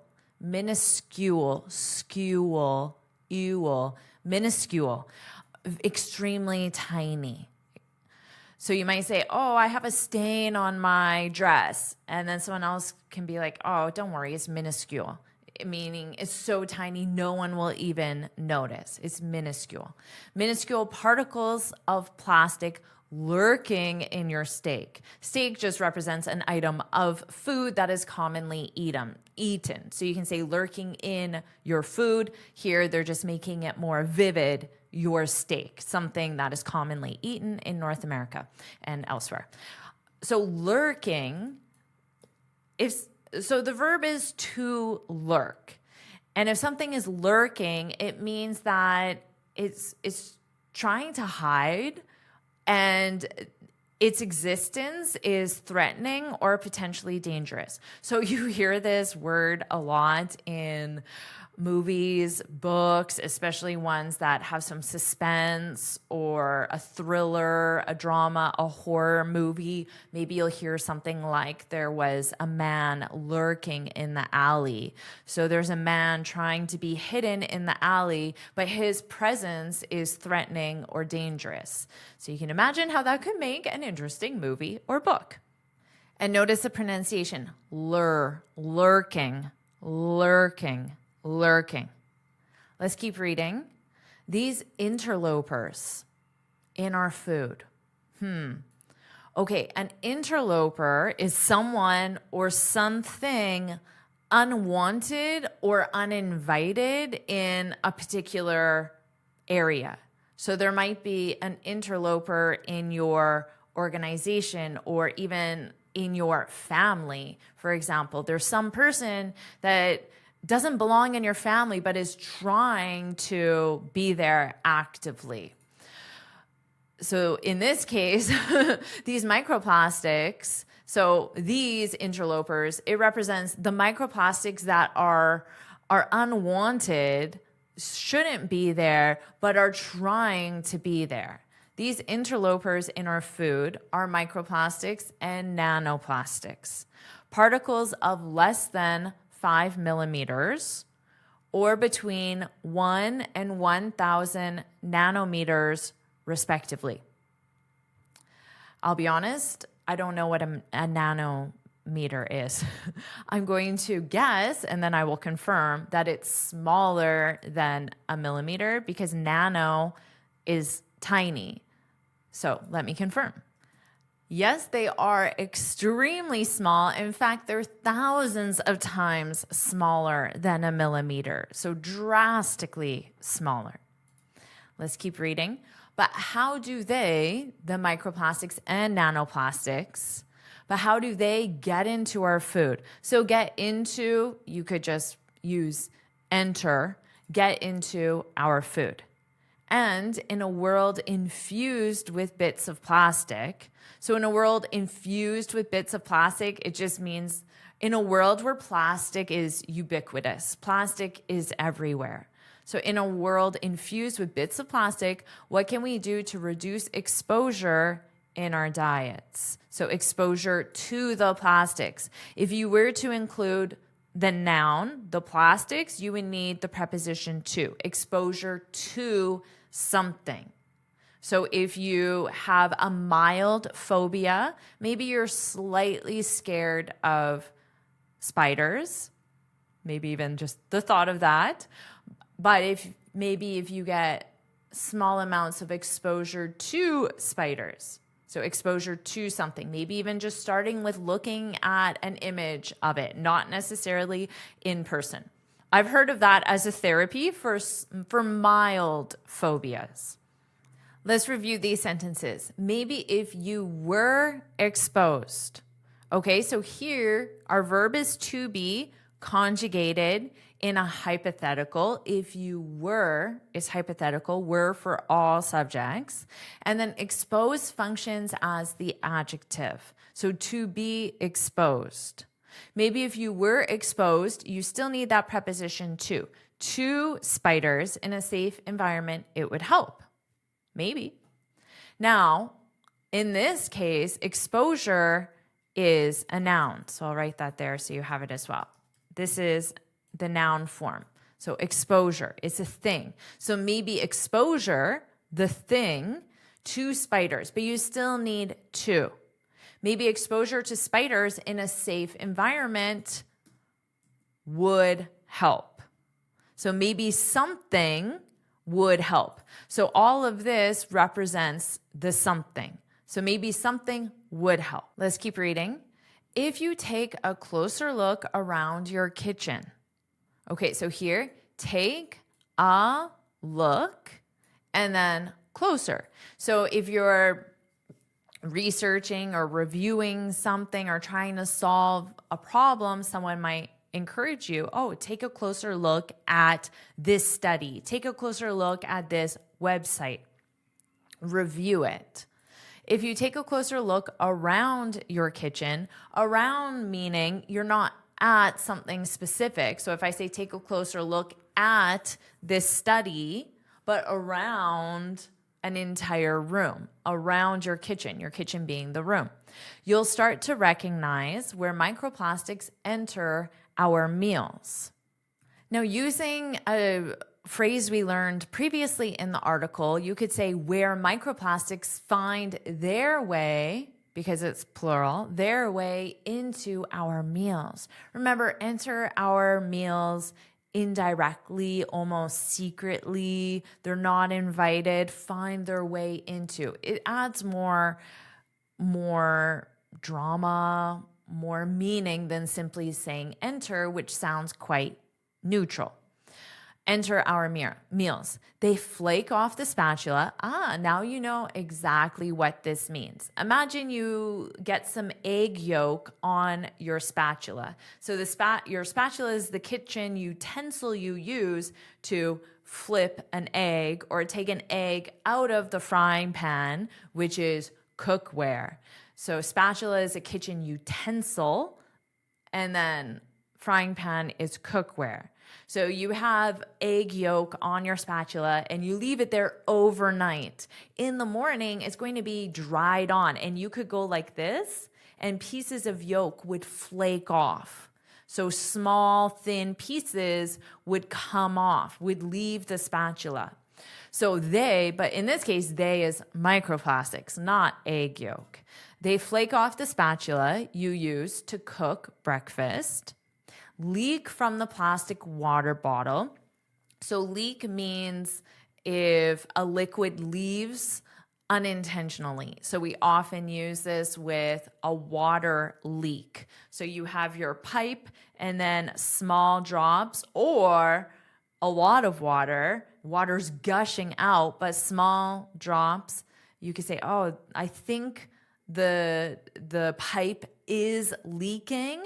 That's the verb, to leak. Or you could say, I think there's a leak in the pipe. So a leak is the noun. But in this case, it's the verb, leak from your plastic water bottle. You put in your child's backpack and float in the cup of tea on your desk. So float means it's on the surface. And I do have a cup of tea on my desk. Let's hope there aren't microplastics floating in it. And float in the cup of tea on your desk. They're also buried deep within the food we eat. So here, notice the pronunciation, buried. Just like a strawberry, raspberry, buried, buried, eed. So this is a long E sound. Buried, eed, buried, buried. They're also buried deep within the foods we eat, from hamburgers to honey. So here, you use from to for arrange. We're open from 8 a.m. to 4 p.m., from to. And they chose two very distinct foods to just show that it's a wide range, from hamburgers to honey. Food that has nothing in common, to show that they're everywhere. They're ubiquitous. Let's keep reading. once you start looking for them, looking for microplastics, the exposure points. So an exposure point is a point, a time, a situation where you can be exposed, which means where you can experience that thing. So you can be exposed to the sun, of course. So if you're at the beach, you can think of the different exposure points, the points where you will be exposed to the sun, pretty much everywhere, except under an umbrella or inside. The exposure points for microplastics can quickly feel overwhelming. So here, notice you have the ing form. You would say, I feel overwhelmed. Whelmed. Notice that's the ed form. But something feels overwhelming, which means the something is what causes you to feel overwhelmed. So you would say, I feel overwhelmed because dealing with microplastics, something is overwhelming. Let's keep reading. But importantly, it is also possible to make changes to reduce the amount of microplastics we are exposed to in our kitchens. Okay, so here we have the verb plus adjective combo that we already reviewed. So to be, now are, because it's we in the present, we are exposed. And then you already learned that you need the preposition to when you specify the something or somewhere we are exposed to in our kitchens. So actually here, the something has already been identified. It was identified before. The amount of microplastics we are exposed. If you just ended it there, imagine in our kitchens does not exist, okay? So get rid of in our kitchens, just remove it. So we have the amount of microplastics we are exposed. That's grammatically incorrect because the thing, the object has been identified. It's the amount of microplastics. It just happened to come before, which can be done in English sentence structure and is done in more formal writing or speaking. Now, because that object has been identified, you must grammatically include to. So even if in our kitchen was not there, you have to say the amount of microplastics we are exposed to. Just like you might say the amount of music we listen to. You can't say the amount of music we listen. You can say the amount of TV we watch because watch doesn't take a preposition. But listen to your teacher. Listen to this beautiful song. The amount of music we listen to. So that's why you would still need to in this case and in the example I gave. Let's keep reading. One researcher urges against a knee-jerk reaction. Okay, to urge is to strongly suggest, advise, or encourage. So I might say, I suggest you download the PDF and review everything we learned today. I urge you to download the PDF and review everything we learned today. Urge sounds a lot stronger. It's a strong suggestion. So when you want someone to pay attention, use the word urge. Well, use it with a native speaker who understands the difference, but now you do too. One researcher urges against, so against because we're going away from, urges against a knee-jerk reaction. A knee-jerk reaction is a very quick and emotional reaction. So you don't take the time to think about how you decide. You just decide and act. So if someone cuts you off in traffic, a knee-jerk reaction would be to honk your horn and yell at the person. Because if you thought about it rationally, you probably would decide it's not worth getting so upset over. But your knee-jerk reaction may be one that you later feel bad about. So a knee-jerk reaction of throwing away all your plastic kitchen utensils and appliances. Okay, so after you read this article, if you are just completely overwhelmed, you're freaked out, you go into your kitchen, you throw everything out that contains plastic, that might have been a knee-jerk reaction. You acted too quickly without considering all the information so you can make a more rational, logical decision. So this researcher is strongly suggesting you don't overreact.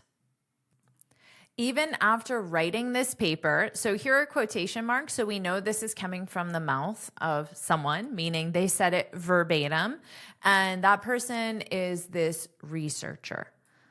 Even after writing this paper, I do still have certain items in my kitchen that are plastic.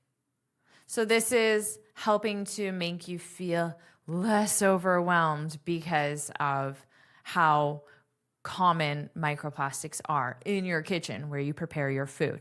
Now notice here, I do still have certain items.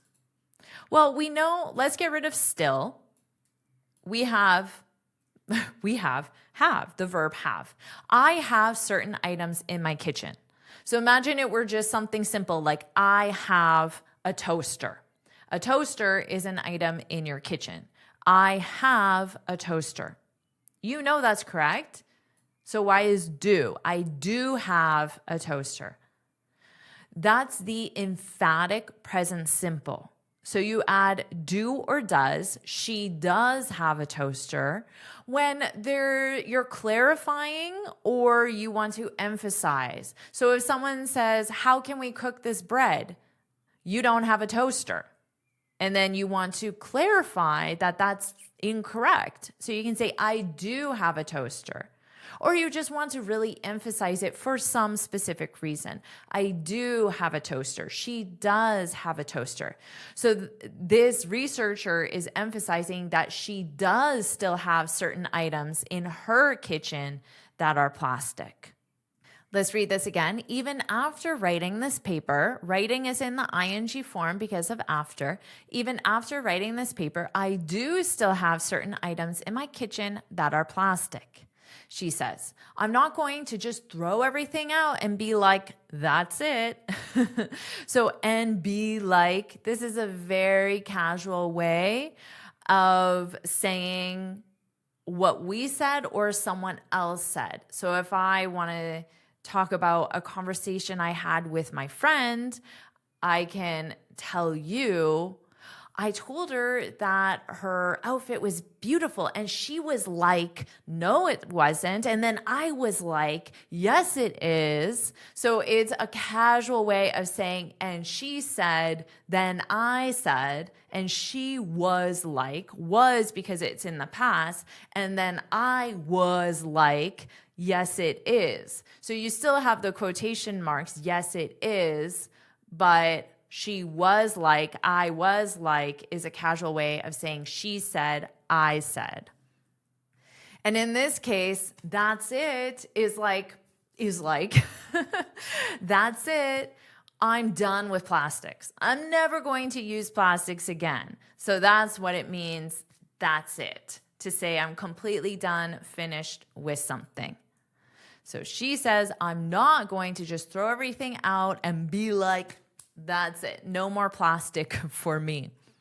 She adds that there's also no consensus. A consensus is a shared opinion or understanding. So if you're deciding on where to go for dinner and there's 5 people in your group, if 3 people agree to have sushi, you've reached a consensus. You have a consensus. She adds that there's also no consensus, no shared opinion, shared agreement on how long plastic stays in the body or whether it accumulates over time. Accumulates means if I drink tea and I have a small amount and then tomorrow, the next day, I drink tea. Does that small amount increase to a larger amount? Or do I just have that small amount overnight? Maybe it goes away, it digests in my body, and then I start from 0. So that would be accumulate. So the microplastics you've already eaten and drunk, so these are two irregular participles, the third form of the verb, because you have, this is the present perfect, you have already eaten, third form, and drunk, third form, today might not be destined to stay in your body forever. So destined to stay just means they may not stay in your body forever, but destined to stay sounds a lot more dramatic. And that's the end of the article. So now I'll read the article from start to finish and you can focus on my pronunciation.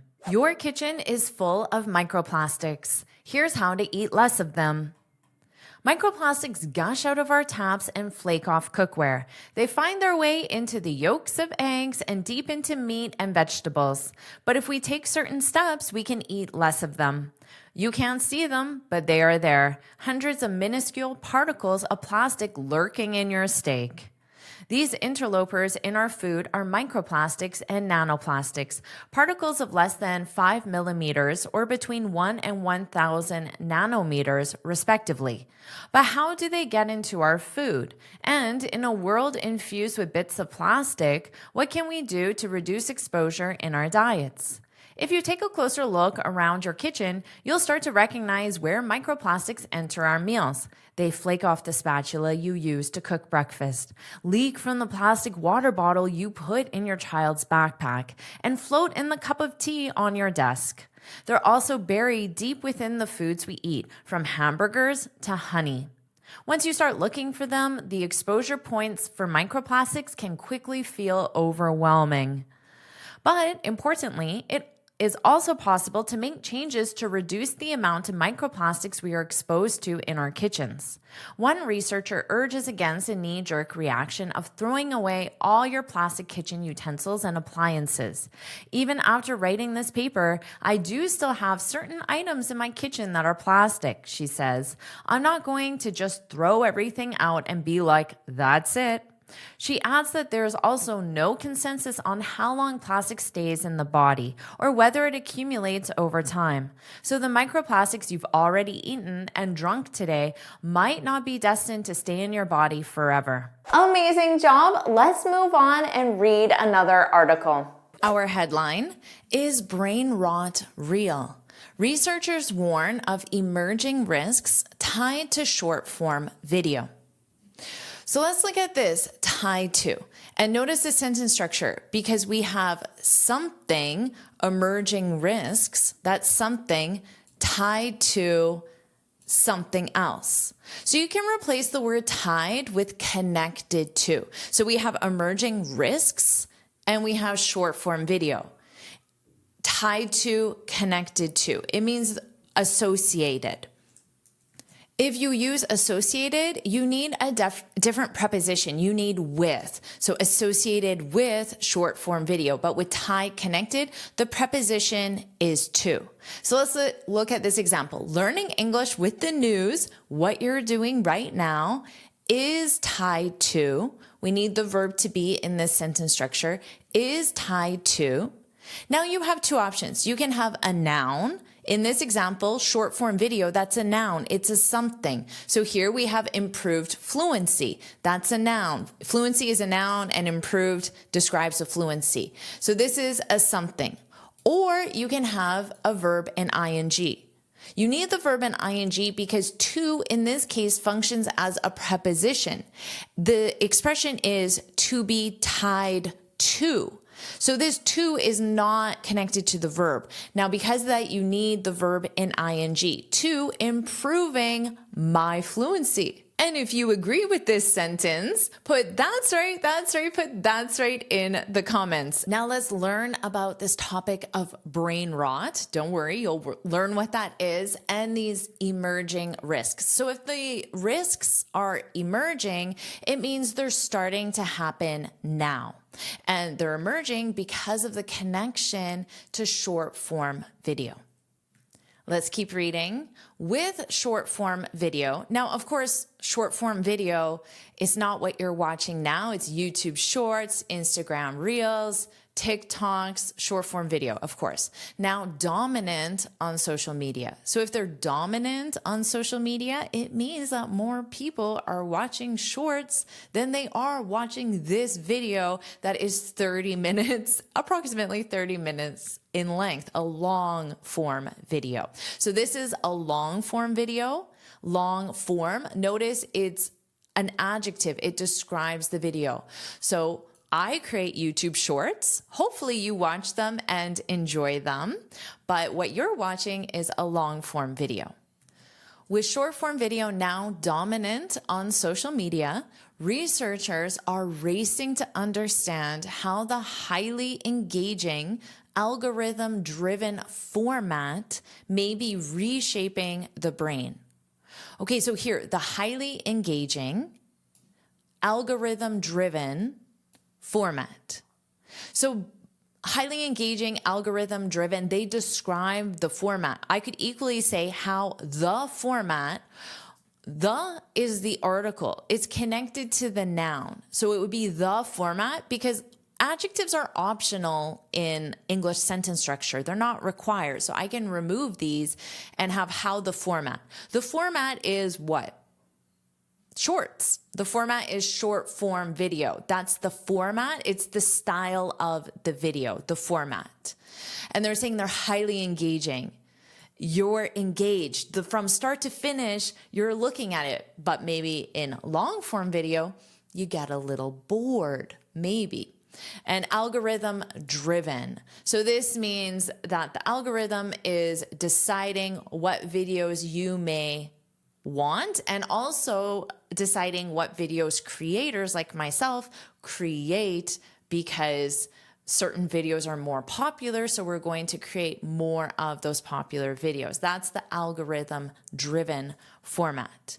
Maybe reshaping the brain. So you have your brain right now. If it is reshaped, it means that it's changed. It's modified in some way. That would be reshaping.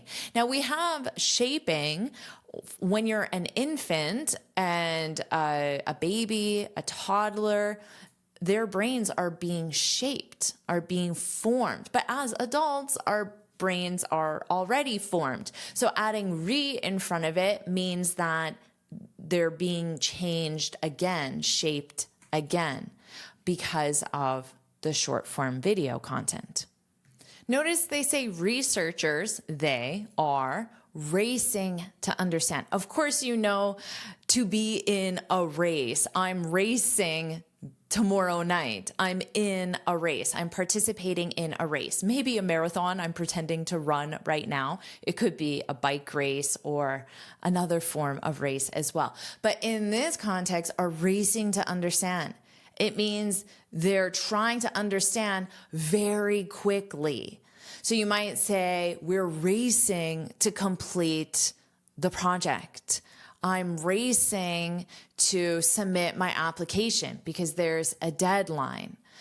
I'm racing to get to the airport. You're trying to get there very, very quickly. So you're either working faster, harder, or you're physically moving faster. Like if you're trying to get to the airport, you would drive faster. So here, race is a verb. It's to race, and then the infinitive, to understand, to get, to complete. In this example sentence, we raced because race is your verb that you would conjugate. Here it's in the present continuous, is taking place now. Here it's in the past simple, yesterday, last week, earlier this morning, we raced to finish, the infinitive, to finish the project. So we worked really hard or we worked faster than normal. Let's continue. Increasingly, studies are finding associations. Remember? I said associated with.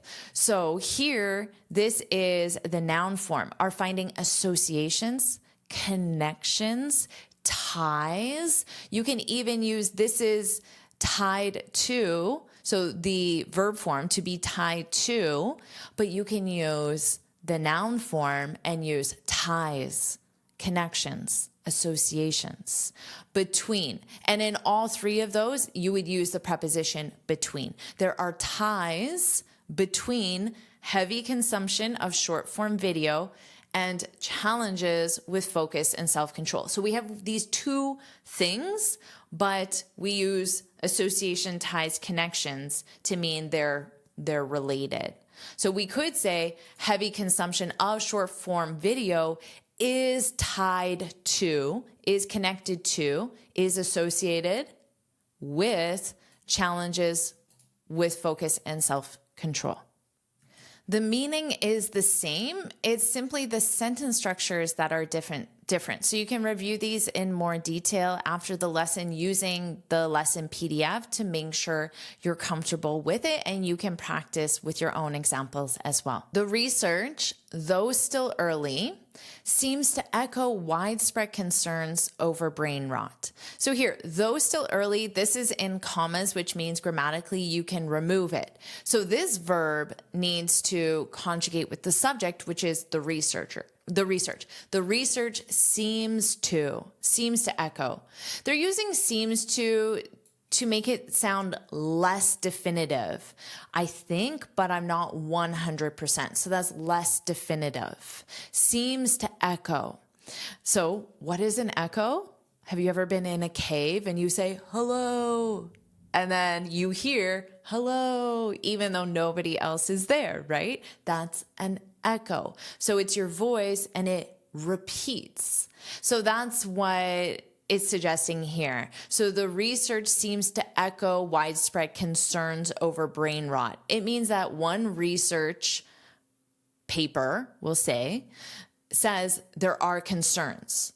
A separate research paper says there are concerns. So it repeats. The research is finding the same conclusion, basically. That's what they're meaning by echo. It repeats itself. It expresses the same or similar idea. And the idea being concerns over brain rot. Now they're going to define what brain rot is. Notice they have it in quotation marks. This is to suggest that it is not an official term. Okay, so here they're saying it's an internet slang term. An internet slang term that the Oxford University Press defines as, so they're saying we're going to provide a more formal definition. The supposed deterioration of a person's mental or intellectual state. So a deterioration means that it's getting worse. So if someone has an illness and the doctor says that the person is deteriorating, it means that they're getting worse and worse because of the illness. But you can use it with the paint on the walls. The paint is deteriorating, is getting worse and worse as the years go on. You can use it with your car, with anything that has a lot of pieces that can break and get damaged. You can say is deteriorating. So that would be the verb form, to deteriorate. And then here, the deterioration is the noun form. The person's mental state or intellectual state. So that is brain rot. Basically, your brain is getting worse and worse because of the short form video, according to some research. The term being brain rot, the term became so mainstream. If something is mainstream, it means it's used in everyday speech. It is accepted in everyday context. So that would be mainstream.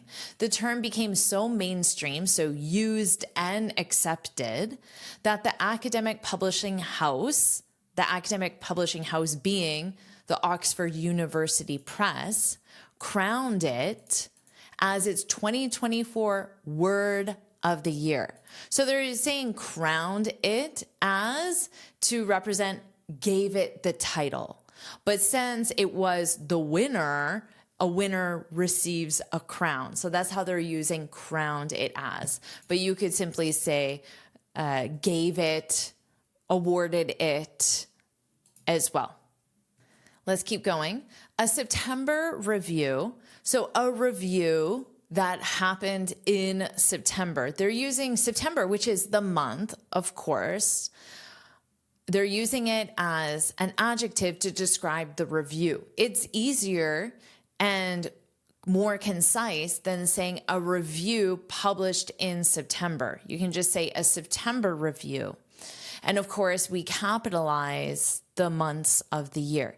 A September review of 71 studies with a total of nearly 100,000 participants. So using nearly, it means it wasn't exactly 100,000, but maybe it was 99,998 or 91, 87, something very close. Of nearly 100,000 participants, a participant is a person who participates in a study. So that would be participant. Participants found that heavy consumption. So here, to describe the consumption, they're using the word heavy, which means a lot. You watched, that would be consume. So you can consume in the sense of eat food. But if you consume content, of course, you're not eating it, you're watching it. So heavy consumption would just describe someone that watched a lot of short form videos. That heavy consumption of short form video was associated with, oh, you know what this means, was associated with. What if I wanted to change this to connected or tied? To. Remember, you have to change the preposition. And in this case, they're using the verb to be. So the verb to be needs to be conjugated. In this case, it's third person singular, but in the past. Was associated with, at the time of the study, was associated with poorer cognition, especially regarding attention spans and impulse control. So attention span is your ability to watch this 30-minute video without getting distracted. That would be a measure of your attention span. And impulse control would be if during this video you think to yourself, I'm a little hungry. Can you control that? Or do you have to get up and go get a bag of chips or some chocolate? Because you have poor impulse control. So that would be impulse control and attention span, based on a combination of behavioral tests and self-reported data. Let's keep reading. The review. So remember here, this is the September review, and then they provide the details, almost nearly 100,000 participants, 71 different studies. That's the review.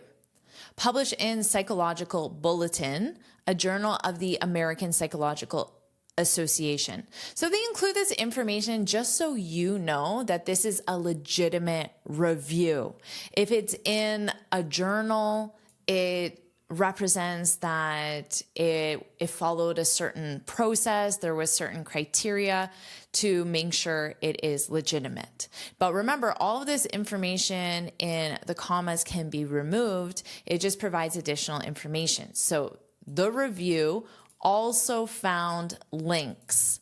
So here, instead of links, you can use connections or ties or associations. They're introducing a fourth option. So you can actually also say, where is our connected to?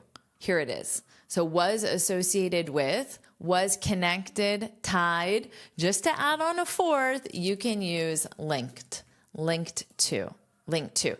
It uses the preposition to. Associated is the only one that I've mentioned that uses a different preposition, with. So here, links, this is the noun form. So we can use the same nouns that we already learned. Connections, associations, ties, links. And remember, these are nouns. Nouns are singular or plural. And in this case, they're using it in the plural form. Links between heavy consumption, again, consuming a lot of shorts, watching a lot of shorts, heavy consumption of the videos, and increased symptoms of depression, anxiety, stress, and loneliness. So these are negative associations, connections, ties, links as well that the studies found. Despite growing alarm, the word despite is used to introduce a contrast. So even before reading anything more, I know that something positive is going to be said. Why? Because everything we've talked about so far has been negative, and despite is only used to introduce a contrast.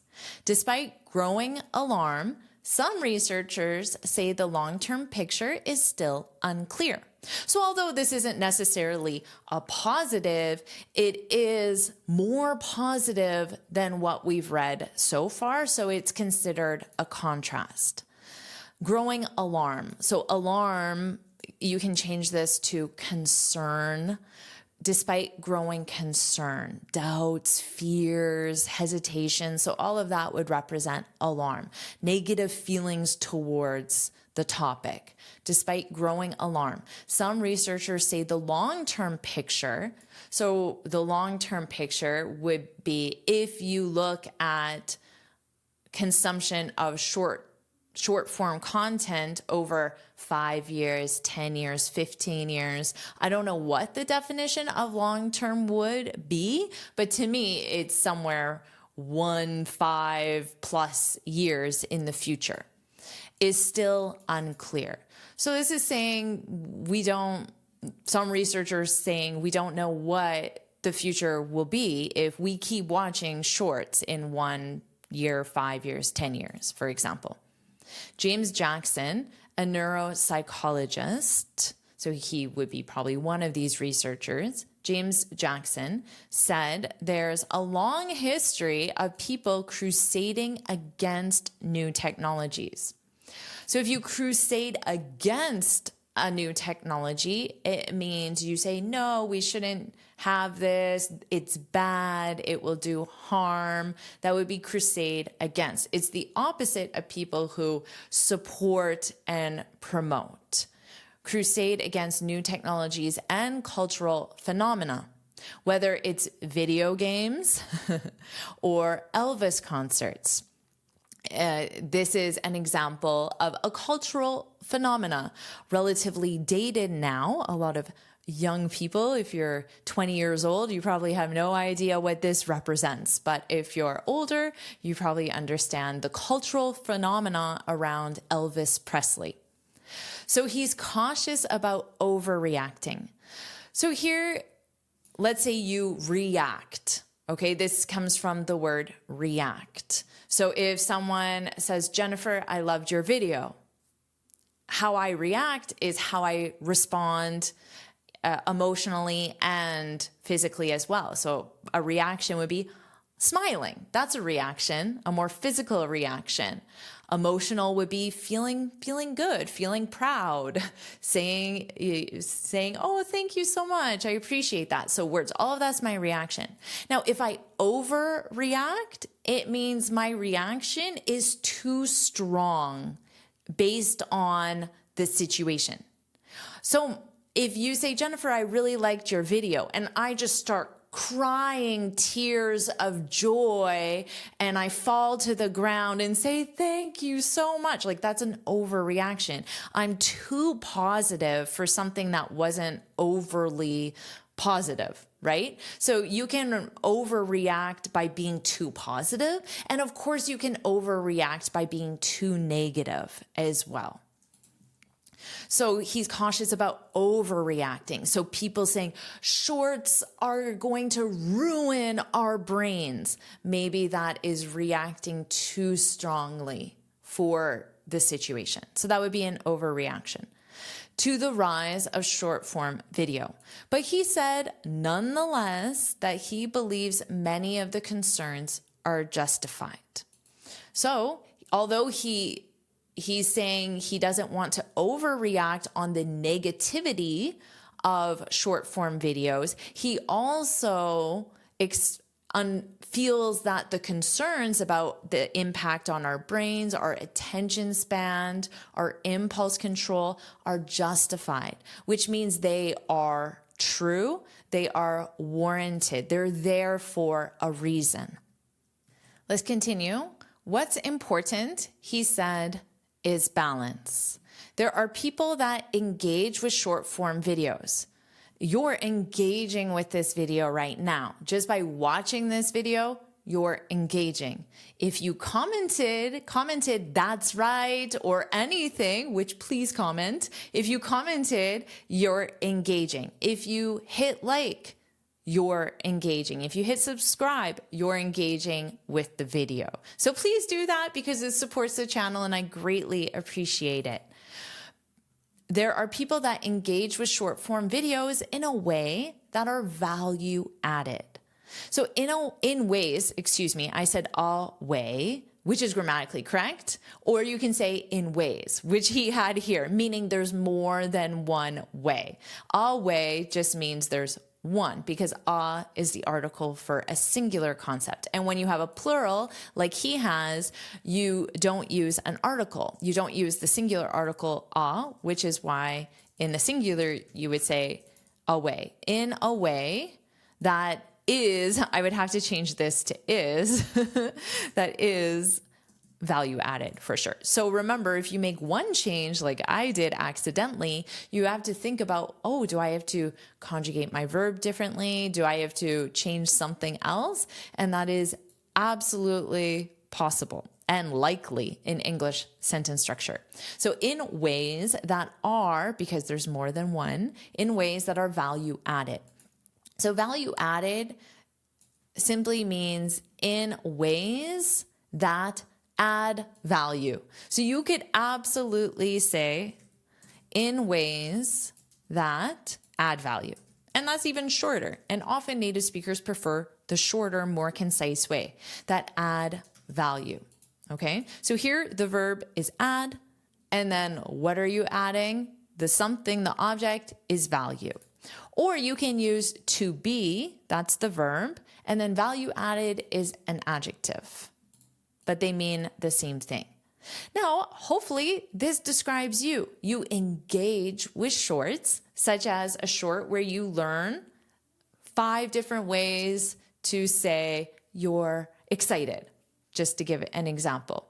So that provides value to you because you expand your vocabulary. And then hopefully after you watch one short, you put your phone down and you practice those 5 different ways to say, I'm excited. So you just engaged with a value added short.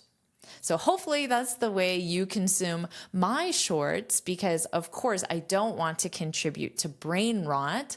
I want to contribute to improving your brain by improving your fluency. So absolutely you can engage with shorts in a way that is value added. And that's the end of the article. So what I'll do now is I'll read the article from start to finish and you can focus on my pronunciation. Is brain rot real? Researchers warn of emerging risks tied to short form video.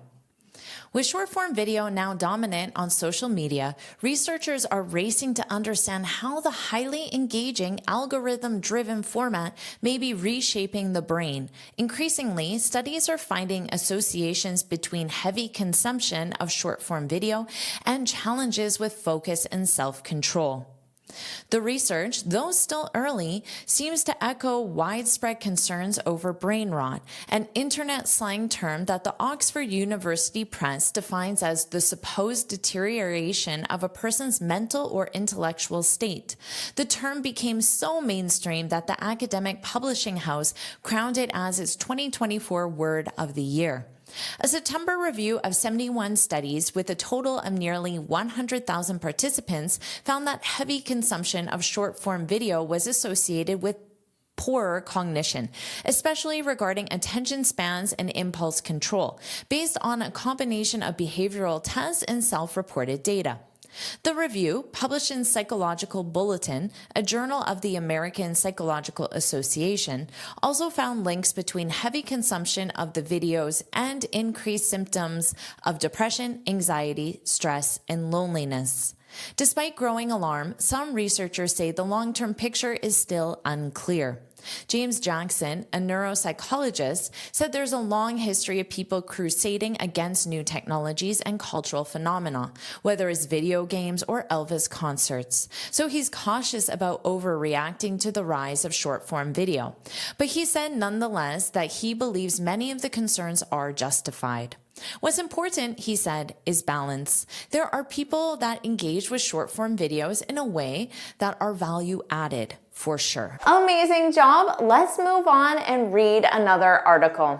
Our headline, Brain Game May Reduce Risk of Alzheimer's and Other Dementias. First, let's review the pronunciation. Repeat after me. Alzheimer's. So this is an Alzheimer's. And there's an apostrophe S because you can say Alzheimer's disease, but most of the time you don't need to say disease. A lot of the time natives will just drop it. But you still include the S in pronunciation and the apostrophe S in spelling. Alzheimer's. Alzheimer's. And here, dementia. So notice this is pronounced as cha, cha, cha, cha. Now, it can be singular or plural, dementias. That means there's more than one. So you may see it as other forms of dementia, other types of dementia. That would be quite common as well. And notice here it says brain game. This is important because if it said brain games and there were an S on games, it would mean the general category, which means all games. But because it is singular brain game, it means a specific game. And this is a screenshot of that specific game. Now, grammatically, because game is a singular countable noun, you must use an article in front of it. An article being a or the, or you could even use a possessive my brain game, our brain game, for example. But in headlines of news articles, you do not need to add the article. It's just a commonly accepted thing. But you must say a brain game, this brain game, the brain game once you get to the body of the article, and always in spoken English. Let's review this example. Games are fun. Now, because games is plural and it starts the sentence, it means all games. It's talking just about the category. Games are fun. Now, of course, because games is plural, you need your plural verb. Now, you can say this game is fun as you are playing a specific game. So it is a specific one. I'll add that here. Specific game.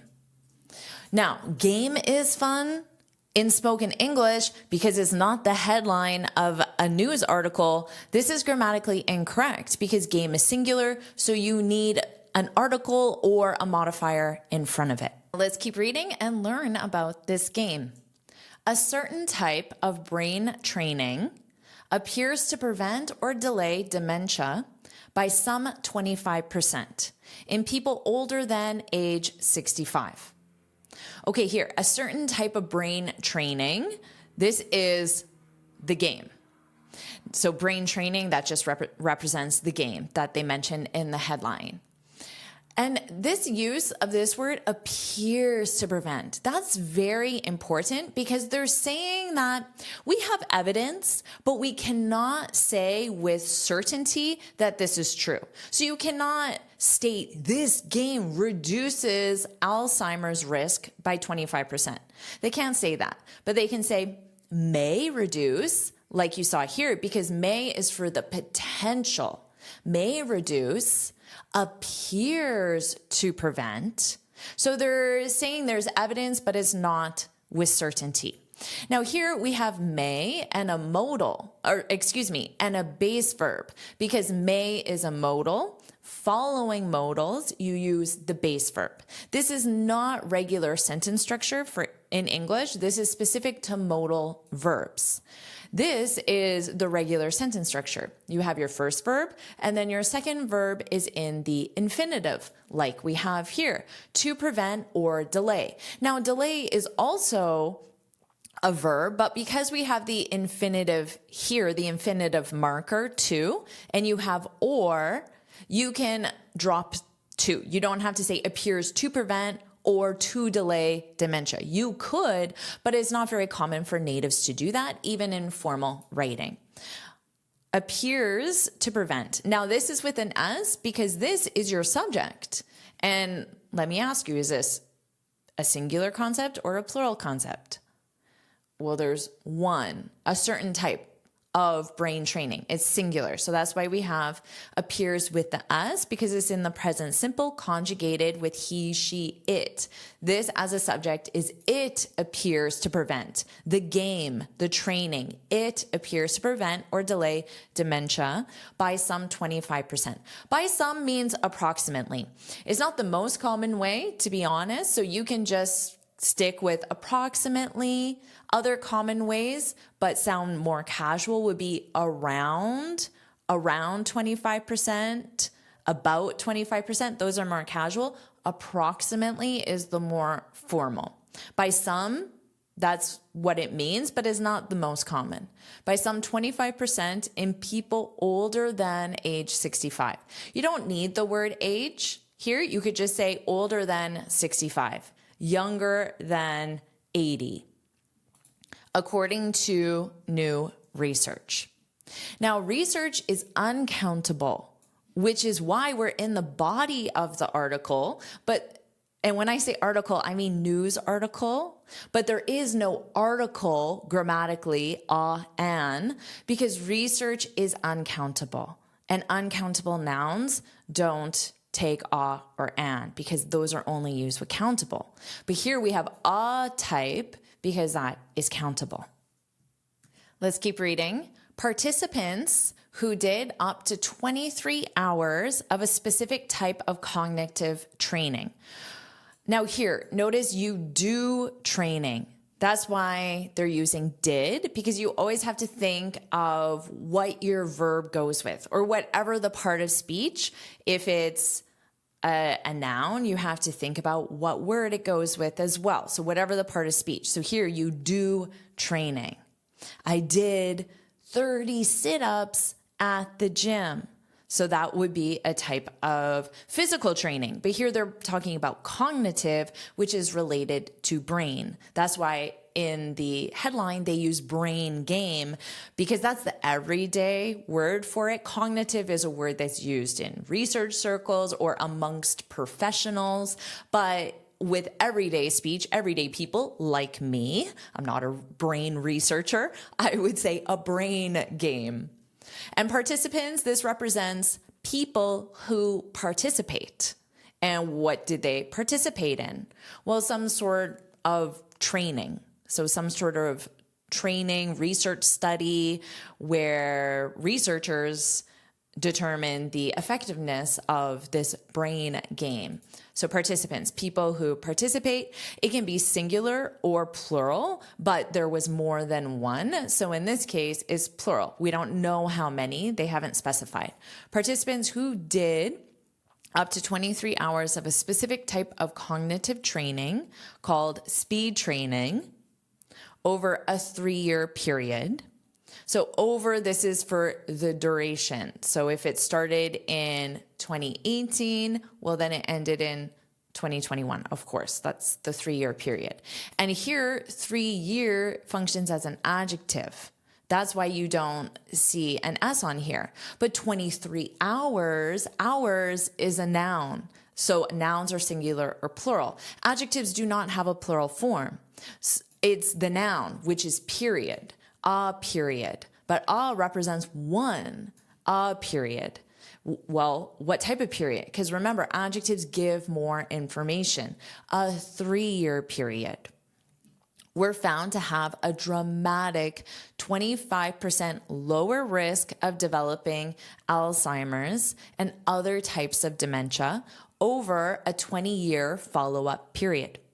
So we see the same thing again. 20-year functions as an adjective, but also follow-up functions as an adjective. They both provide more information about the noun, which is period.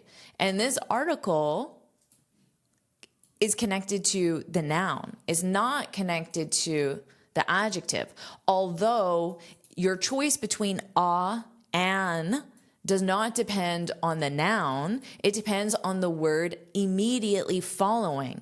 Because the only reason why we change a to an is because it's easier for pronunciation. If the next word is a vowel, starts with a vowel, it's easier to say an apple, than a apple. A apple, you have to pause, but an apple, you can connect it. That's the only reason why. So sometimes English grammar rules make sense. Surprisingly, it wasn't memory or problem-solving tasks that moved the needle. You may be familiar with this idiom because it's commonly used in a language context to mean make progress. I might say, my videos will really help you move the needle on your English fluency, move the needle on your confidence. So you can think of a gauge and the needle going like this: low confidence, high confidence, low fluency, high fluency. So move the needle, make significant progress. Now they're using surprisingly because when people think of Alzheimer's, dementia, and they think of games, generally you think of memory games, problem-solving games, or tasks. Those are the types of things that the everyday person like myself associates with preventing or reducing the risk of these cognitive diseases. So that's why they're using surprisingly. And if you agree that my lessons really move the needle on your English fluency, on your confidence, on your ability to understand real English, read the news, then put move the needle in the comments. And I'm asking you to do this because simply writing it out in the comments will help you remember this idiom and feel more confident using it, because I truly want to move the needle on your fluency. Let's keep going. It was an interactive computerized game. So it being the thing that moved the needle. And we already know it was a brain game, a cognitive game. It was an interactive computerized game that tested the ability to recognize two separate images in faster and faster sequences. The game shows the user one of two vehicles in a desert, town, or farmland setting. Next, a Route 66 sign appears briefly along the periphery. Okay, here, do you know what the periphery is? It's right now, I can see out of the corner of my eyes things that you can't see in this little image, but I can see a little bit of my camera in the periphery. So the things not directly in your vision, but think of it as the corner of your eye. So things you can slightly see, but not directly see. That would be along the periphery. So here, let's go back. So can you spot the Route 66 sign in the periphery? So you know where to look if I say in the periphery, because you wouldn't look to the center, you would look to the outer edge. And, oh, I found it right in the bottom right-hand side, maybe a little bit in the center right, you could say Route 66, which is the marker for a highway in the United States, Route 66. And these are all distractions that make it more difficult to identify the correct sign in the periphery. Let's go back. Here we are. Next, a Route 66 sign appears briefly along the periphery. Okay, so briefly, it sounds like it's there, but then it might disappear if you don't get it fast enough. So that would be the briefly. Briefly is another word for quickly. We often use this in communications. I gave a brief presentation. I gave a brief speech. In that context, brief is the adjective. It sounds more professional than saying a short or quick. Here, briefly is an adverb. It modifies how quickly it appears. So it modifies the verb. It appears briefly along the periphery, surrounded by additional distracting road signs. And you already saw all the distracting road signs. To do the training accurately, the player must click on the correct car or tractor and the location of the Route 66 sign. As players improve, the images disappear increasingly quickly.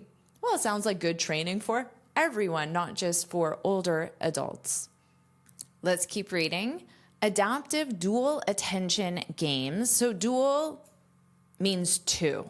So you have your attention here and here. Dual attention.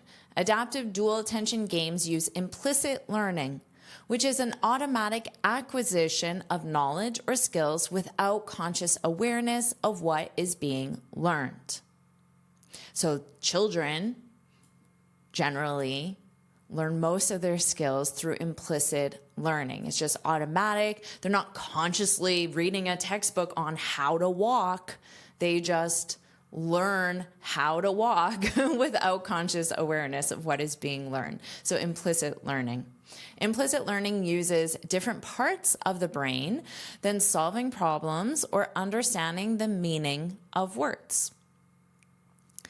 Alzheimer's and other dementias are complex disorders. You can't just eat a magic blueberry or play a game on your cell phone or do any one single thing, one researcher said. So here we have quotation marks, so you know these words are coming from someone specific. And sometimes they will identify who said it at the beginning. Sometimes it could be in the middle. And then, like we have here, it's at the very end.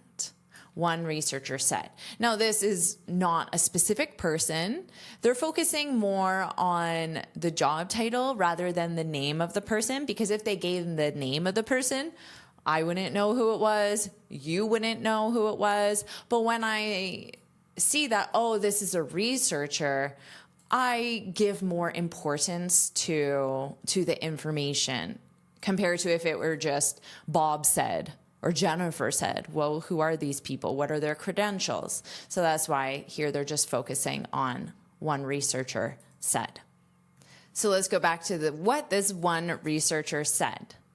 You can't just eat a magic blueberry. So here he's including the word magic to counter some of the advice that, oh, just eat blueberries and you'll reduce your risk of Alzheimer's or dementia. So he's saying, without directly saying it, he's criticizing that advice. He's making it sound like, oh, it's too simplistic. It's not like this blueberry is magic. So he's communicating a lot without directly saying it. So you have to read what he said and then interpret his meaning.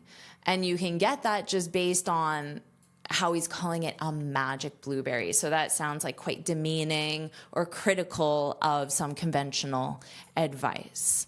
You can't just eat, and just means only. So if all you do is eat blueberries, you're not going to have much of an impact, according to this one sentence. Again, I'm not a brain researcher.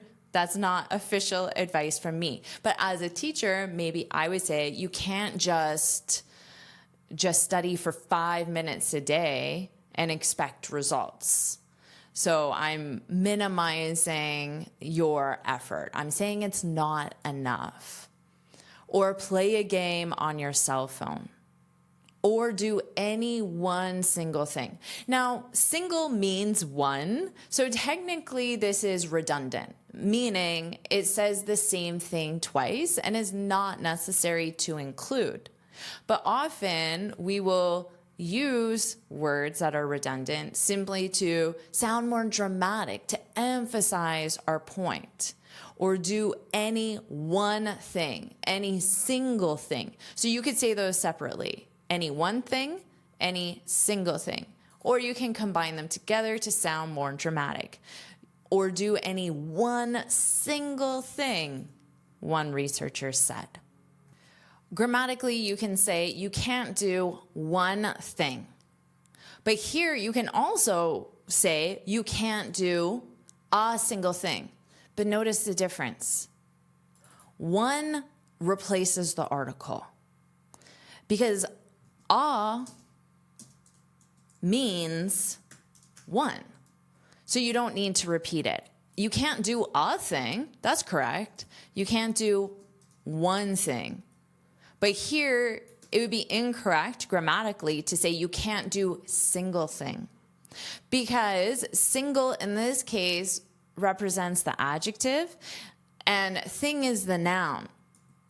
You can't do thing. This is incorrect because thing is a singular countable noun. So it has to be you can't do a thing, which is grammatically correct. Remember, a means one. Now, you can't do a single thing. So if you use single, which you absolutely can, I did a single thing this weekend. Oh, what did you do? I bought a single thing at the store, or a single dress at the store. I ordered a single thing on Amazon. You absolutely can and should use this in your everyday speech, but you must use a single thing. Let's keep reading. Now, this paragraph begins with quotation marks. So I can either assume it will be the last person who just spoke continuing on, or they will identify a different speaker. Now, because they haven't identified a different speaker at the very beginning, it would be best practice to assume that it's the same speaker. If the speaker changes, it would be best practice to identify at the beginning to avoid confusion. You need the entire cocktail. Okay, this is used again metaphorically. Magic blueberry, of course, that's used metaphorically. There's nothing magical about the blueberry, and he's using it in quite a critical way of blueberries. And here, cocktail, to create a cocktail, you need many different ingredients. There is no cocktail that is one single. Oh, I just used it, and I promise I did not think about saying that. One single ingredient. And I used that naturally because I wanted to emphasize. Funny how that works. So a cocktail is a variety of different things. So you need an entire cocktail. So he's using this metaphorically to mean a variety of things. And now this researcher is going to identify those things. Eating a brain-healthy diet, exercising regularly, modifying blood pressure, getting quality sleep, reducing stress, positive relationships, all of these are necessary for brain health. So here he's saying eating a brain-healthy diet. Now maybe that brain-healthy diet includes blueberries, but again, he's saying you need an entire cocktail. So simply eating blueberries is not enough. You need to do more. You need a cocktail. Just like with your English fluency, you also need a cocktail. And hopefully I am part of that cocktail. And notice all of the verbs are in the ing form. This is commonly done when you have a list of items. You have that list in the ing form. So this functions as a gerund. Now, you wouldn't want the infinitive to eat because that isn't common English sentence structure. And if it were the imperative, which is just eat, the base verb, then it would sound like it's an instruction. But they're making general statements, so they're using the gerund verb eating. Now notice here though, so we have eating, exercising, modifying, getting, reducing, but then positive relationships. What's different about this one? Well, there's no verb. This is a noun. So relationship is a noun, and then positive is an adjective, which describes the relationship, and it just means beneficial, good. Good relationships would be the very basic way. Now, you could use a verb. I don't know why they did not use a verb with positive relationships. Maybe the verb would be, well, what do you think? Before I give it to you, what do you think the verb would be? I will let you know now. It must be in the ing form, but what could be a verb that makes sense? Do you have one? Say it out loud. I can think of two. Oh, I just thought of a third. How many can you think of? Maybe I should leave this as a quiz and you can put it in the comments. But I'll give you the answers. I don't want to leave you hanging. Leave you hanging. That's an idiom, which means, well, exactly that. If I tell you that I have 3 options, but I don't share them with you, I left you hanging. I did not finish the thought, or I didn't end it with the conclusion. Basically, I left you hanging. So the ones I thought of, the first one I thought of was maintaining. We commonly use the word maintain relationships. That suggests you already have good relationships and you want to keep them at that good state. Now, the second one I thought of was creating. Creating means you don't already have those relationships. So you can't maintain something that you do not have. I can't say I need to maintain my Japanese fluency because I don't know any Japanese. So that doesn't make sense. So maintaining, creating, and then the third one I thought of was building. So building sounds perhaps like a combination of both, but it sounds like it could be creating. And then when you build, well, you start with the foundation, but then you go higher and higher. So if the foundation's already there and you go higher and higher, that means strengthening, improving. Those could also be verbs that you could use. So I'm so curious to know which ones you thought of. Share them in the comments as well. All of these are necessary for brain health, for cognitive health. And that's the end of the article. So what I'll do now is I'll read the article from start to finish and you can focus on my pronunciation. Brain game may reduce risk of Alzheimer's and other dementias. A certain type of brain training appears to prevent or delay dementia by some 25% in people older than age 65, according to new research. Participants who did up to 23 hours of a specific type of cognitive training called speed training over a 3-year period were found to have a dramatic 25% lower risk of developing Alzheimer's and other types of dementia over a 20-year follow-up period. Surprisingly, it wasn't memory or problem-solving tasks that moved the needle. It was an interactive computerized game that tested the ability to recognize 2 separate images in faster and faster sequences. The game shows the user one of 2 vehicles in a desert, town, or farmland setting. Next, a Route 66 sign appears briefly along the periphery, surrounded by additional distracting road signs. To do the training accurately, the player must click on the correct car or tractor and the location of the Route 66 sign. As players improve, the images disappear increasingly quickly. Adaptive dual tension games use implicit learning, which is an automatic acquisition of knowledge or skills without conscious awareness of what is being learned. Implicit learning uses different parts of the brain than solving problems or understanding the meaning of words. Alzheimer's and other dementias are complex disorders. You can't just eat a magic blueberry or play a game on your cell phone or do any one single thing, one researcher said.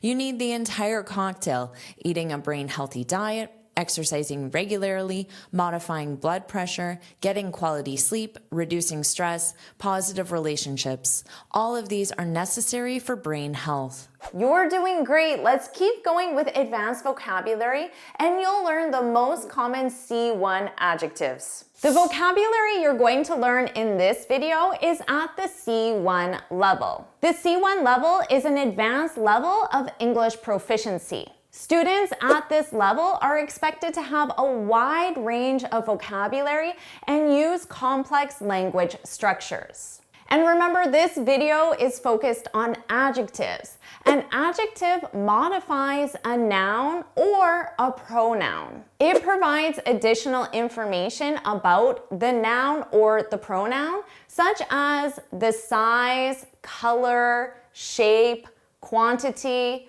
or quality. Ultimately, adjectives help make the sentence more descriptive and interesting, and they'll help you sound very fluent and advanced in English. So let's get started with the 10 most common C1 adjectives. Ubiquitous. Ubiquitous. This means present, found, or appearing everywhere.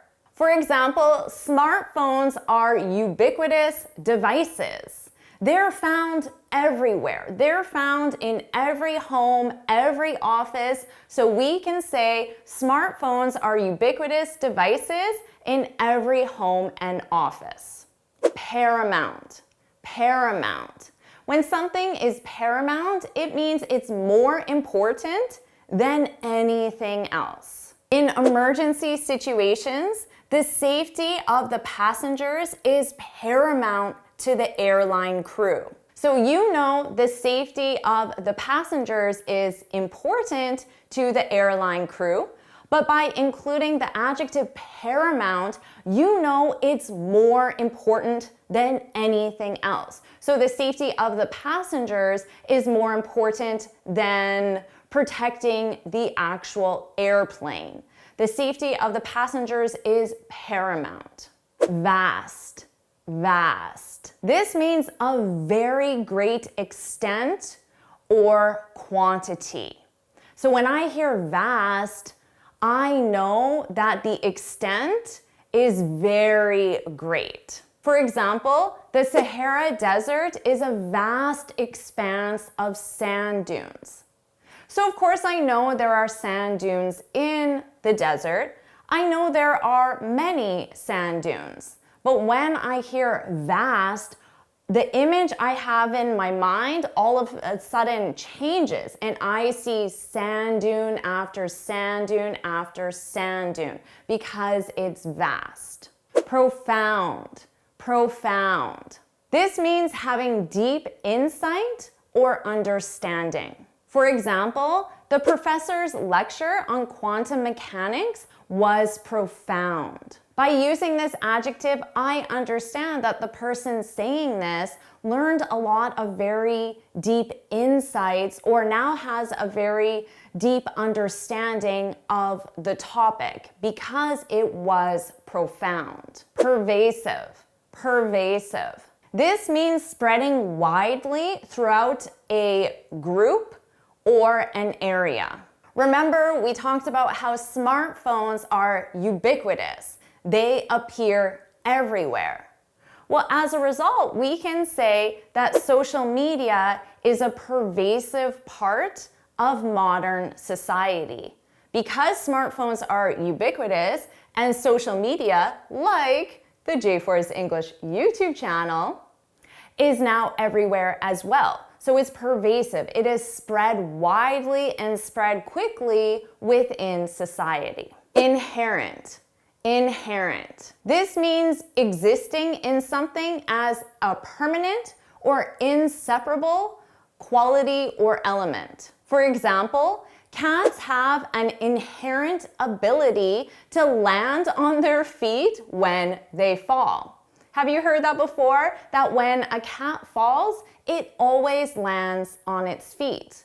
Well, this is an inherent quality. It's permanent within the cat.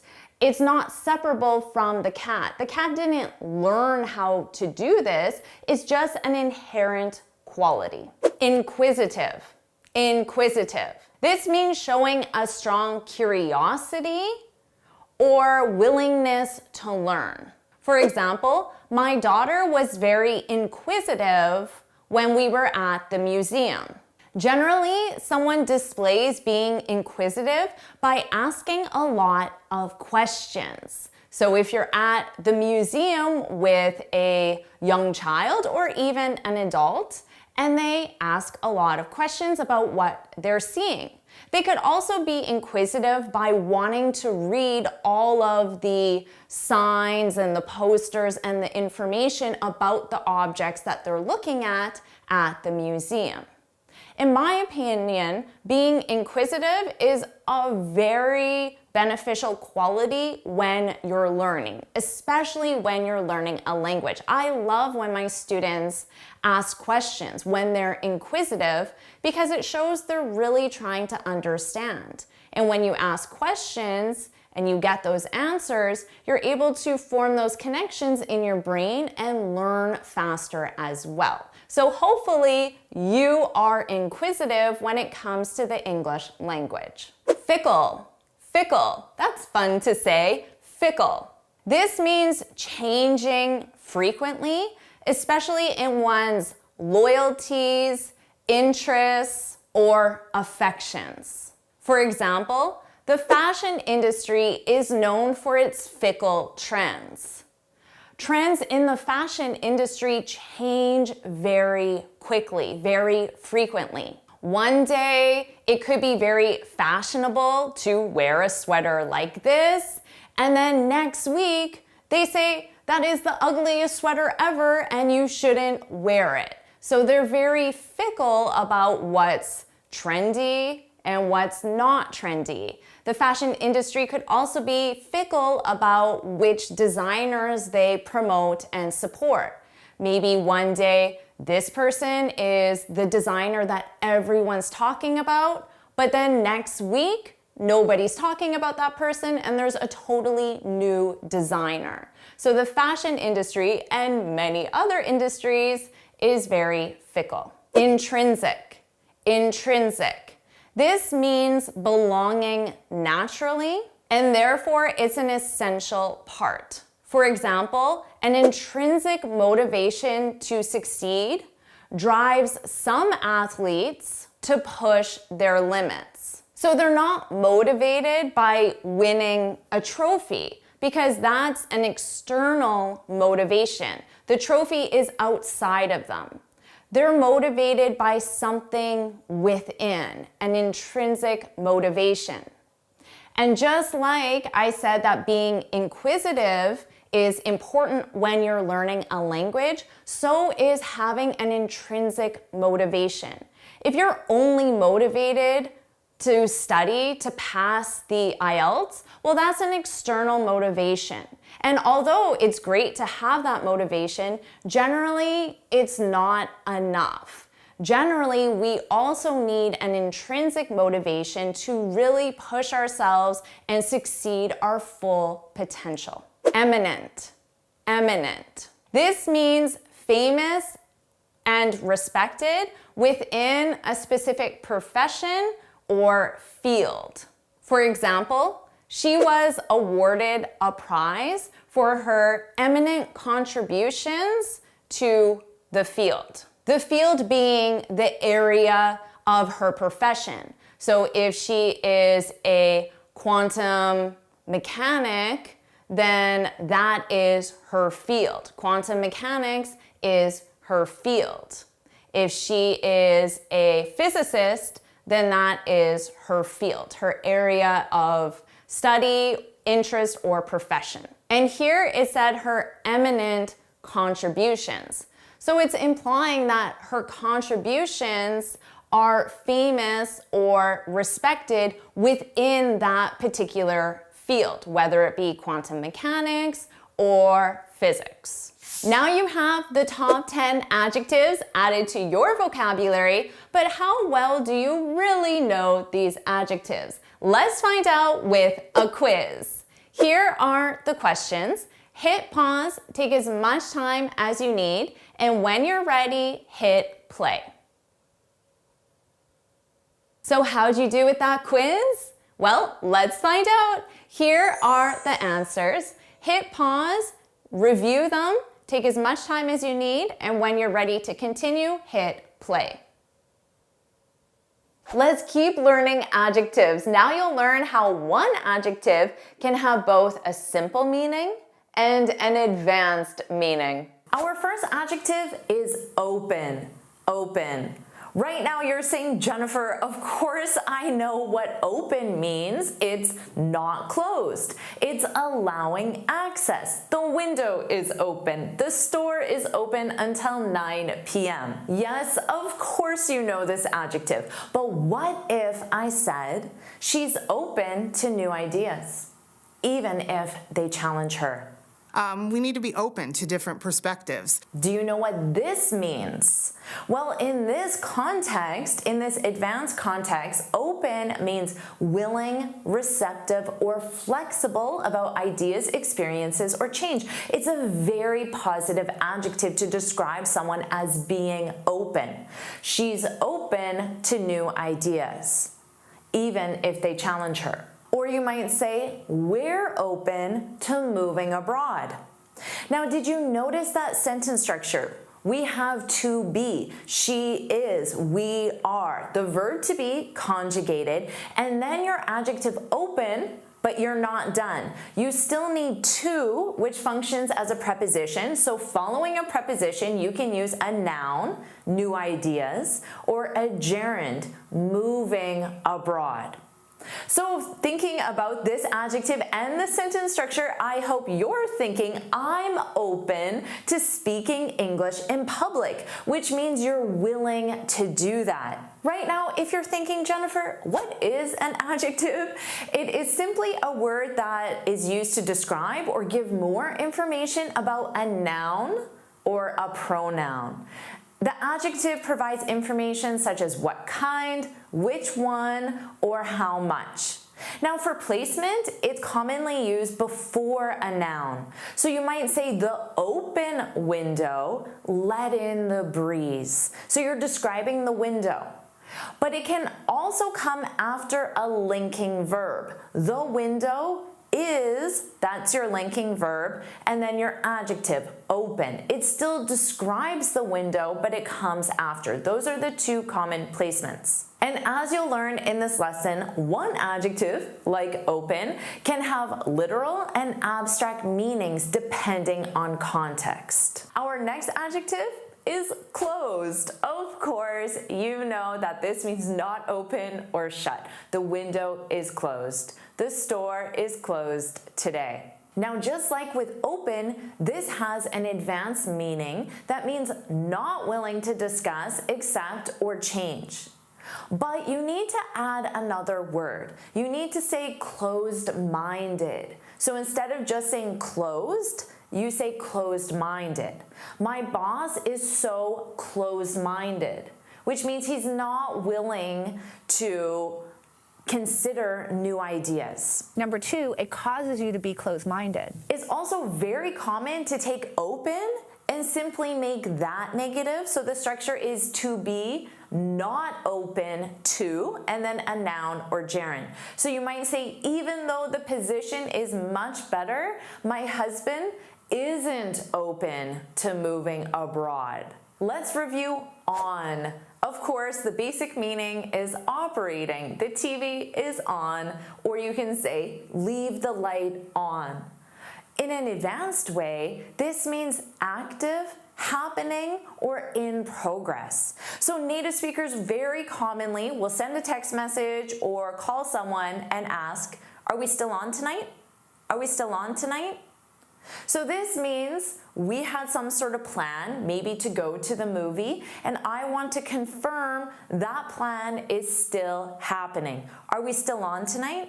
Hey, are we still on for the Beyonce concert Friday night? This is also commonly used in a professional context. The meeting is on for next week. This means the meeting is happening. It's confirmed.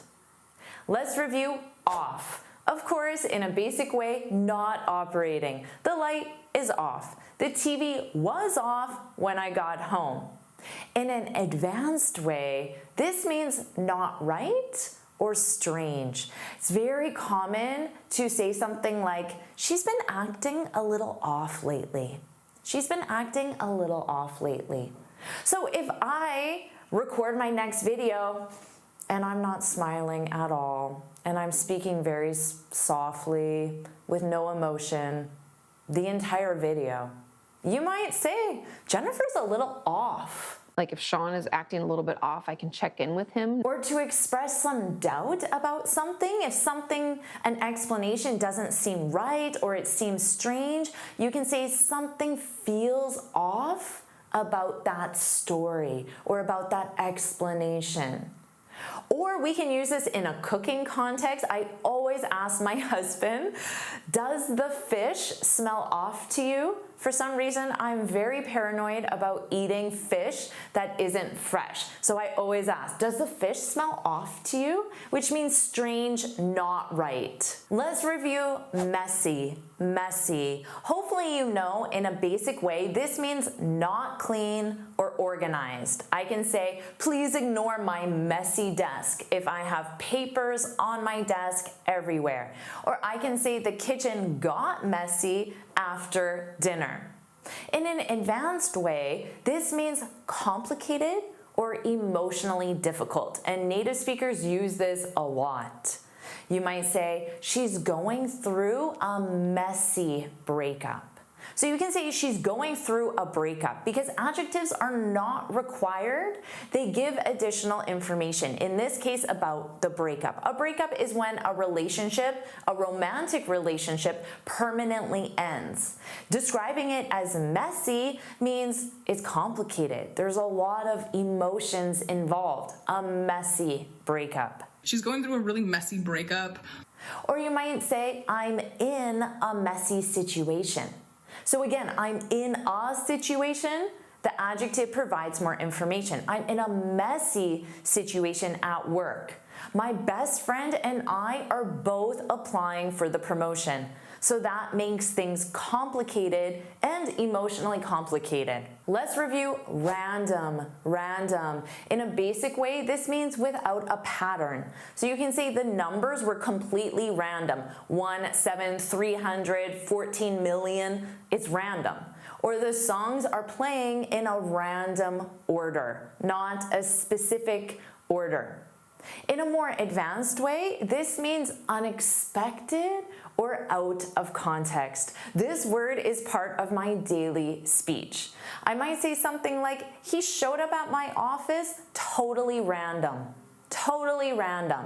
It means I wasn't expecting him, and it was also quite unusual for him. He's not someone that normally would come to my office, so even without a specific appointment, it was unexpected. Totally random. Or if your friend says to you, I signed up for an archery class, you might reply back and say, that's random, because your friend has never expressed any interest in archery or taking a new class, so it is out of context, unexpected. That's random.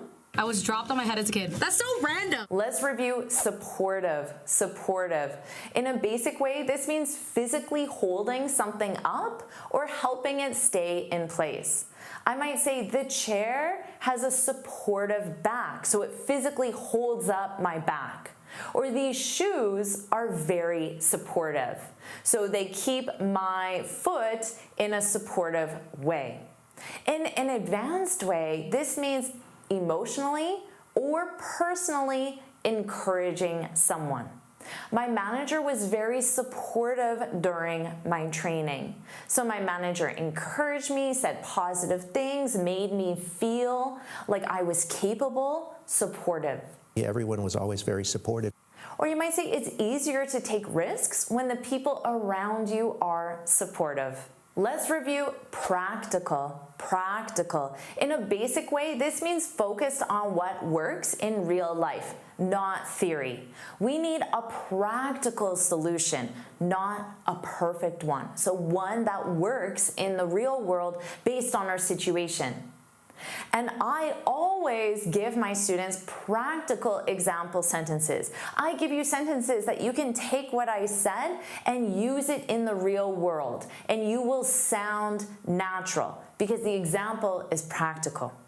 Now, in an advanced way, this means realistic, sensible, and not overly emotional or idealistic. She's very practical about money and budgeting. So this means the way she manages her money and her budgeting, which is how she allocates her money, is based in reality, not theory. So it has the same meaning as the basic one, but it's just the way we use it is in a slightly different context. Or I might say, let's be practical. We don't have enough time to do everything. It is a very practical idea that we can do tomorrow. Let's review rough. Rough. Notice that f sound, rough. In a basic way, this means not smooth.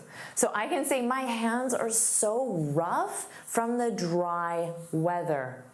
Or this fabric feels rough, so not smooth. In an advanced way, this means difficult or unpleasant. Hopefully you're familiar with this. It's quite common. I had a rough week. Have you heard that before? I had a rough week. I had a difficult week. I had a challenging week. I had a rough week. Oh, I'm having a rough week. Or you can say the meeting was rough. The meeting was rough. It was challenging. It was difficult. I also commonly use this as a reply when someone shares a situation that sounds challenging or difficult. So if my friend says, I have to work a 12-hour shift tonight, maybe she's a nurse, and I reply back and say, oh, that's rough. That's rough. That's difficult. That's challenging. That's rough. Let's review tight. You may know that this means firmly fixed, not loose. Make sure the screws are tight. Or this lid is so tight, I can't get it off.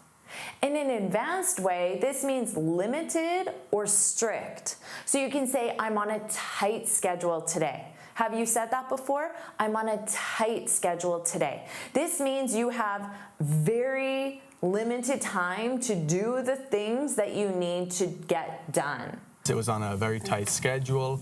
Or you might say, money's a little tight this month.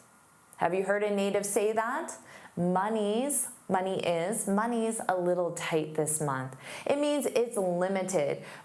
You need to be strict on the way you allocate it, you use it. Money's a little tight. Let's review heavy. Of course you know this means weighing a lot. This box is heavy. Or it took two of us to carry the heavy suitcase. So here you're describing the suitcase.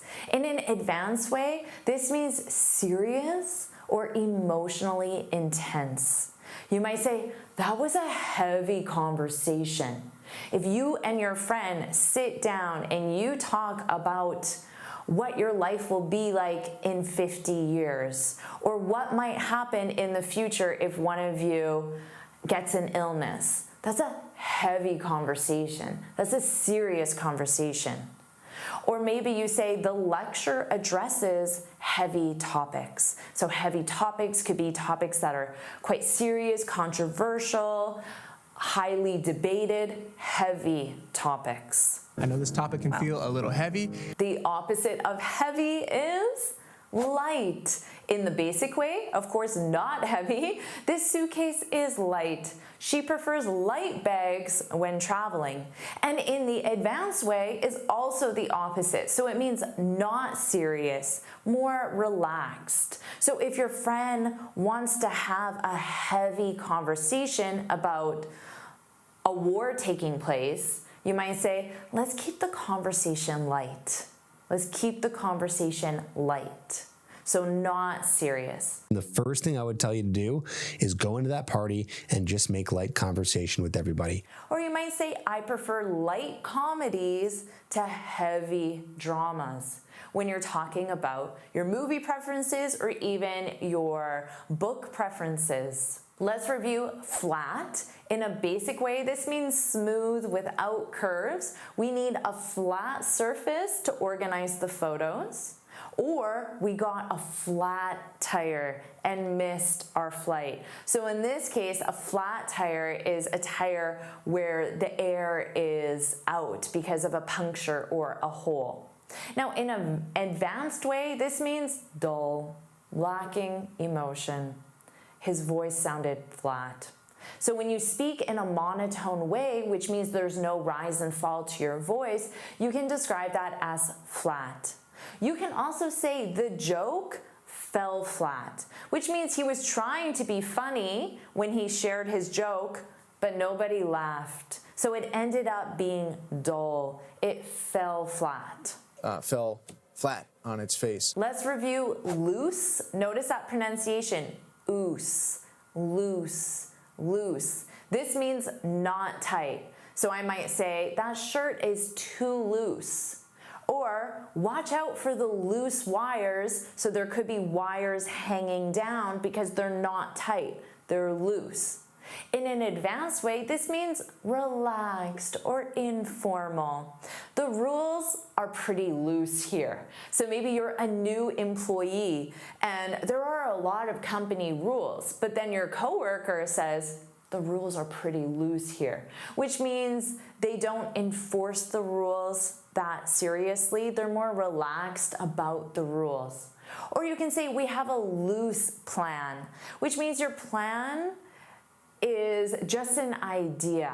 You have some ideas, but it's more relaxed. You're willing to consider other things. You're open to other ideas. You're open to doing something differently. We have a loose plan. So when we went to Costa Rica, we had a really loose plan. Let's review sharp. Of course, in a basic way, if something is sharp, it means that it's able to cut. Be careful, that knife is sharp. The scissors are really sharp. In an advanced way, this means intelligent or quick. She's very sharp.